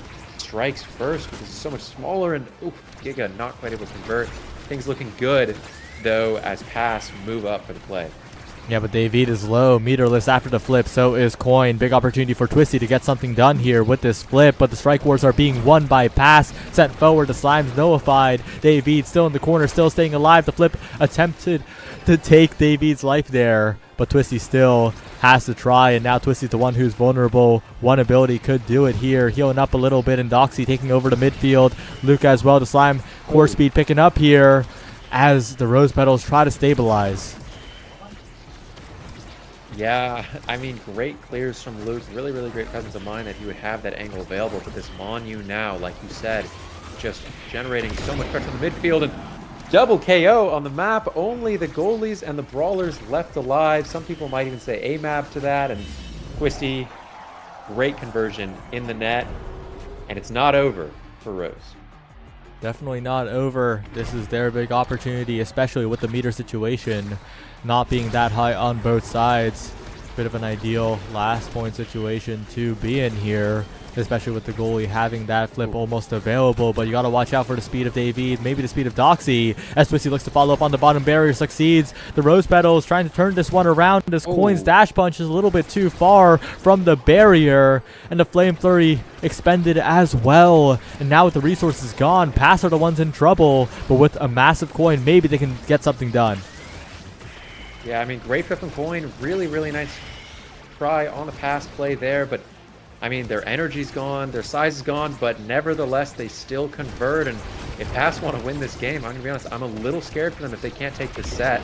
But Coin, with an absolute hero play, takes out the flip from Twisty, and things are looking really, really rough for the side of Rose. The game might just end here, but Doxy coming up with the flip almost goes down. Giga Blast. Coin has so much space, and David, great shot into the bottom corner, and that is a statement from Pass going to game 3.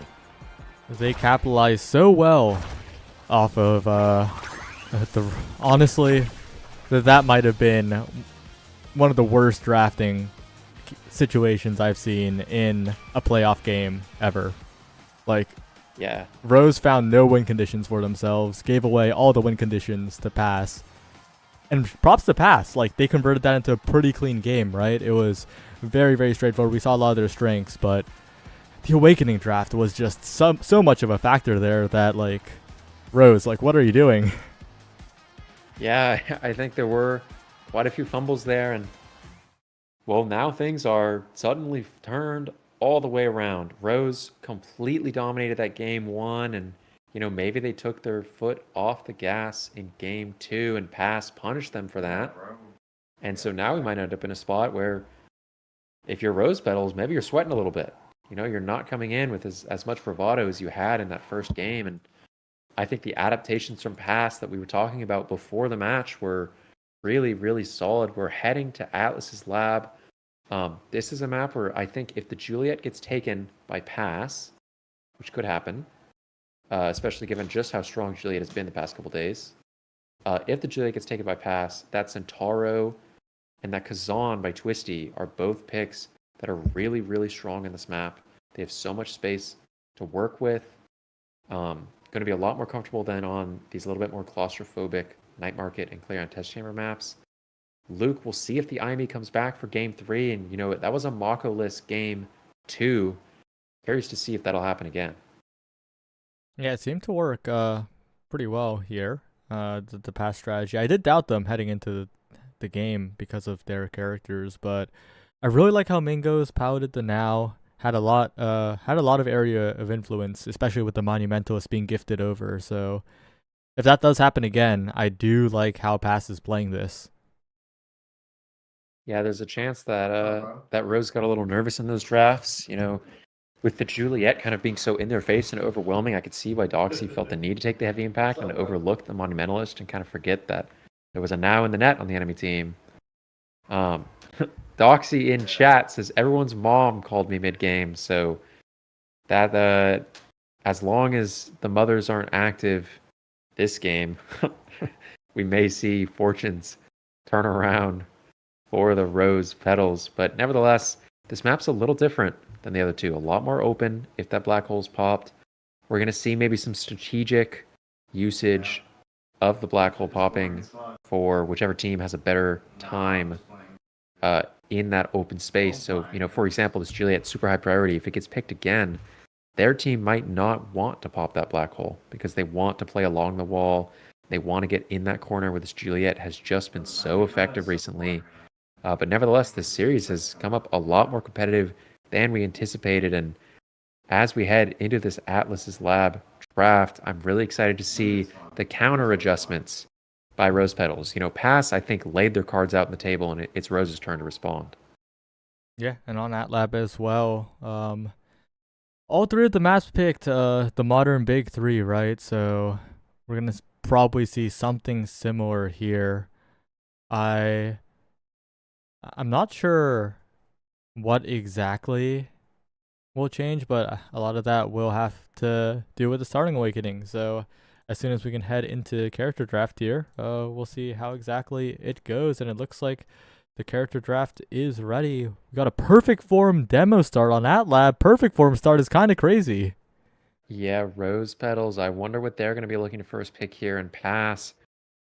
Probably not too happy with this. They're probably kicking themselves with this awakening start because they don't want to give this Atlas. I think they've banned it twice now, if I'm not mistaken. And they don't want to give this Zentaro because a certain brawler on the Rose Petals might have some affinity on that character.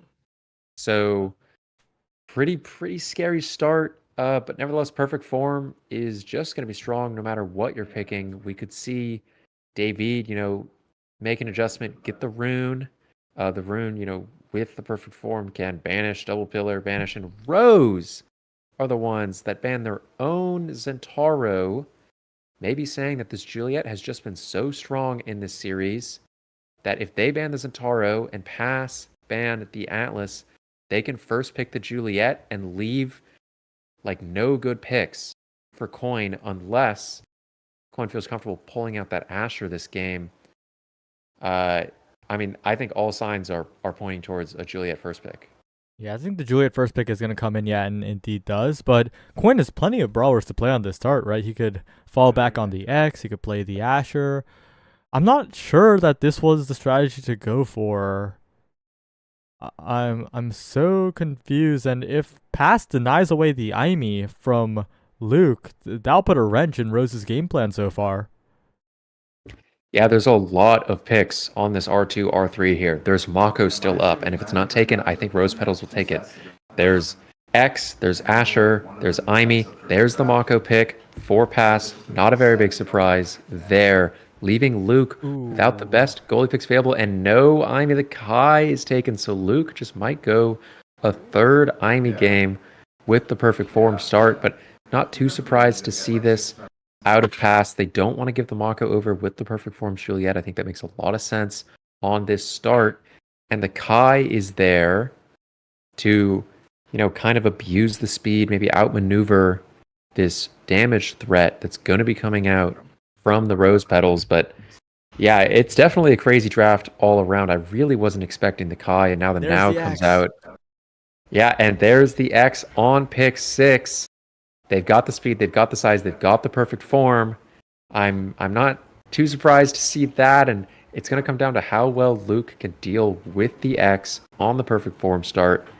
If anyone takes the Demolitionist, which maybe Mako could, they'd be denying their own X, most likely.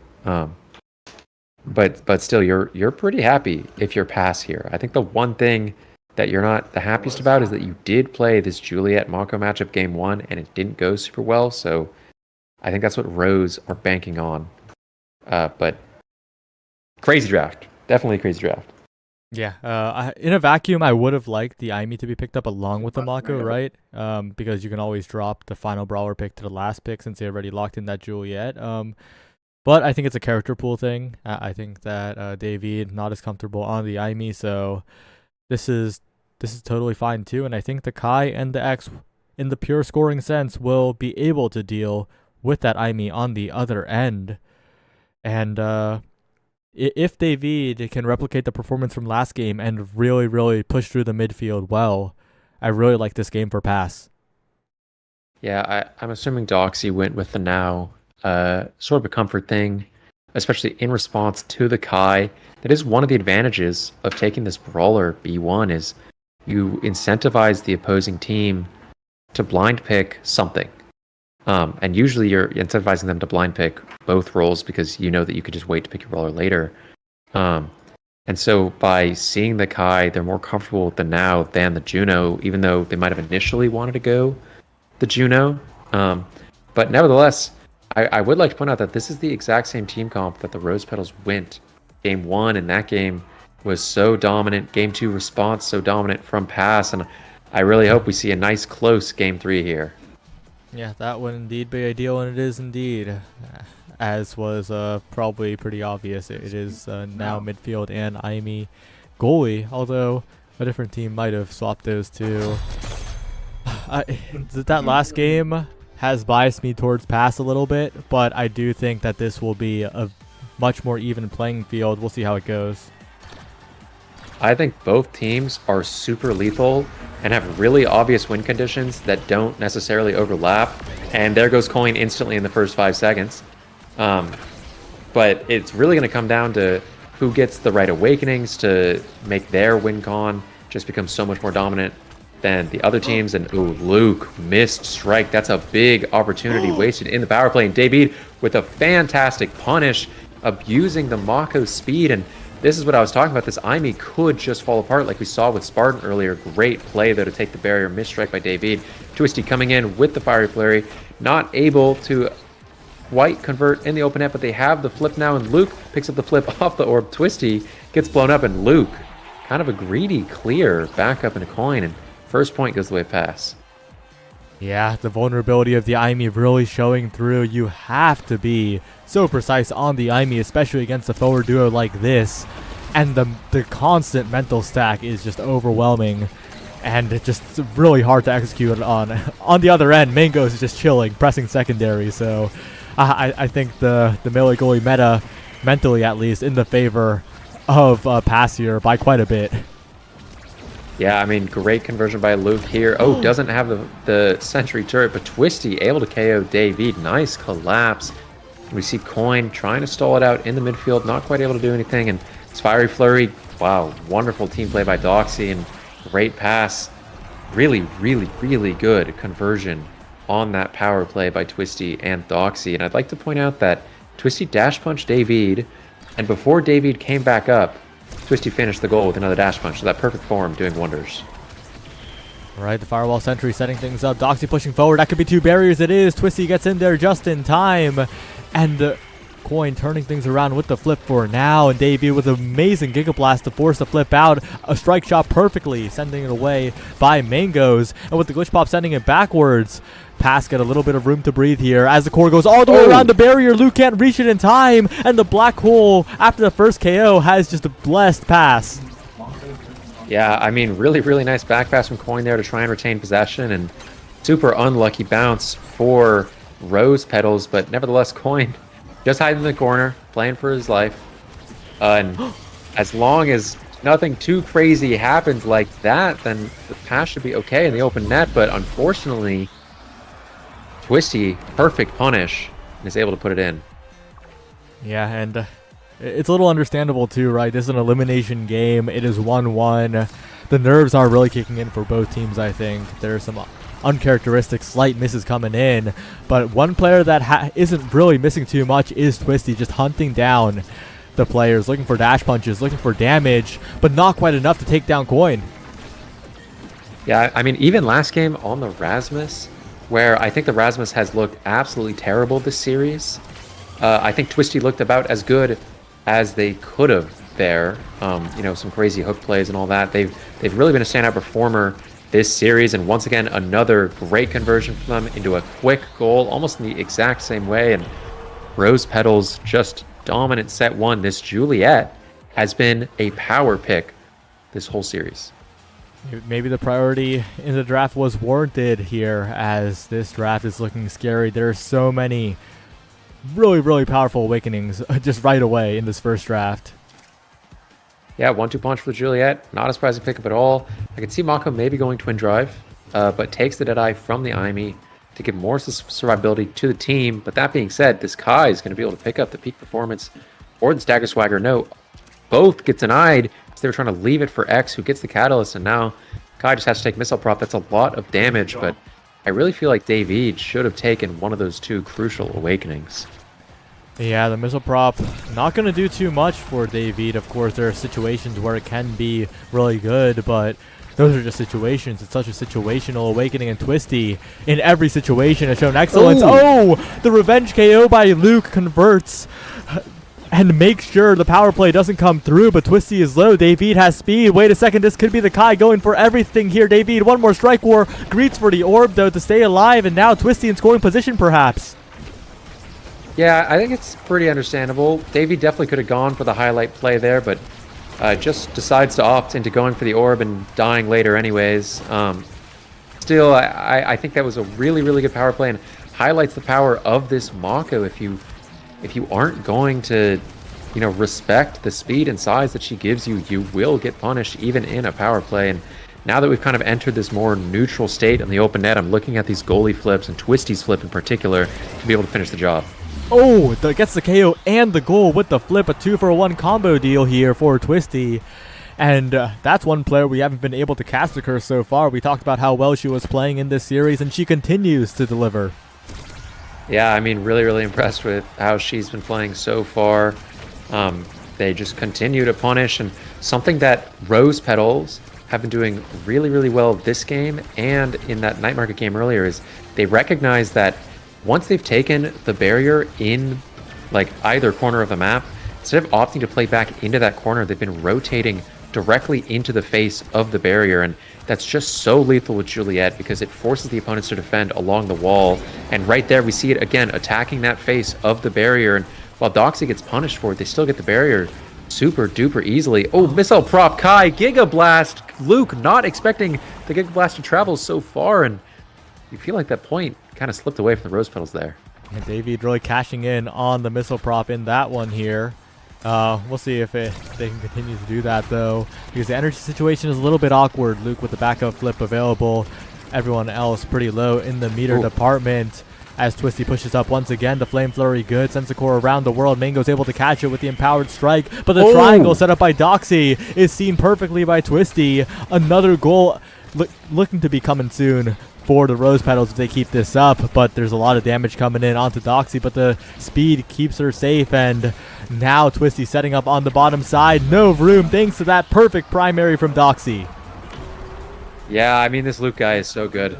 The flip into the Now Mind, just the presence of mind to see that set up there, just so good, and really great team play. I think Doxy's Now Minds have just been exceptional in the game. Like you said, cutting off the space there, setting up for the barrier take earlier, and they have just been so critical to give Doxy a presence across the map without having to actually stand there.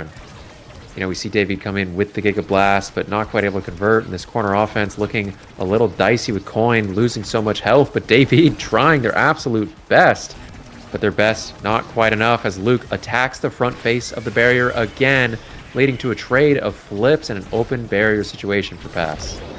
Twisty getting a KO, a power play in the favor of the Rose Petals. Oh, a bit of miscommunication, but Luke is there in time. And if they can get one more pass to Twisty, that would be the goal. But the respawn's being stalled out quite a bit. They're taking their time here. And Mango's manages to find the clear angle. The dash burned as well. And Pass survives the onslaught. Yeah, this flip for Luke really, really wants to flip in the net, but has to eject button back. Twisty looking to convert here. Luke coming in with the flip. Secondary saved, though, and Twisty comes down for the KO. Not able to find it. Mango's great patience. David with the punish, but not quite. Luke's able to make it in time, and this flip from Coin looking scary, but control of the ball given over to Luke. Back up the Doxy in the corner. Kai goes down. Coin flips, but sabotaged by his own Mako. Luke makes another close save on the barrier, and I think with Doxy's flip here, it's going to be really, really hard to save.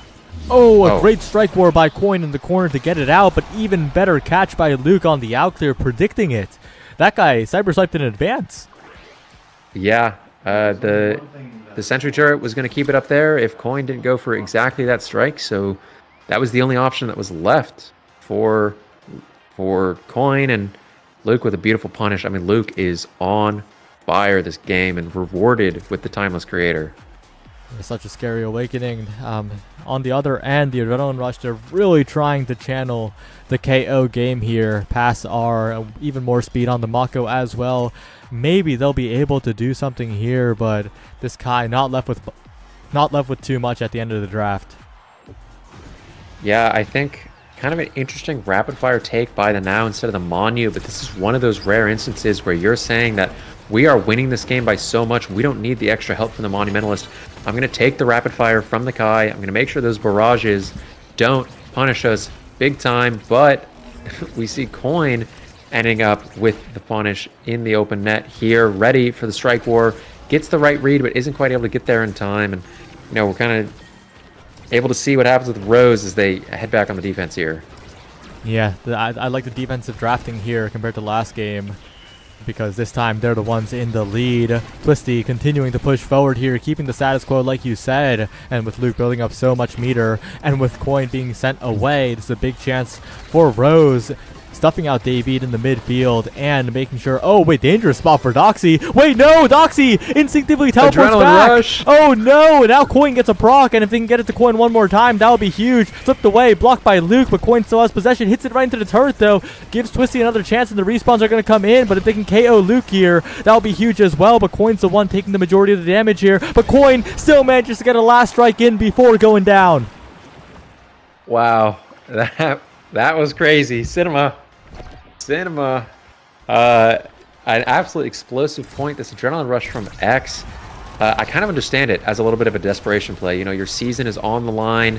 Maybe you could just pick up these KOs and convert so aggressively in the power play. It's certainly not the craziest idea in the world. This Kai is outputting a lot of damage with that missile prop barrage into Giga Blast, but Doxy, great play there. Twisty takes the KO on the net. Twisty almost gets another one on David. The net is open. David staggered. Good try with Giga Blast and rotation, but barrage goes just a little bit wide and Luke's able to put it in. Yeah, it's a valiant effort. Pass are doing what they can, but Rose, it feels like they have control of the state of the game at the moment. Luke with a flip coming up. No one else even close to one. And that will make it so that Rose can just stabilize the game at any point. But with Coin winning a strike war like that, a bit of nervous striking coming out from Rose. And Coin feasting on that opportunity. But on the other end, you got to watch out if you're Davey. Dodging away from the dash punch, though. And the Kai will stay alive. Yeah, I mean, some crafty passing between Luke and Twisty there. A lot of faith and a lot of teamwork you could see out from these two. Coin almost trying to get in. And you could see David recognizes that this damage win condition with the missile prop Kai is kind of real. But unfortunately, this Now is just keeping the health bar drop at bay. Twisty getting in there. Barrage once again. Low once again. And incredibly defensive dash punch as Coin is the one that goes down. Twisty doing a little bit of emoting in response. And David kind of all over the place. Mango's going to go back up here. Nice and safe. David almost gets the flip. Could get a punish. Great punish from David there on Luke and down to Coin. Maybe. Nope. Luke content sending it back up. David barely alive. Glitch Pop almost sends it into the net, but David is alive for now. Going to grab that orb. Stick around Mako speed, keeping them safe, but Doxy, beautiful strike war. Sent it into the bottom. Really, really great recognition of the hole in the bottom side of the net. Rose are one goal away from moving on in playoffs. That last game was devastating, but they're very close to just making the full recovery here. And Doxy with the flip available. Blocked away, KO'd, Adrenaline Rush procced, and now Twisty the next target perhaps. Coin trying to transfer that forward, but Twisty gets the revenge KO, nullifies the power play, and a perfect passing play forces out the flip from Mangoes. This time the core drifts away though, but that's more time to solve for Doxy to get back, and rushing forward once again. Well-timed strike by Mangoes, but it's such a difficult corner situation still. Twisty putting on so much pressure, and finding the dribble as well. David buying space, but Twisty going in. A good strike by David. A flip out by Coin around the world, but Luke has the coverage. And once again, the Rose Petals hold on to both their barriers. Yeah, I mean, Coin is missing these KOs by inches and is getting KO'd by inches. So it's really unfortunate for them there, but great hold by Mangoes. David tries to go for crazy Giga Blast, not able to find it. Luke with a great punish. Wants to stay up with the flip, but a good recognition from Pass that they need to clear down there. And David with the barrage, and I feel like Pass are just kind of a little desperate here, and, you know, very understandable, but finally the speed coming through. Great strikes from Coin, and the Giga Blast not quite able to put it in. Defensive Firewall Sentry gets it up to Coin, who shoots it up to Luke, not able to quite get it in. Twisty almost uncles again with the dash punch. Coin sends it backwards. David coming in, speed activated, cuts the pass to Doxy, but Coin almost knocked out. Has the flip, and David is just so fast, might be able to convert in the open net. The Giga Blast goes a little wide. Twisty finds the KO on Coin. Mangos has the core speed to work with, sends it forward, tries to get it out of the corner, but the barrier finally taken. Now a dangerous spot for a pass. Rose looking to close it out here. Doxy in a good position. Sent away by Mangos yet again, but Twisty setting up now. Looking for a dash punch, but interrupted. And now Coin sending it away. David could be the hero here, but the glitch pop sends it away yet again to the bottom side. Coin to David looking for the Giga Blast. Luke finding the strike at the last possible moment. And pass so close, but Twisty finds a dash punch yet again. Mangos with a flip available, but so does Doxy, and Luke's is coming up as well. Flip to the bottom side. Mangos not panicking, keeping the resource. Not burning it just yet. Mango's in a tough spot now with the Fireball Sentry. Almost taken out by Twisty, but the punch part of the dash punch not quite connecting. And now Luke playing aggressively, looking for the flip. Blocked away by Mango's top side. And pass will keep this game alive. Yeah, that was really, really well played by Mangos. I mean, nerves of steel there to keep the flip and to punish it offensively. I think Mangos, to be honest, I think Mangos saw that coming. I think Mangos knew that Luke was playing a little aggressive, wanted to finish the game out, and knew that there would be a hole in the net if he was able to just wait long enough, is able to do so successfully, and now good rotation from pass down to the bottom side. Firewall Sentry forced out. Coin heading back up into the top corner. I want to see if they can rotate it again down, because otherwise they're just in a 1v3 in this corner. Mangos understands that going down there is probably the better route for them to play offensively. Insane Giga Blast by David.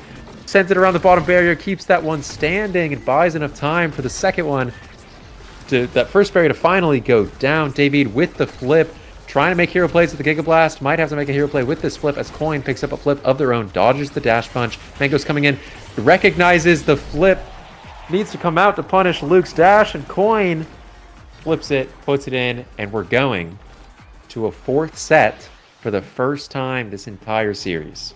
I've been so impressed by David in this series. Did not look that great first game in the Rune, but then after that, David has been dominating on this Kai. Picks the fighter flight, even more speed, and the Mako's already speeding him up so much, and the Mako's undeniable here, right? Has 2 speed awakenings available. Yeah, you would have to take the double dash, but after the extra special goes down, that's not happening anymore, and who needs a dash awakening? Why not just pick up our first spark of the game here? But the specialized training on the X, I was saying earlier, Coin was missing KOs by inches, might find them now, and Luke, every single kickoff is going to be a Firewall Sentry turret into enough hits from perfect form to get another Firewall Sentry turret pretty quickly. This Aimi build looking really strong, but the fighter flight from the Kai hoping to do wonders for them. The Sad Boys angle on the top side. They do recover. They do find a barrier in the end, but that was so scary. David now taking a lot of damage from Twisty, and the barrier taken there. A bit of miscommunication perhaps by Rose. David with a perfect Giga Blast, and Pass are continuing to get it done despite the insane Aimi build on Luke. I mean, extra special timeless perfect form is ridiculous, but it's not enough. Yeah, I mean, Giga Goat is kind of stepping up right now. David, and I mean, just stepping up in general, not the starter for this team, but forced to play here in the playoffs and doing a wonderful job. And oh, wow, great recognition from Coin that he doesn't need to chase the ball there and can go for the KO. Oh, 1 KO in the net. We're barreling towards a set 5, Saya. Reminiscent of a certain X-player from last night with that dash into everything there. Coin with what a performance from Coin. And if he keeps that up, this will be a 5th set game for sure. But right now you got to watch out for the Aimi turret. You can't underestimate Rose. Their comp has so much explosive power here, but they weathered the storm for the moment. They push onto the second barrier, and David has just so much speed to work with, and he's using it so well. Yeah, I mean, that Giga Blast to maintain possession into covering all of Luke's options was beautiful, and Coin with the punish on Luke stepping too far down. We're going to a set 5. Set 4, we were on match point like 2 minutes ago, and now we're in set 5. They're accelerating, and Coin with first pick as well. And this draft's so scary, actually, for Rose. There's so many powerful awakenings. Yeah, this X gets the heavy impact, opting for more damage, more cooldowns, opts out of the Demolitionist, which has popped back up. David loves that Among Titans, so now that X is getting a little bit more size, I'm okay with the Among Titans with the Mako. You're a little bit bigger, but then now with the stacks and stacks, going to be able to keep pace with the Mako a little bit better. And I think we're going to need to see Twisty starting to deliberately cancel this Mako speed if they can, and the hot shot on the Aimi, even more CDs for this Firewall Sentry. Super high power level going into the set 5, and it's anyone's game. That's a lot of hits from the Firewall Sentry. That's a lot of perfect form refund for Luke, and the bottom barrier taken as well. Coin, the most powerful person on the map, perhaps, if he gets a KO. Trying to find one here, but the healing is coming in. Twisty, though, chipped out by David, who is so fast. This Kai is so fast that, honestly, I'm not sure how you answer this character, but maybe that's how, taking the barrier while the Kai is away. But there's the Adrenaline Rush proc from Coin. Looking for another one. Twisty going down. A double kill for Coin. Looking for 3 here. So much damage output. Mango's not dropping the goal either, but the play slows down a little bit. Luke gets an opportunity, and the Rose Petals might still be alive here. I mean, absolute heroics. 1 HP in the net. Luke keeps the ball away from the barrier. Twisty with the Fire Fury isn't able to connect, but they find the reverse power play. This point was looking like a complete disaster, but great primary from Mangos are yummy, and he's able to save it from the dash punch. And Luke looking low, Coin ready with the Strike War, and it's a lead for Pass. If you're a Rose Petal fan, I'm going to be honest, you're sweating. Pass creating some miracles at the very end of this series, and they're looking so strong. Of course, Coin, no meter available, needs to be careful, but so does Doxy, and Evade Burn now, and the midfielder could be the target here. Twisty as well, pushed up into the corner. Evade burned, big chance for some chip damage here. Twisty having to fight her way out of the corner, manages to do so successfully, but it's always so scary. The barrage perfect, but a good strike out from Doxy, and Coin always a threat without Adrenaline Rush. Yeah, I mean, Coin barely survives. It's a little kind of reminiscent of what Coin was trying to do in previous sets, but now it's going the other way. The flip forced out by Luke. This X is just so dominating. Finally goes down, though, to Twisty. Very clutch play. And the barrier goes down because of an unlucky miscommunication in front of the net. Twisty able to convert, though, on the second barrier in the power play. And now Dave off to the races. Let's see what he can do. Nothing. Waits for the orb. Doxy almost goes down to the Gig Blast. Coin is back, and Twisty canceling the Mako secondary with the punch, like I was saying. So this power play is destroyed, but David is able to push it in. This substitute is proving their value, and we're on match point for Pass of all teams. Davied's move speed is ridiculous, able to outrun everyone, able to outrun the core even, which is just insane to think about. And with David on the bottom side here, gonna get possession soon, but Twisty sniping the barrier pretty early here, trying to create an advantage for Rose before David can get going, but Mangos' speed is uninterrupted. Davied's rushing the top side, looking for 2 barriers here, flipped out by Doxy. They get away for now, but David is flip available. If that Kai can stay alive and get something with the flip, that would be huge. Needs to desperately stay alive here, though. Almost KO, dodging away from the cyber swipe, and a save by Luke on the bottom barrier. They're keeping it alive just barely. Mango's in trouble on the bottom side. The Firewall Sentry doing a lot of work, but Coin doing even more. And Davey to the top side, mixes up Luke. What an angle with the flip, and now Davey looking for the perfect opportunity, defended away by Twisty. Davey to Coin, and that's it. Pass have done it. They have made a crazy comeback, and they move on in playoffs. I mean, is David the greatest player of all time? They just played so well. Those last 3 sets perfectly used their speed to just, I mean, wow. They used their speed so well. Their positioning was perfect. They were bobbing and weaving in and out, and so impressed with David here. I genuinely think that if David wants to continue playing this game at a competitive level, it's this match that put their name on the map to climb the ladder. So impressive. And if you're Rose Petals, that's really got to hurt. You were 1 point away in that 3rd set from closing the game out. But like we were saying before the game, this Mako Kai X can scale completely out of control. And despite, Luke's best efforts in that game and exceptional play, it wasn't enough to overcome essentially the giant stat check that was the past comp in those later sets, and wow, some people just cashed out some big bestie bucks, Saya. These prediction odds are crazy. I'm gonna screenshot the 4% right now and post it in the general chat because this is a historic moment. Like, some people went a little crazy with this one, but yeah, heading into this, I think most people would have favored the Rose Petals for good reason. But David and Coin and Mangoes, but especially David, like, what an incredible performance. Yeah, when you're the sub and you're called up and your team's kind of going through a little bit of a rocky period, that is exactly what you want out of your substitute. But shout out to Coin. I think Coin played exceptionally well. That Juliet game was so impressive from him, and the X just completely took over. The awareness he had to go for those KOs after picking up that adrenaline rush was also really, really impressive, and I think got him 1 or 2 KOs, which with adrenaline rush can completely turn the tides of a game. And Mangoes, I mean, I'll be honest, playing the Mako, put the fries in the bag a little bit, but had an awesome flip to take that set earlier in the game that would have, if they had lost that set, they would have lost the entire series. So really clutch plays from everyone on that team. That game was absolutely a battle of inches, and I'm really, really glad we got a nice, solid set 5 game after how those first 2 games went. Yeah, and with that, there's only one more match left in the night. It's NBS versus Pass for the final spot in the top 3 in day 2 of playoffs. Don't miss it. Don't go anywhere. We'll be right back.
Hello, Strikers. We're here for the final series of the night. We've got NBS versus Pass for what I believe is going to be a fight for a podium finish. And, you know, we saw Pass absolutely amazing clutch up, especially by David here in the final point. So they're feeling good. They've got to be feeling good. And I told Saya and Cloak before this, but I got a killer phrase for that. And there's only two ways you go once you come off of a series that hot. You either cash out or you crash out, and we'll see which one of the two Pass will show us today. Yeah, I mean, they've got a ton of momentum, like you just said, especially coming hot off a reverse sweep against in that last series. And now, you know, you're feeling the energy high. You're coming into losers semis now. Definitely feeling the pressure because you are on the verge of elimination here. But they're warm, especially David in that midfield is absolutely cooking. So, yeah, we are headed into Clarion Test Chamber for our first match. It's a Stax Aerials start. And we got an Octavia on the field, Brickbat. Yeah, I've seen this so much, usually with Chrono Boost, but it also works with Aerials as well. When everyone in the game has stacks and you still pick that Chrono Boost Aerials, your effect is still going to be pretty diminished because everyone else is going to be passively faster than you. And yeah, sure, you're going to have the flow state, picked up. But whenever that flow state's down, you're going to be losing a lot of position, which means it's going to be harder to get your flow state going in the first place. So I'm curious to see if that'll actually work out. And right now we do have Striker Kai, though, getting that first point, without any of the stacks actually fully made. It's still going to be Octavia's game, especially on that aerial start. Octavia's obviously incredibly strong, so but we'll see as this set goes on. Will Striker Kai be able to keep up with the core here? As right now it looks like Pass is already going to be on the defensive or offensive. Yeah, I will say I do think Striker Kai will have a little bit of an easier time this patch compared to previous patches because Stax did get essentially a third awakening. Still good, but it is no longer the best speed awakening in the game. It is a little bit of a risk reward now. You really have to stay alive, keep those stacks up. What a thread the needle from Mangoes on the back line. Oh, man. Starting off with a tight 1-1 tie in set one. Take that to the bank. I see some cash rolling in right now. Already one goal looking good here from Mangoes. And one thing as well, I think that Spartan previously, in the previous series, NBS versus Flying Blobas, I think that Spartan, another big melee goalie player, to be compared to Mangoes, but I think Mangoes a little bit better here on the aggression, which means that I think that Striker Kai, especially again, because of this whole stack start versus David, who's playing phenomenally himself, I think he's got a much taller order to fulfill to really have the same amount of dominance that we've seen. And right now, Alter, even though very, very comfortable on the Rasmus, didn't have as breakout of a performance on it. So I'm gonna see if Alter may be able to actually bring that kind of play that he's known for on the Rasmus back, as right now, unfortunately, not able to get the final goal barrier here, and Mangoes is just holding no problem. Oh. Yeah, Mangoes does hold for a little bit, but both sets of barriers go down here. That does mean that both these goalies are sweating a little bit more. David and Assertive both have their stacks up, and Striker Alter is short to be on the way. But the midfield pressure floats over for just a minute, and Mangoes is not fast enough to catch it. That's another point over to NBS. Yeah, and importantly to Coin getting his stacks reset. Again, I think that's going to be such an important metric to watch, especially with the Octavia going for those aerials. As long as these stacks remain low, this Octavia will have her typical ability to take over the game. And right now, she's taking over the size of the orb right now. Strike or not, it'll be win though. So right now, the flow state is coming into play here. But that being said, the ensnare drum is going to prevent any sort of momentum from being gained here from NBS. Right now, Mango is playing a little bit patiently, as right now, Coin looking to just stay alive right now, and he actually finds a reversal dash punch here onto the IME, who, as I've just been informed, actually just took strike shot, but we'll get back to that in a second. Right now is Pass looking to play aggressively. Flow state once again building up onto this Octavia here. Assertive now finally back the blink forward. Gonna build a little bit momentum here for Alter to work with. Not gonna convert that into a goalie barrier though, as right now we're getting a little bit into the back and forth here. It looks like NVS though slightly favored. Yeah, I mean, back to that comment of Assertive not taking strike shots. She's been doing that all season. Kind of been practicing for the Sony Hates Eject Button tournament all season.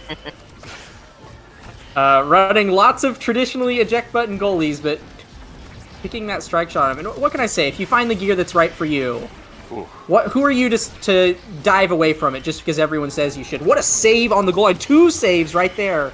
And NBS are able to keep this one alive for another few seconds. Yeah, and you know, it's not like we haven't seen Strike Shot Amy before. Infamously, I think Streak has gone a few Strike Shot Amy games in Nassau. Projectile speed, something that's incredibly good on IME, and Strike Shot generally consider the best goalie gear in the game right now. So it's not a cardinal sin. Obviously, it's going to be incredibly weird here on the IME. That being said, Davey, despite being staggered, is going to find the Rasmus. Is going to be the one that's taken off the pitch here. Sort of has the flip for her to work with right now. Blink forward means that she could flip, take the one-on-one against Davey. Loses it though, but not going to be too punished just yet. Now Alter with the size here on this Rasmus looking incredibly strong, but it's going to be Striker Kai taking the first set here for NBS. And despite Pass having some really, really good plays, we are seeing NVS taking the momentum here in set number 1.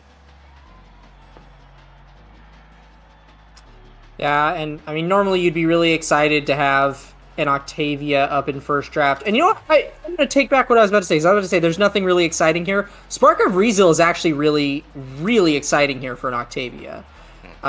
If you get to stay alive just a little bit longer, as well as deny that survivability from David and Coin, who are running those stacks, like you said, you want to keep them easy to KO if possible. That's a big swing of momentum towards NBS here. But Coin does find perfect form here, and heavy impact on Assertive, so both of them will be having quite a bit more KO pressure. Size on Rasmus and David, interestingly enough, picking up size in the midfield as well. Always a bit of an underrated stat in the midfield, and he's going to make his run with it in set 2.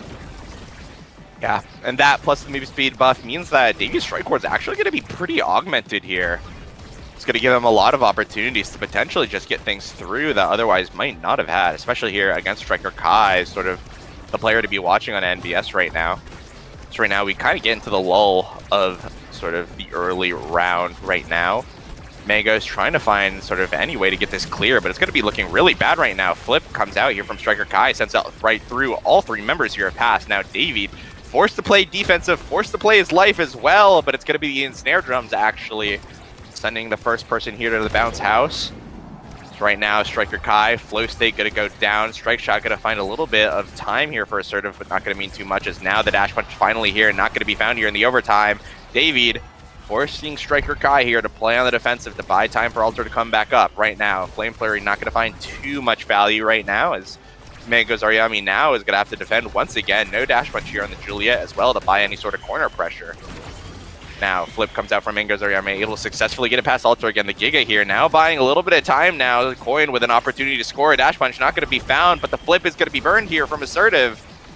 So now David's going to find himself with Flip. Is he going to be able to get in front of the goal line? He is going to find it, but Alter's going to send it right away. The Flame Flare again coming out. No evade here on Assertive to get the core clear, and Coin able to preserve his coin flip here. Core flip coming into this next point is going to be at a pretty big advantage, especially now that we're in the much more claustrophobic phases, or one of the more claustrophobic maps here on the test chamber.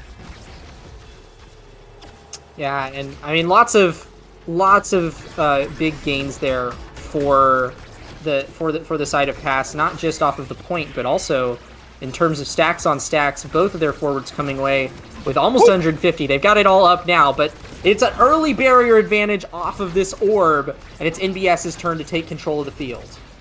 Yeah, see, once again, this flow state here actually building up. Despite what I was saying earlier, it's looking like Striker Kai able to keep the core upfield, allowing Ultra to really set himself up for a good little goal there, especially now with this increased size here against Mangoes. We'll see, though. We are dead even now on the set. Davey now playing very aggressive. It looks like looks like they're trying to find a little bit of an adjustment here, making sure that Assertive is not able to really blink forward or do anything aggressive that you're typically known on the IME for. Potentially buying a little bit more breathing room here for Mangoes as now we get into the set proper and into the point proper. Offensive play here now coming out. Flip gonna miss for Coin, and I think with that, we're gonna have a little bit of a lull here coming out from Pass. Yeah, down into a neutral state, but Striker Alter looking relatively worse for wear in the stagger department.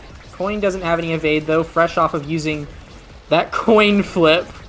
And barrier narrowly saved there by Mangoes. Very nice play. But Alter still struggling to get those stacks back up after that death in the first set, and he might just die again right here. It's just a matter of whether or not Pass has the abilities to finish him off. Yeah, and a good barrage from Davey now finally going to lead to an open goal here for NBS as we get into overtime. Of course, going to be going pretty fast now, especially with Mako in support. Barrage going to go get us on the court right through Assertive with the assistance of the punch from Coin here. Now 2 points up here on Pass, looking to even up the sets here and potentially get a little bit more momentum here going in this game.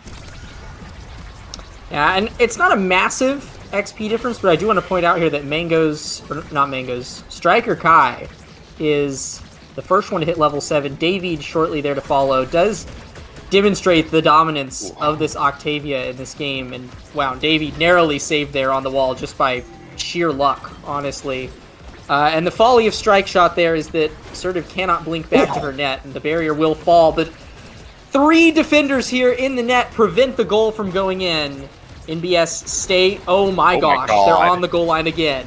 Yeah, and amazing saves coming out from all 3 members here of NBX, Brawler included right now. It's actually going to be Pass's turn now to potentially make some hero defensive plays here to keep their net open. A good snipe from Mangoes are going to buy a little bit of time for Davey to get himself here on position. Coin now here. Stacks fully charged for everyone here on NBA or on Pass, but not going to mean anything. The final barrier going down. Striker Kai with a strike win. Alter not able to find it out though, and now goes back onto the side of Assertive here as we get into overtime. Going to send it right back though with a blink. It's right now. Flip comes out from Striker Kai. Going to try to strike through Davey. Nothing going to be found. Mangoes are yummy. Another clutch strike war here. Right through the pendulum swing now. Striker Alter forced to play his life right now, but electing to play aggressively. It's going to be Striker Kai going to be going down there right now. As once again, Assertive able to find an amazing glitch pop. I was so caught off guard from that. And that glitch pop going to even up the set here, potentially shutting out the momentum that Pass has been building up so far. Yeah, that might have been the Strike Shot difference too. I don't know that Assertive is able to find the length on that glitch pop necessary without the projectile range provided by Strike Shot. So who knows? You know what? Somebody's cooking something here with this pick, and I'm liking what she's doing with it. But yeah, that's fantastic angle there. Does even up the set here, and we're now in a 5th point as we're back into the neutral state. These teams are going back at it, trying to find barriers. Yeah. Once again here, Coin, both forwards actually of Pass now find themselves with Flip, Alter joining them as well. Right now, Strike Shot going to go through. All Flips burned here on the court right now, and it leads to a power play here for Pass. Firewall Sentry comes down, trying to just buy a little bit more time, 4 seconds until Alter finds himself back up here on the pitch. But now, David going to have an opportunity to score. It's going to be Coin, though, sinking it in. An excellent bounce off the barrier, off the terrain here. Going to give him another opportunity. Nothing going to be found, though. Now, overtime here, very, very big, as now Alter finally able to open up the net here. Both teams now 1 strike away from taking a very, very critical set here. Flow State now finally building up. Going to go right past Coin here, bouncing back and forth between the goal lines. A little stressful here. Alter able to win a strike war, almost ending it right then and there, but Davey now going to find it on the defensive, but Mangoes are yummy. Looking at what Assertive did last point and saying that he can do it better, finds the exact same play here on the snipe and takes the set here, preserving the momentum here of Pass as we get into this draft. Yeah, and lots to look forward to. 2 sparks on the table, which means Striker Kai is guaranteed one of them. If David cares enough, he could deny away the spark here, but does just let both of them float by. We'll go for Stagger Swagger instead, which I think is a smart play. Striker Kai picking up speed and stagger now. 1-2 punch on the Julie. More projectile range on this strike shot Aimee means Assertive now has some serious long-range pressure. Yeah, I think everybody got what they wanted from this draft, except maybe Mango's denying away the big fish from Alter means a little less size on this Rasmus. Yeah, all in all, a pretty standard draft, though.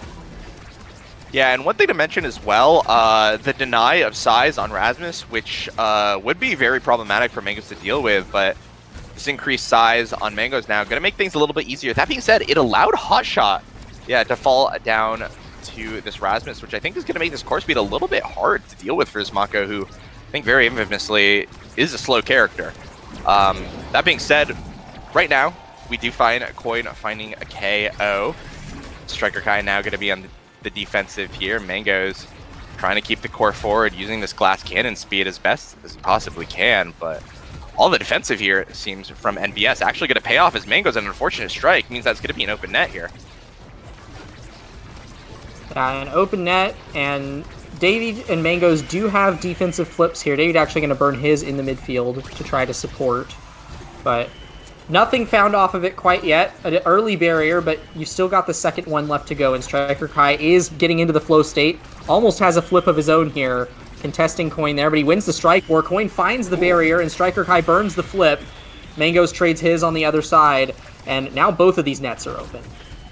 Yeah, and as we get into overtime here, sort of gonna find herself struggling, I think, with the core speed a little bit. A snipe almost takes the point away again from Mango's here, but Alter's gonna find himself with possession of the core. The flow state's gonna be gone. Flame Flurry just making sure that that happens, but unfortunately with Flip means that a little bit of momentum's gonna go away, but Alter finds himself in the perfect spot to catch the bounces here, able to snipe away that core, sending it into the top side of the map, and now a minor lead goes the way of NBS. Yeah, a nice break for them. I do, even though that was NBS's point, I want to talk a minute about the way that Pass have been playing, because I'm really liking the way that David and Mango's are approaching this game. Because the thing about Mako is, right, she's different from every other melee goalie, because she's got a snipe on her primary and a global speed buff on her secondary. And it doesn't go their way this go round, because Kai and Alter are able to maneuver the core around just enough to get a 2-point lead there. But if David is able to stall the core out in the midfield, Mango's is allowed to use these abilities to help on offense. And that's really the game plan that Pass would like to see play out. They did a really good job of it in this first set. And if they can replicate it here, they might be able to reverse sweep this second set. But it's going to be an uphill battle in this power play. Yeah, and Coin almost 1v3 in the goal. David going to get kind of sent off the map, off screen there. But right now, Coin able to actually answer for that. Might actually find the goal, but no, it's the strike shot. Right now, Chekhov's goalie gear, able to keep it safe, but Coin eventually is going to find purchase here, getting the dash punch here against Striker Kai, and taking now past his first point here of the set. Yeah, they are on their way to making moves here. David is now reset with the stacks, so it's another barrier there, but Alter doesn't have his either, and Pass are the ones who are taking barriers early here. All three players of NBS committed to the goal box once more. They've been really willing to do this triple defender strat all game so far. They are the ones with an energy advantage here, a slight one at that.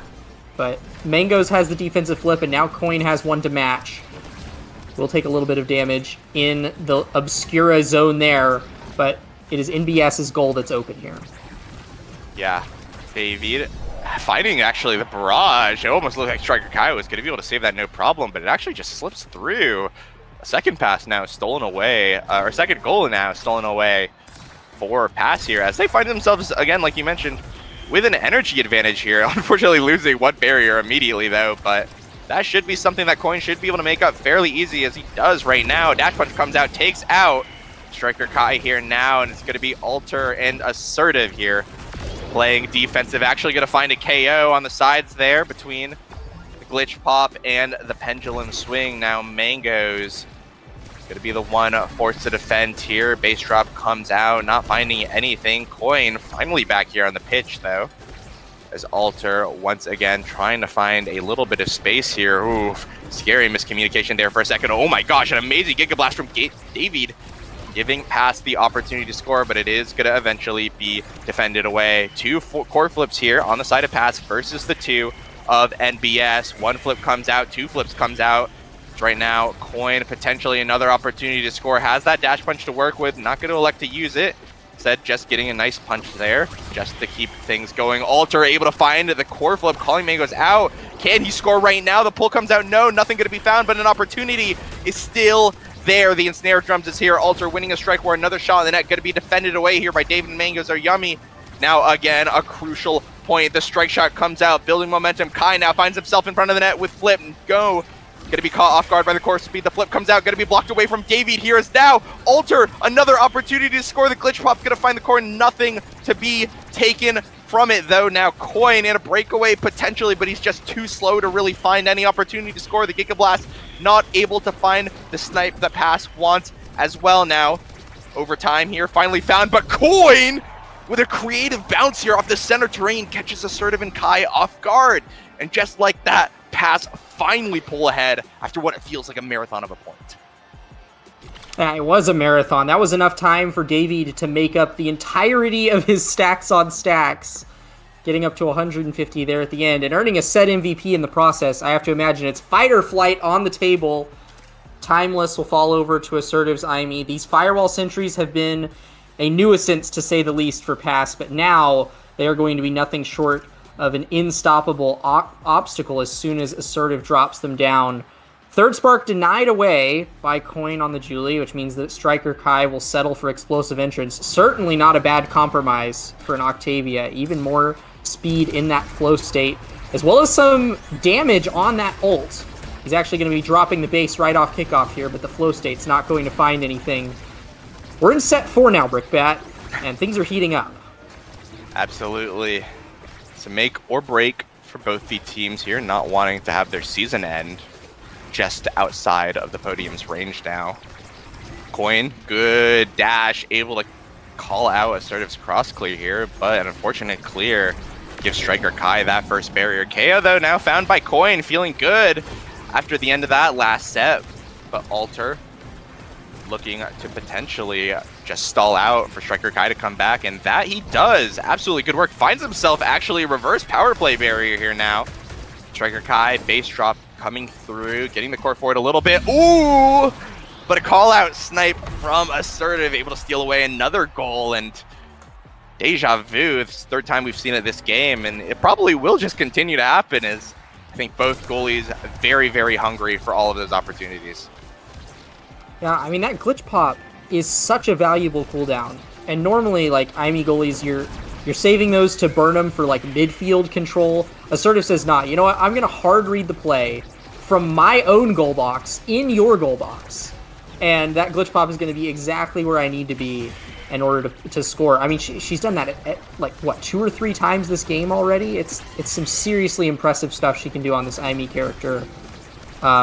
Striker Alter evens up the barriers there, catches the second one with the flip, and Pass's goal net is open.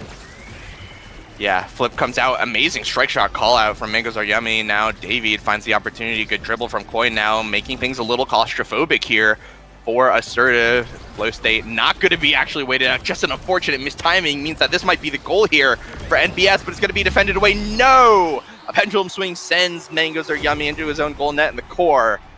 Not to follow, or not too soon afterwards as well. 2-0 now, a dominant set start here from NBS. Yeah, which, I mean, they did have a dominant start last set as well, and Pass managed to bring it back. So we'll see if NBS can manage to hold on to this 2-point lead.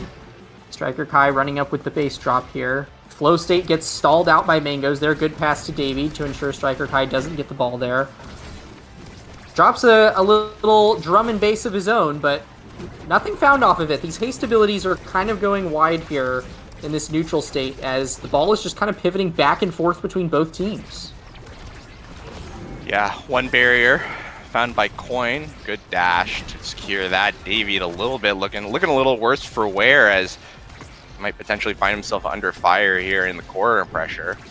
That being said, Mako drum and bass going to be found out, but it's going to be another random KO kind of found off of the glitch pop here. Coin with a KO, looking to buy some time. Going to be immediately called out, though, by Assertive. Another fantastic glitch pop right now as we head into overtime. Mangoes Are Yummy not able to finally defend against the offense of NBS. Glitch pop once again looking so scary here at this point, almost scoring a goal outright. Alter with the opportunity to score, and he finds it barely with the tip of the ensnare drum. And honestly, MVP of that set in my mind goes to Assertive for amazing one ability usage.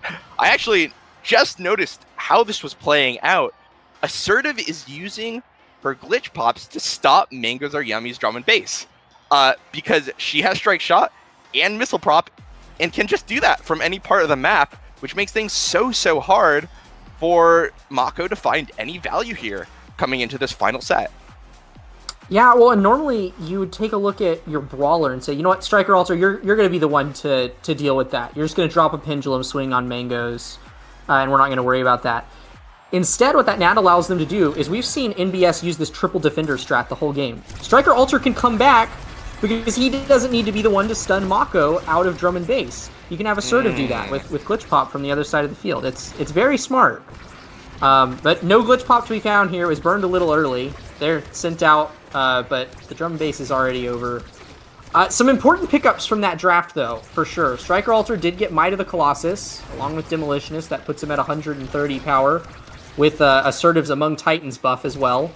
Striker Kai getting Twin Drive on Octavia is pretty disgusting. Mango's got even more speed on Mako, but I'll let you take over in the power play, Brickbat. Yeah.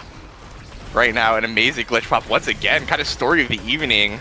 These glitch pops just finding so much value here for the side of NBS. That being said, power play ends and immediately Pass are going to find their own answer as well. Mangoes Are Yummy also looking very comfortable here on the defense. Flips on both goalies, actually.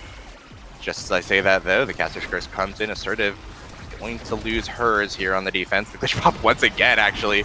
That hit stun is just so scary as we get into these very claustrophobic plays. Flow state still going to remain up here for Striker Kai. Dash Punch is going to find that final goal barrier here for NBS. As the pull comes through for Alter. 2 flips here on the forwards. Going to be traded here between the goalies, and goalie barrier going to be found. Flip now for Alter, finding himself in front of the net. If that gets to him, it might just be curtains here for Pass, and that it is. Point going the way of NBS, and now they find themselves 2 points away here on this final set from taking a critical game number 1. You know what's a fascinating sign of the times, Brickbat? This is a Mag Souls Octavia. Any Octavia player that saw this like 4 months ago would have been like screaming at their screen right now. Why are you not taking slick kicks? What on earth are you doing? You're actually throwing. But no, this is just the meta right now. Everybody plays Mag Souls, even the character that says, I'm going to strike the core and no one else is going to strike the core ever. Slick kicks is just not doesn't cut it anymore. Hey, purple shoes. Purple shoes aren't feeling great right now. I'm feeling blue these days, and speaking of being blue, die. Yeah, Daba die. Speaking of that, it's going to be blue team finding themselves here with the advantage. Right now, Assertive not finding anything. Oh, but Alter with the patience here. Able to win a critical interaction against Mangoes Are Yummy and gets a slow roller goal here just before overtime hits. And now 1 point away from game number 1. 1 point away from NBS getting closer to their podium finish here in the North American Strikers Academy, and 1 game away from Pass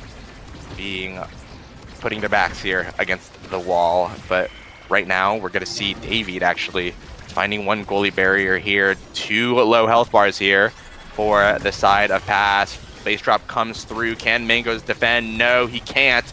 Open net now. Striker Kai here with a charged up flow state, but it's going to actually be stopped because he ran out of stagger now. A little bit of an opportunity here for Pass to maybe find a comeback, but it's going to be defended away, and Alter able to capitalize on that mistake. The momentum just could not be found on that offensive, and because of that, it's going to be a decisive set end, and a set victory, and a game victory here for NBS.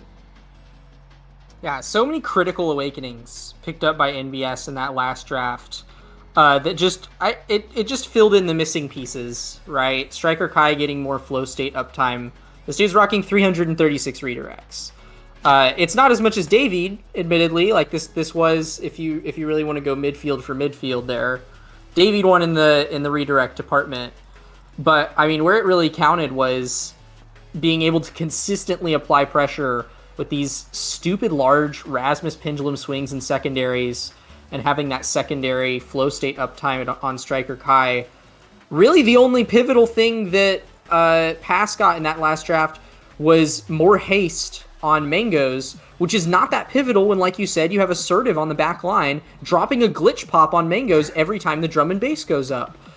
So it really was just, I mean, I was questioning the Uber projectile range build that Assertive had going, but I actually think that was a bit of a master stroke. I was really impressed with the way that they were able to play around Pass's game plan of relying on the Mako speed and bring that game back.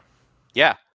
And quite frankly, just building off that point, I think Assertive MVP in my books. Just so many crucial uses of that glitch pop, getting hit stunned where it mattered, finding KOs where it mattered, interrupting the game plan from Mangoes where it mattered. It really felt like, like you mentioned, just a really masterful deny of the win condition for Pass. It felt like Pass, wanted to use the Mako to build up the speed on Coin and David. They had the stacks, they have the move speed, but just at every point, just a single right click from Assertive basically just put an end to that. And I think that made a lot of a difference, especially in a lot of those offensive plays where Mangoes, would traditionally be able to just set up that drum and bass, allow his forwards to do all the dirty work.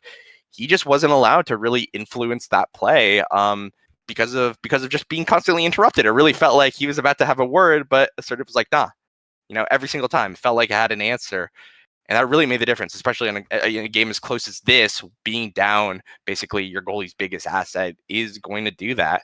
So yeah, I just MVP for Assertive for that game. I think she played phenomenally, had a really good game plan.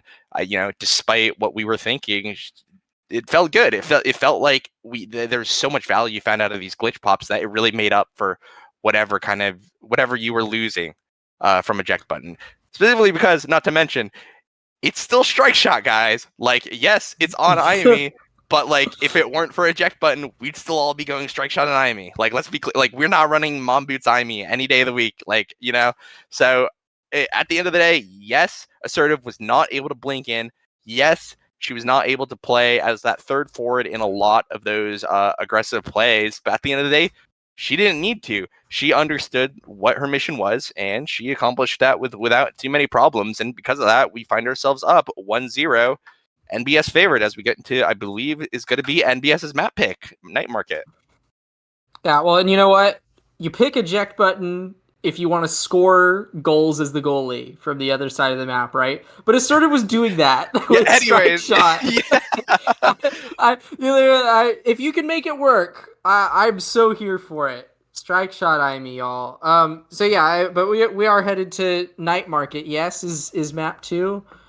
And I have to admit, I think Pass's play style is really Night Market favored. That was whose map pick was this? It was NBS's, but I kind of see what you're getting. I see what you're getting for. I mean, Coin just played Julie. Hey, David looked really good in a lot of those breakaway situations, which you can find yourself in on Night Market, especially if you play around that speed gate. So I'm not denying what you're saying, but I can see your point. To which point, continue, please. Yeah, no, I mean, Mango's goalie pool is the stereotypical Night Market goalies. Coin's got the X, the Julie, and then can still whip. I mean, this dude plays everything, but when I think of a lot of his signature picks, he cooks on Night Market. And I think my favorite thing so far about David's midfielding style is that he catches like every rotation. And that is a lot of what will make a good midfielder on Night Market, right? If you take control of the speed gate, take control of the center of the field for the entire game, and just use it to run it back and forth and make sure that the enemy never is even able to get it past the midfield, you're essentially playing the first line of defense for your team, right?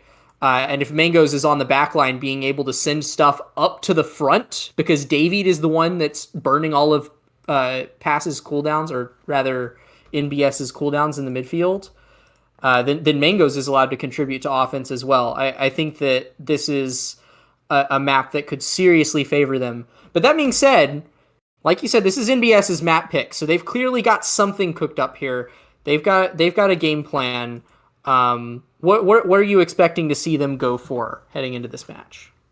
Well, I'm not too quite sure. We did see Coin pick up the Juliet again, kind of no surprise there. Alter on that Rasmus was looking shaky on it earlier today, but I think, in my opinion, looked a lot better. Looked like, looked very capable on the Rasmus here in game number 1, so no shock. I think the big one, though, is that Mako now changing over into Assertive's hands. Going to be a very big change of pace.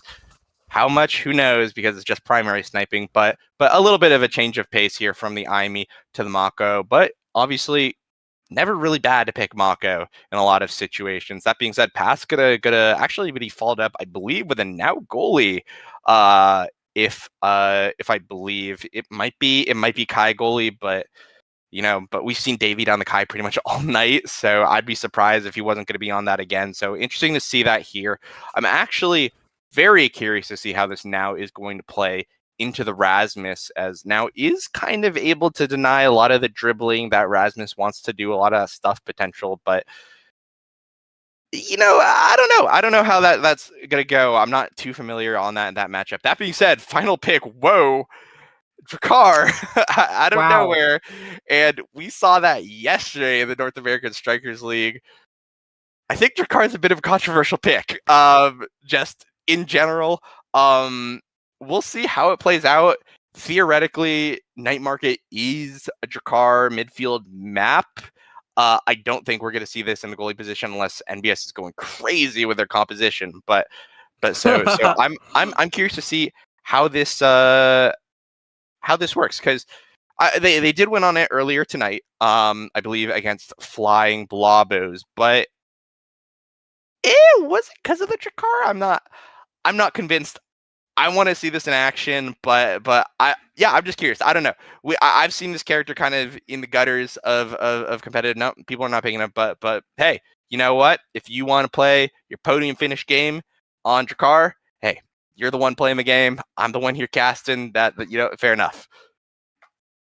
Yeah, I'm intrigued by the Drakkar pick. I think I've been yapping a little bit. I said at the start of the season that Drakkar was going to be really good this season. I think he's at best viable. Like, I think that even that might be like a bit of a generous word.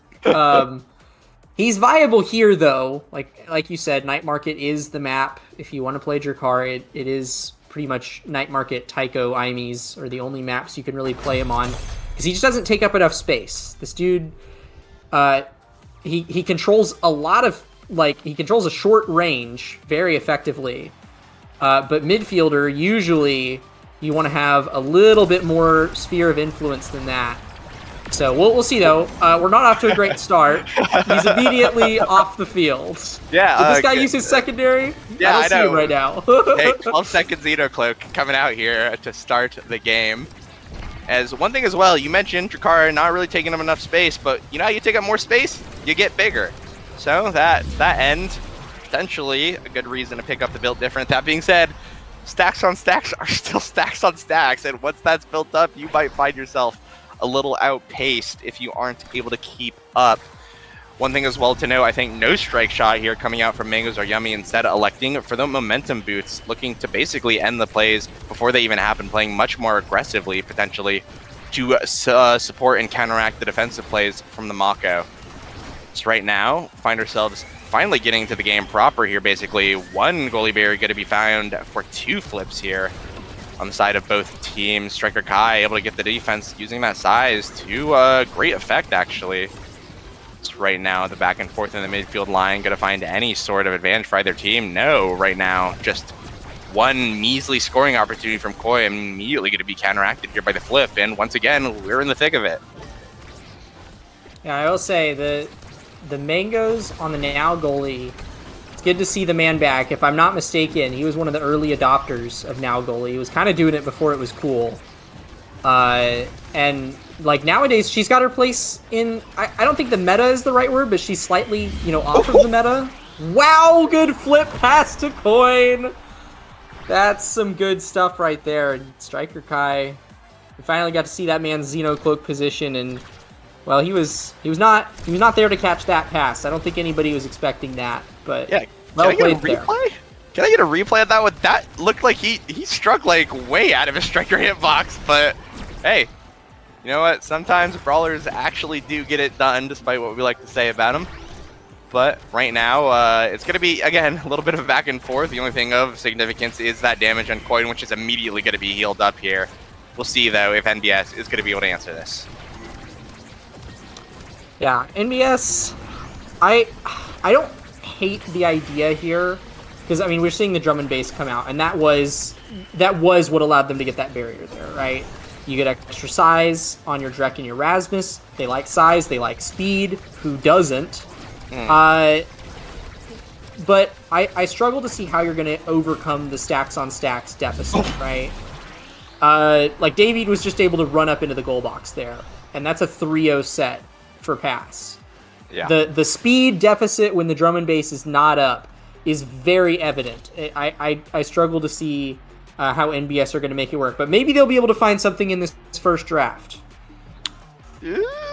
I don't know. I think this guy's going to pick up explosive interest. Oh, spec training, actually, I guess. But I feel like the win condition here is going to be the speed. That being said, 1-2 punch on the Juliet means that potentially this Kai Juliet combo can just kill people, especially, again, bigger size from both forwards. Going to make them easier to hit, easier for them to knock out. So not outside the realm of possibility here. As notably, I think getting the Super Surge on the Mako is actually going to mean quite a bit to make up for the speed differential, especially before the stacks are built, which we are immediately seeing in effect. The speed given to Striker Kai and Striker Alter is actually going to immediately get them a goalie barrier. That being said, an instant find here from Pass now going to open up the goalie barriers for the side of NBS. Yeah, I think NBS is having the same analysis that I am, and you know what?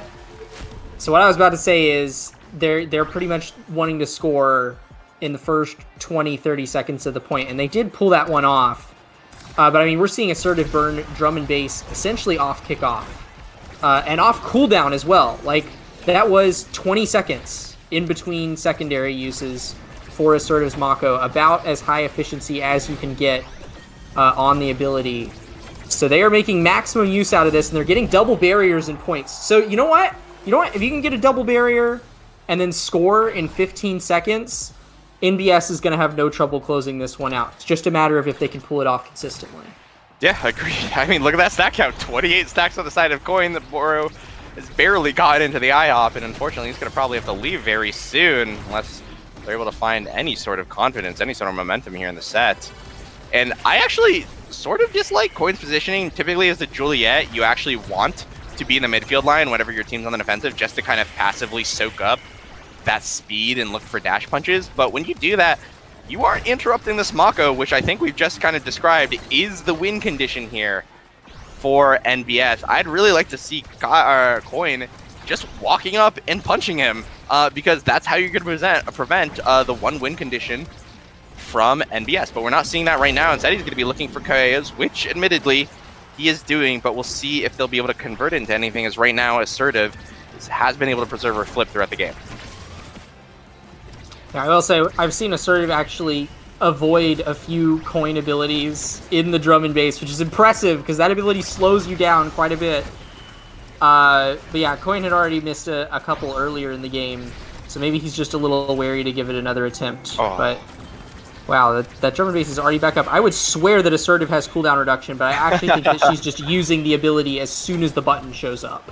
Yeah, that makes a lot of sense. As right now, a little bit of a panicking situation here from all 5 members in Pass's goal net. But right now, Alter trying to find anything, not able to find it. The pull, good idea, but unfortunately just not the angle of the core that you want in order to be doing that. Strike shot coming out, keeping the momentum of this offensive play alive. Pendulum swing, not able to find it, but Striker Kai will. This now, as soon as we saw a dominant start from Pass, NBS enter in kind before the game really gets out of their hands here. And Striker Kai on that Drakkar, able to get that MVP, looking good. Yeah, I mean, we're eyeing heavy impact here. Even like aerials, or I was about to say Spark, you just go for the speed. Like there's plenty to love in this draft. Mangoes will get heavy impact instead. I have to imagine that this is Kata aerials. You can read the draft. You know, it's not that big of a deal. But Julie is left without anything here. 3 useless awakenings at the back of the draft. Yeah, that's so unfortunate. Now Coin going to be incredibly weak coming into probably the most critical set of the game right now, potentially the most important set of the series now, as Coin able to find a little bit of work, but really, again, just anything really would have been good for this Juliet here on Night Market. That being said, the big win, the big kind of answer was found. Aerials going the way of Davey is out, importantly out of Assertive's hands, which means that Mako has not, I mean, she's going to do a lot of work, but she hasn't reached unstoppable, amounts of speed. But that being said, good goal. I think, unfortunately, a little bit of a misclear there from Assertive. I think she had the strike angle for that Soren angle, but unfortunately elected to use her drum and bass immediately after to get the extra redirect, which unfortunately just sent her right into her own net.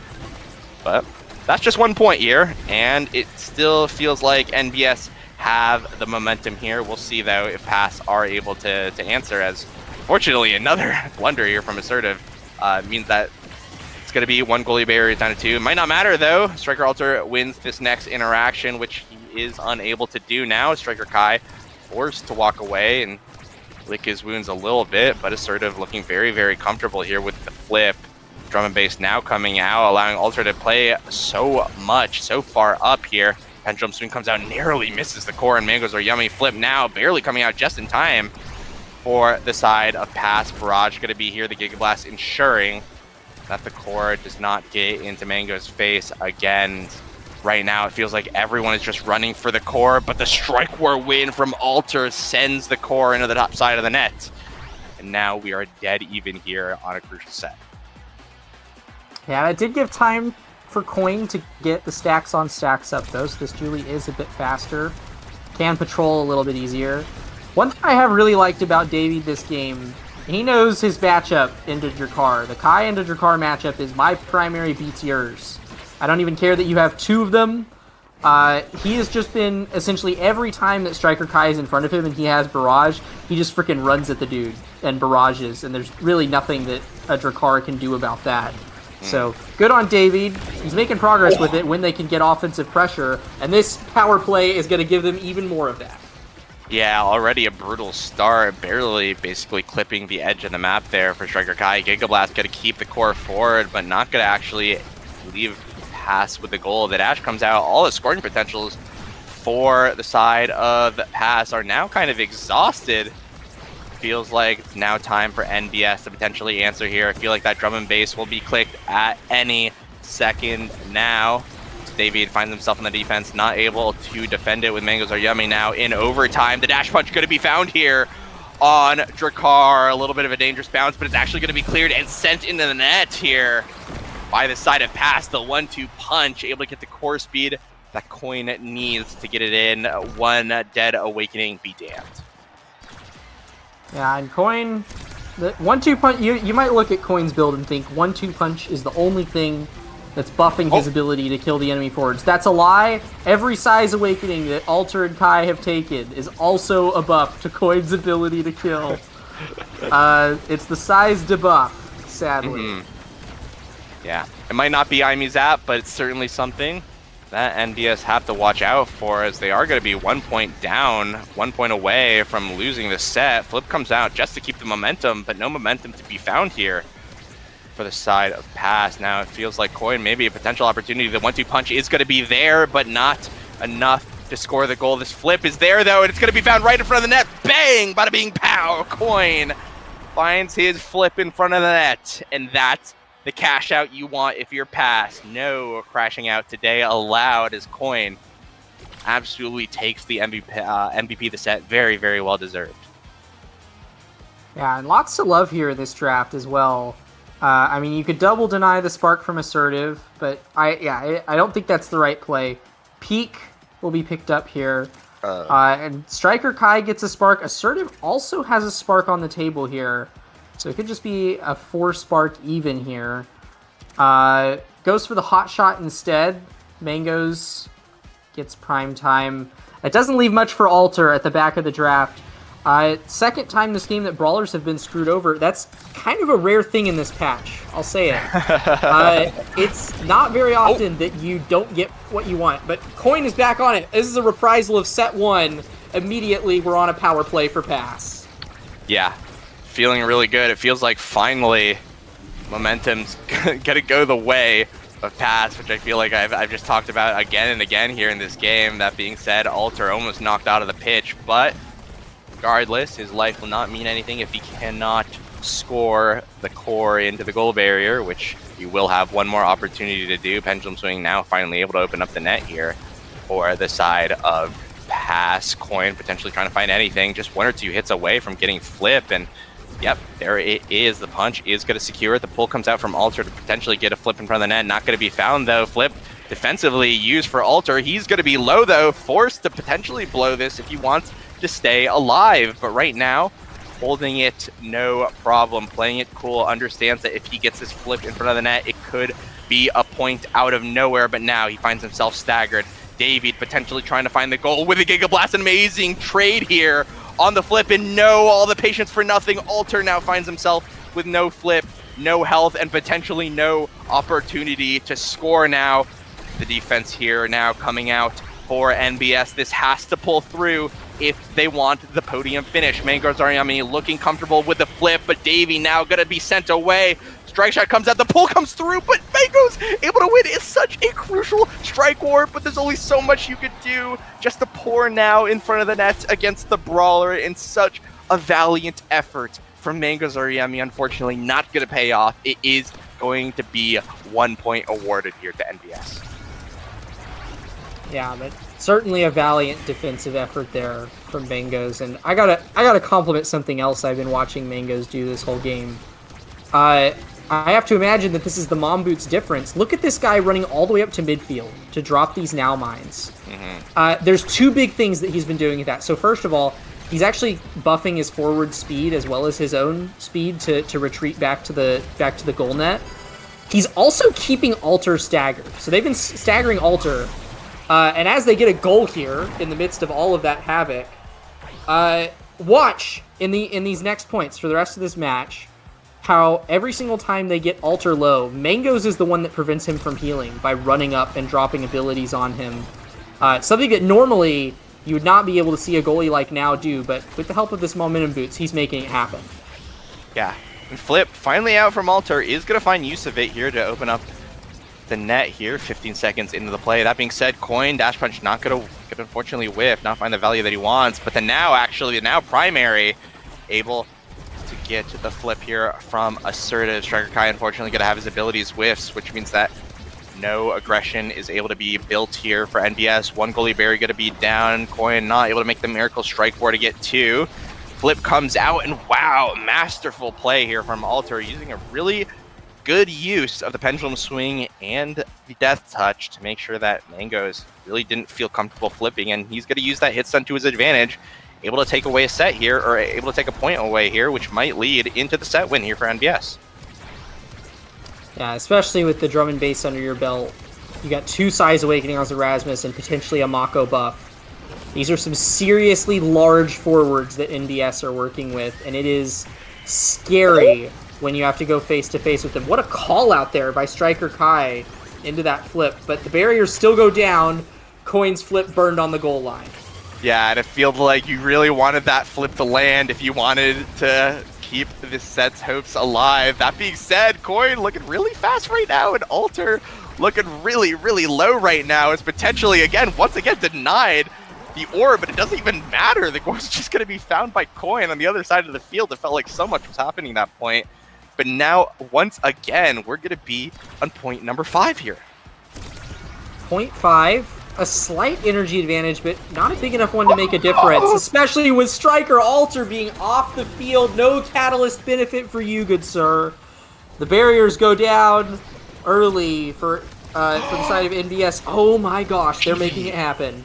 Yeah, they're making this happen. Absolutely. Coin, no dash punch to be found. The death touch comes out just to prevent David from keeping the core claustrophobic. Forest now the barrage here. No! Striker Kai, unfortunately, feeling the pressure here from pass, is going to strike in the wrong direction. Potentially a back pass to Assertive, but really, how do you even react to that?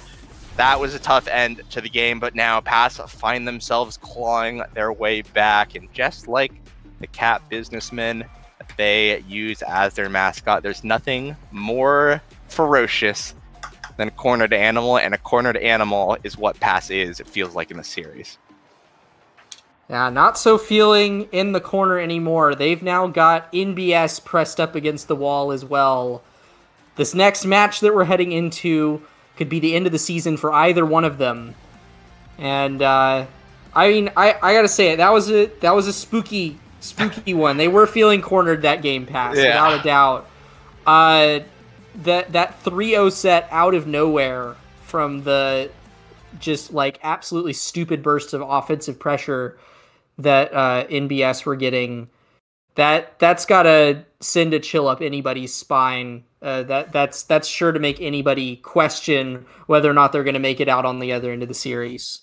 Yeah, that was hectic, and I mean, just to show the pressure, just 108 shots compared to the 80 from for passes forwards versus NBS, which it really felt that way. It really felt like once they had the opportunity to get in the net, it just felt like there was constant pressure. It really felt like the Mako goalie was the melee goalie trying to defend against the triple forward threat. Mangoes are yummy again, like you mentioned, using the momentum boost to just walk forward, prevent the regeneration from Alter, getting the core forward, first forward, so that they have an opportunity to take a shot in the net. It really felt like Mangoes Are Yummy was able to play that sort of goalie midfield position with a little bit of hint of brawler along that, and that really it was just Value Town. It was Value Town for Mangoes Are Yummy, able to basically just provide so much for the side of Pass that David and Coin really felt like they were able to play their game pretty much throughout the entire game. And because of that, they were able to deliver, 9 goals, basically all goals of that game scored by the forward duos, both of them having a 5+2 and a 4+2 respectively. It felt good. That looked really good for Pass, and if they're able to continue this on Atlas Lab, where they did clutch up in the previous series, then it'll be good. I'd feel good right now if I were Pass. I'd feel really, really good. And if I'm Alter after a game like that, where I was just really not allowed to play my game, I'd feel a little shaken. That being said, hey, you wouldn't be here in playoffs if you couldn't take some of the heat. So I'd wager that NBS are going to be able to bounce back from this and give us a pretty good game number 3. Yeah, I think that one thought that is maybe running through NBS's head right now is, what happens if we ban this David guy off of Kai? Yeah. That's what I'm thinking too. Like, this guy has done nothing but play Kai pick all it. night. Striker Kai plays Kai. It's his namesake. Yeah, you know what? Yeah, you make a pretty good point. I wonder what's preventing them from doing it. I think it might be either they're prioritizing banning Coins X, which is also very scary. We saw that earlier today. Or prioritizing taking the Mako away from Mangoes Are Yummy, which again, Mangoes looks really scary in these characters. So even though David is kind of essentially being a one trick right now in this playoff series, it's not like Mangoes Are Yummy and Coin are threatless in their character pools, right? So even if you do end up banning that Kai, you might be, hey, X Maximus sucks to play against sometimes, and Coin really good at making sure it sucks for you. So we'll see if they actually do end up pulling the trigger. I'd imagine, well, I don't know, because they did win game 1 when they left it up. So I don't know if it's like a problem, like, like it's potentially like a weak point, because obviously you've seen this player rely on it, but you have won with them playing it. So to you, it's like, is it kind of the critical factor that will make it? And again, you've got one shot. Your series is done after this game. if you fail, right? Like regardless, you're gonna go home and you're gonna either go home and get ready for day 2, or you're going home, you know? So there's a lot on the line. I think there's gonna be some very important choices that are gonna be made here as we get into Striker Draft. Yeah, it is among Titans and Aerials on AtLab. I mean, what are the odds that anybody picks Aerials here? Zero. You're trolling if you don't. You're just trolling if you don't. Like this is like the age. Like to me at least, it's like sort of a not as extreme version as Fire Up starts, where it's like you better be going Fire Up if if it's a Fire Up start. And yeah, it does look like NBS electing to say we're not dealing with this X. That looked insane when Coin played it earlier. This guy's just good on the character. We're just not going to deal with it, which is fair.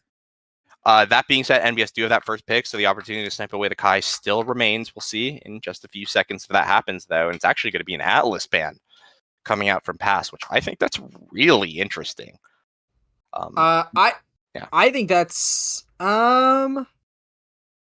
I don't hate it. I wasn't expecting Assertive to pick it, but I mean, she plays Atlas, and he is crazy good on this map. He's crazy good in general right now. Arguably the best character in the game at the moment.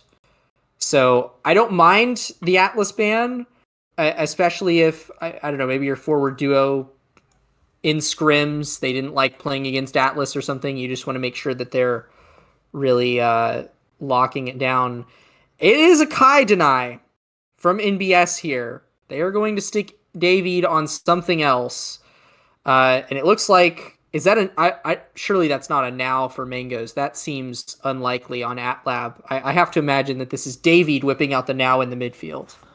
Potentially, it is as you said it would. What you've said has come into fruition. So, yeah, I'm interested to see. Potentially, though, it could be that last pick, especially because we really haven't seen any of other Davies pick. Like there really could be something just hiding out there for Dave to come in. You know, just could come out here with like the Zoli. You know, oh wait, Dex is banned, but like some crazy pick. It's still yet to be seen. That being said, I think that's going to be Assertive on Juno goalie. If I were to surmise, I think that this is going to be Striker Kai on his namesake, but I could be wrong on that. It could really go either way. Oh my God, it's a Luna. It is a Luna here to bank your entire season on here. So this is David on the Luna, yes. This has to be. I don't think we're going to be seeing any Luna goalies here coming out. Yeah, from Mango. I don't think Mangoes plays Luna. I missed something if Mangoes plays Luna. Yeah, this is interesting because even though now not like known for her damage, Mangoes has been playing her for that little bit of damage to prevent the regeneration, and Julie able to secure a lot of KOs given the opportunity. And holy moly, hey, you know what? I said this at the beginning of the series, and I'm gonna say it again. You're gonna cash out, or you're gonna crash out, and we're about to see one of the two here. I think with this Luna, and you know what? I respect it. You're banking, 9-10 weeks of Omega Strikers on this Luna pick. That is unproven, untested, and you know what? That's the danger I like to see coming out here from Pass. It's going to be the X factor definitely coming in this game. And you know what? Speaking of X, I want to dial it back a minute to talking about this ban, this respect ban onto Coin's X.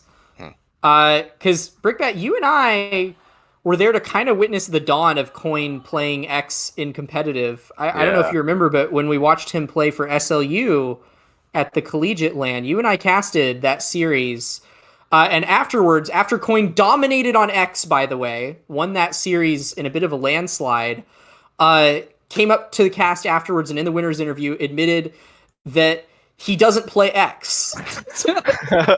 And now this is one of his most respected characters. It's one of his most iconic picks. And here in the loser semis of the North American Strikers Academy, that's the thing that NBS are afraid of and don't want to face off against here. It is the Juno goalie, by the way, for Assertive. We've seen her play it multiple times this season. She'll be reprising it here. And it's all down to this third game as to which one of these are fine teams we're going to be seeing next week and which one of them is going to be sent home as soon as this match is over. Yeah.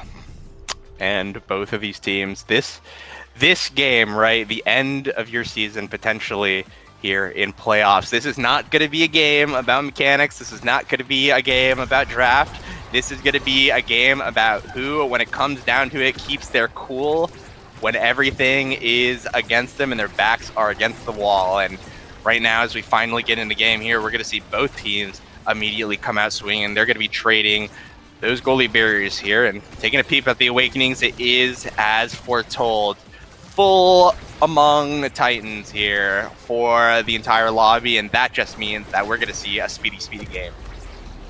This is the first time that I haven't seen a game, or that I have seen a game that doesn't have a melee goalie on AtLab in a really long time.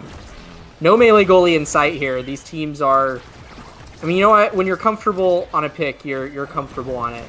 I guess Now is arguably a melee goalie. I don't know. She's a bit of a tough one to categorize. Mm-hmm. Yeah, does have that sort of the melee-esque abilities with her secondary, and the right click does provide a nice little bit of hit stun to guarantee some of these clears, but right now we are in overtime. The flip comes out for Davey, tries to hit the field goal, but nothing to be found now. Coin winning a critical strike war, keeping the momentum alive, but that Juno Blavo going to prevent David from getting that corner offense that Pass really wants right now. Striker Kai going to find himself off the map in the core, not soon to follow. Going to be sent right into the goal barrier here, or the goal here of Assertive, and now on game number 3, the first point goes the way of Pass here. David's Luna already providing that little bit of value. Yeah, and I mean, it's a new David, right? We've seen this dude focusing core control most of the time. I mean, he threw out some gigas that were definitely intended to make some funerals last game, but Luna is here to take names, and David is going to show us just how it's done. So it's a whole new Pass team. Wow. With this guy off of Kai. Yeah, an amazing play actually from Assertive there. I don't know if you noticed, but the Blabo sent into the top corner prevented basically any sort of clear from Mango and Yummy. That plus Alter's positioning there, an amazing play. I think pincer maneuver against Mango is not really much that he could have done better there, it felt like. And because of that, it's going to be now evened up here on set number 1. Is once again, Pass find themselves on the defensive, and they find themselves double goalie barriered. Is Coin now forced to play defensively. Coin, though, potentially going to find a KO here on Alter. We see some of that stagger reduction here, as unfortunately the Black Hole takes its first name of the game here. Is now Coin finds himself in front of the net with Flip, going to be sent out. Nothing that Kai can do. Too many angles to consider. And after a little bit of comedy there with the Black Hole, it's going to be Pass finding themselves here advantage. They're doing a really nice job focusing down just one target on NBS. You can tell that Striker Kai is the target of choice this particular point, which is interesting because he's the one that has the most evade, but I guess they just decided that he was the one they wanted to go for. Again, though, both barriers down, and that is a tied set. NBS find the point. Yeah, and honestly, once again, I called out that play in the last point that I believe that NBS scored. Did she replicate it? Yeah, she replicated it. Basically, just putting that slime there in the corner. Nothing that Now could really do if she doesn't have abilities to kind of get that like double hit to clear it out. And oftentimes, she's using her abilities to build space here against the Rasmus, which means that we're finding so much value already out of this Juno goalie. And if this keeps up, it's going to be very hard for Pass to defend in a lot of these points. Yeah, certainly. And Striker Alter is running these slick kicks, so making space against this guy is even more valuable than usual. I mean, he's not going to be towing the midfield line for most of the game. He's looking to get up in the face, and on this power play, he's going to have plenty of opportunities to do just that. Both barriers down once more. Yeah, and we just saw there again, the Blavos, so much pressure to deal with, just so many opportunities to just redirect the core, and now it's going to be an open net here, a solid goalie barrier lead here for NBS. Unfortunately, as soon as I say that, one's going to go down as we get into overtime. A second one might soon follow if Coin is able to find the opportunity here. Now Assertive getting a little taste of her own medicine. The primary going to be there, but unfortunately, oh no, Alter not able to find the angle he needs. This might actually be a complete reversal of fortunes here for the side of Pass. Now Coin not able to find the strike that he wants to keep the core forward. Good strike though to prevent Alter from getting in, but it doesn't even matter. Alter able to weave the core through the defending members of Pass, able to take the set. Such a clutch moment here coming out from Alter, and he gets his well-deserved MVP of the set. Yeah, and lots to love here. You could take the size, stagger, swagger, even hot shot would be not a bad pickup on Rasmus here, but everybody loves their size, especially because you've already got speed here. Might as well just make this guy a menace by making him big as well. It'll be Striker Kai picking up Stagger Swagger. Yeah, I was about to say, if nobody on NBS picks up Stagger Swagger, they're going to seriously regret that. Because, wow, Pass is beating the crap out of them at this point. And David picking Spark of Strength is signaling, I'm going to beat you up even more. I don't care that you have Stagger Swagger, Striker Kai. I'll just go beat up your big Rasmus instead. Yeah. And one crucial factor to look at, the aerials for this Juno, and going to mean that we're going to see some cross-map slimes here already.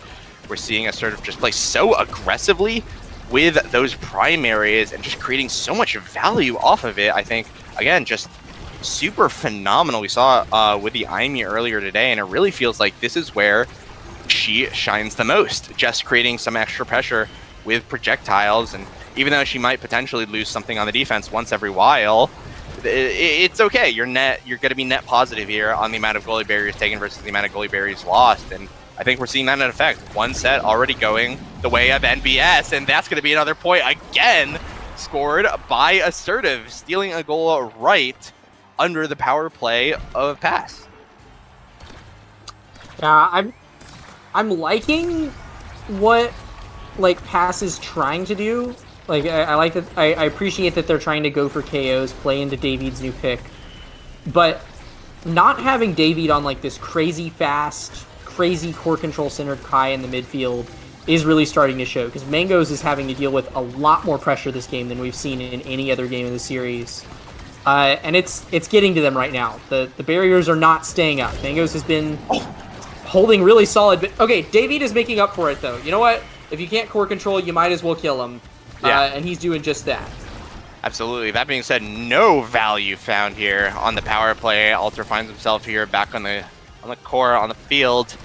It's right now Striker Kai running forward, trying to find any sort of strike or win that'll get him a barrier. Nothing going to be found right now, but ooh, a Scyther pull here, able to take the KO here on Coin, and now it's looking all too doomed for the now goalie, as Alter once again sinks the core in, just getting the finishing touch to a masterful play here from NBS. And now all of a sudden in game number 3, it feels like all the coins, all the chips are on NBS's side of the table. It really feels like they have every opportunity to take this series and send Pass home.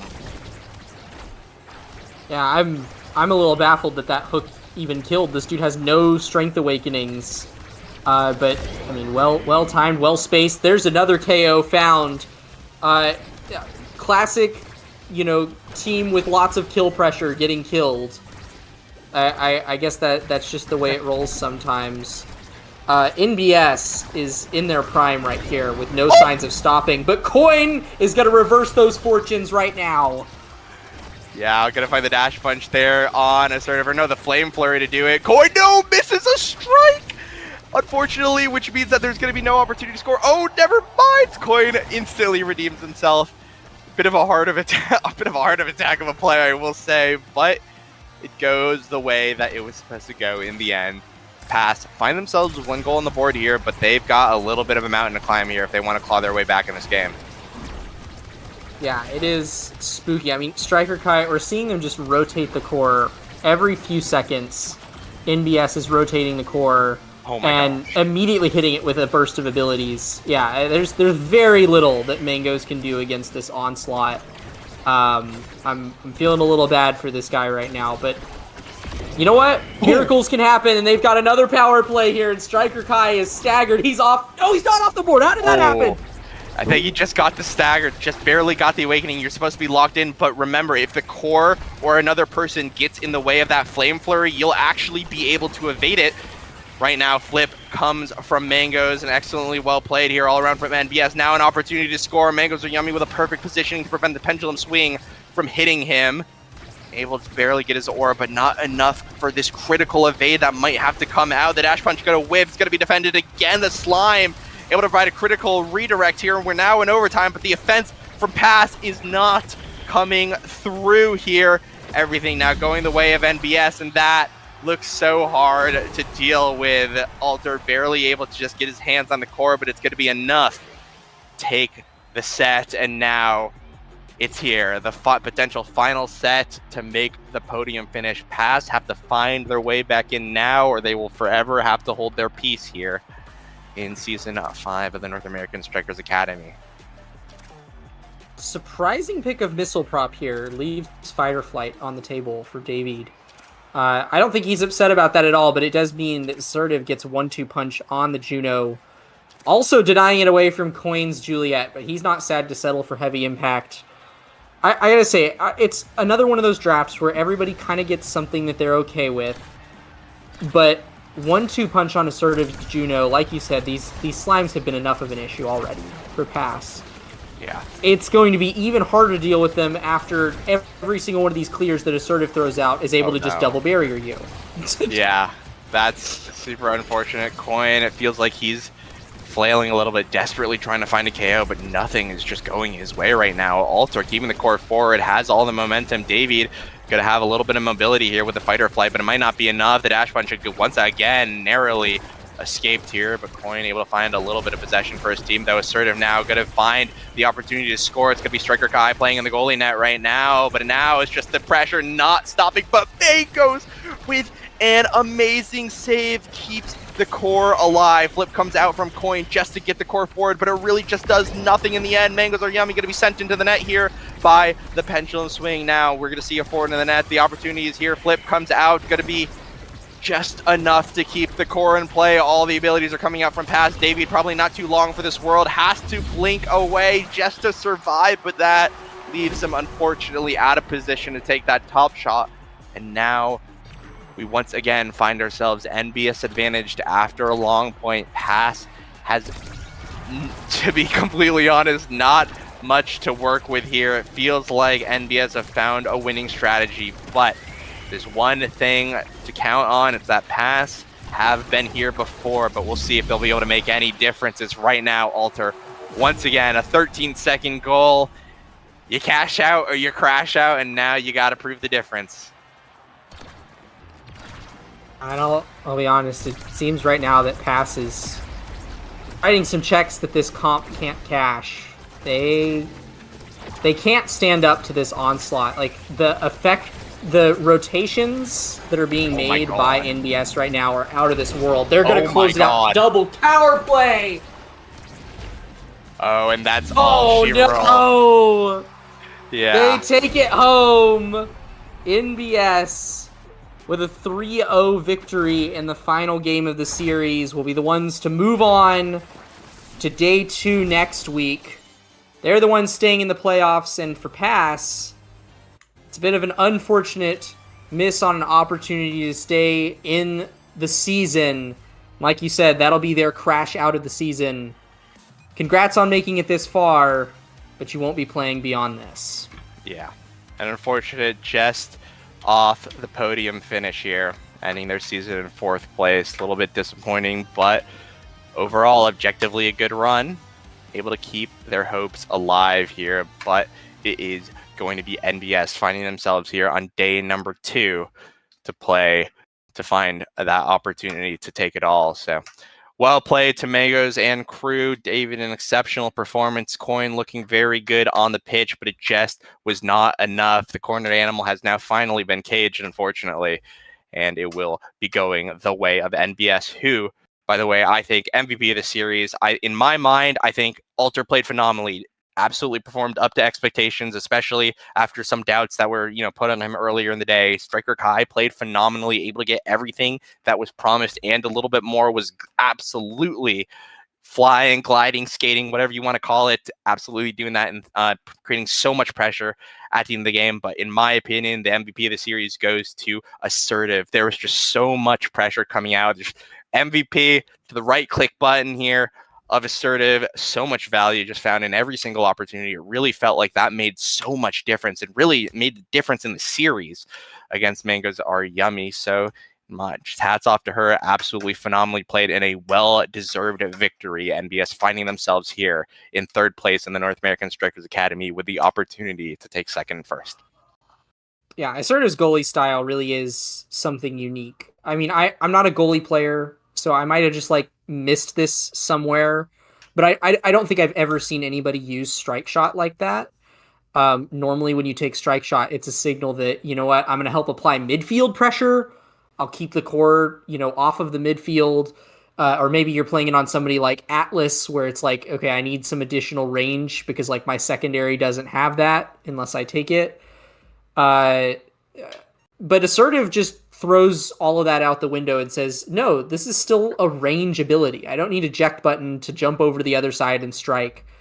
I'll just send a Blabo over there, and then I can still strike. Yeah, no, exactly. Yeah, and it really felt like it was a winning strategy. It really was the answer to everything that PASS wanted to do in these games. But I'm being yelled at by production. We're about 14 hours in to Omega Strikers this weekend. We've had a phenomenal weekend here of Omega Strikers of dreams and dreams going to the grave. We've had some excellent runs, but that's going to be it from us for this week. That being said, and this should be a bit obvious, we've got a grand finale here for both weeks coming up next. A lot on the horizon here from Mega Strikers, and immediately following after, we're going to have Sony Hates Eject Button followed up by The Land. There's just so much S tiers flying around. It's a little bit crazy, but for now, you guys have a wonderful rest of your Sunday or Monday if you're watching from Europe. We're going to be heading out. I'm Brickbat, joined by Cloak, and unless you have any parting comments, Cloak, I think we're going to be wrapped up for the weekend. I just always like to remind these guys to stay in the queues because yeah, what else are you going to do? Other than that, thank y'all for coming out. Hope to see you next week for the finale, and have a wonderful rest of your night.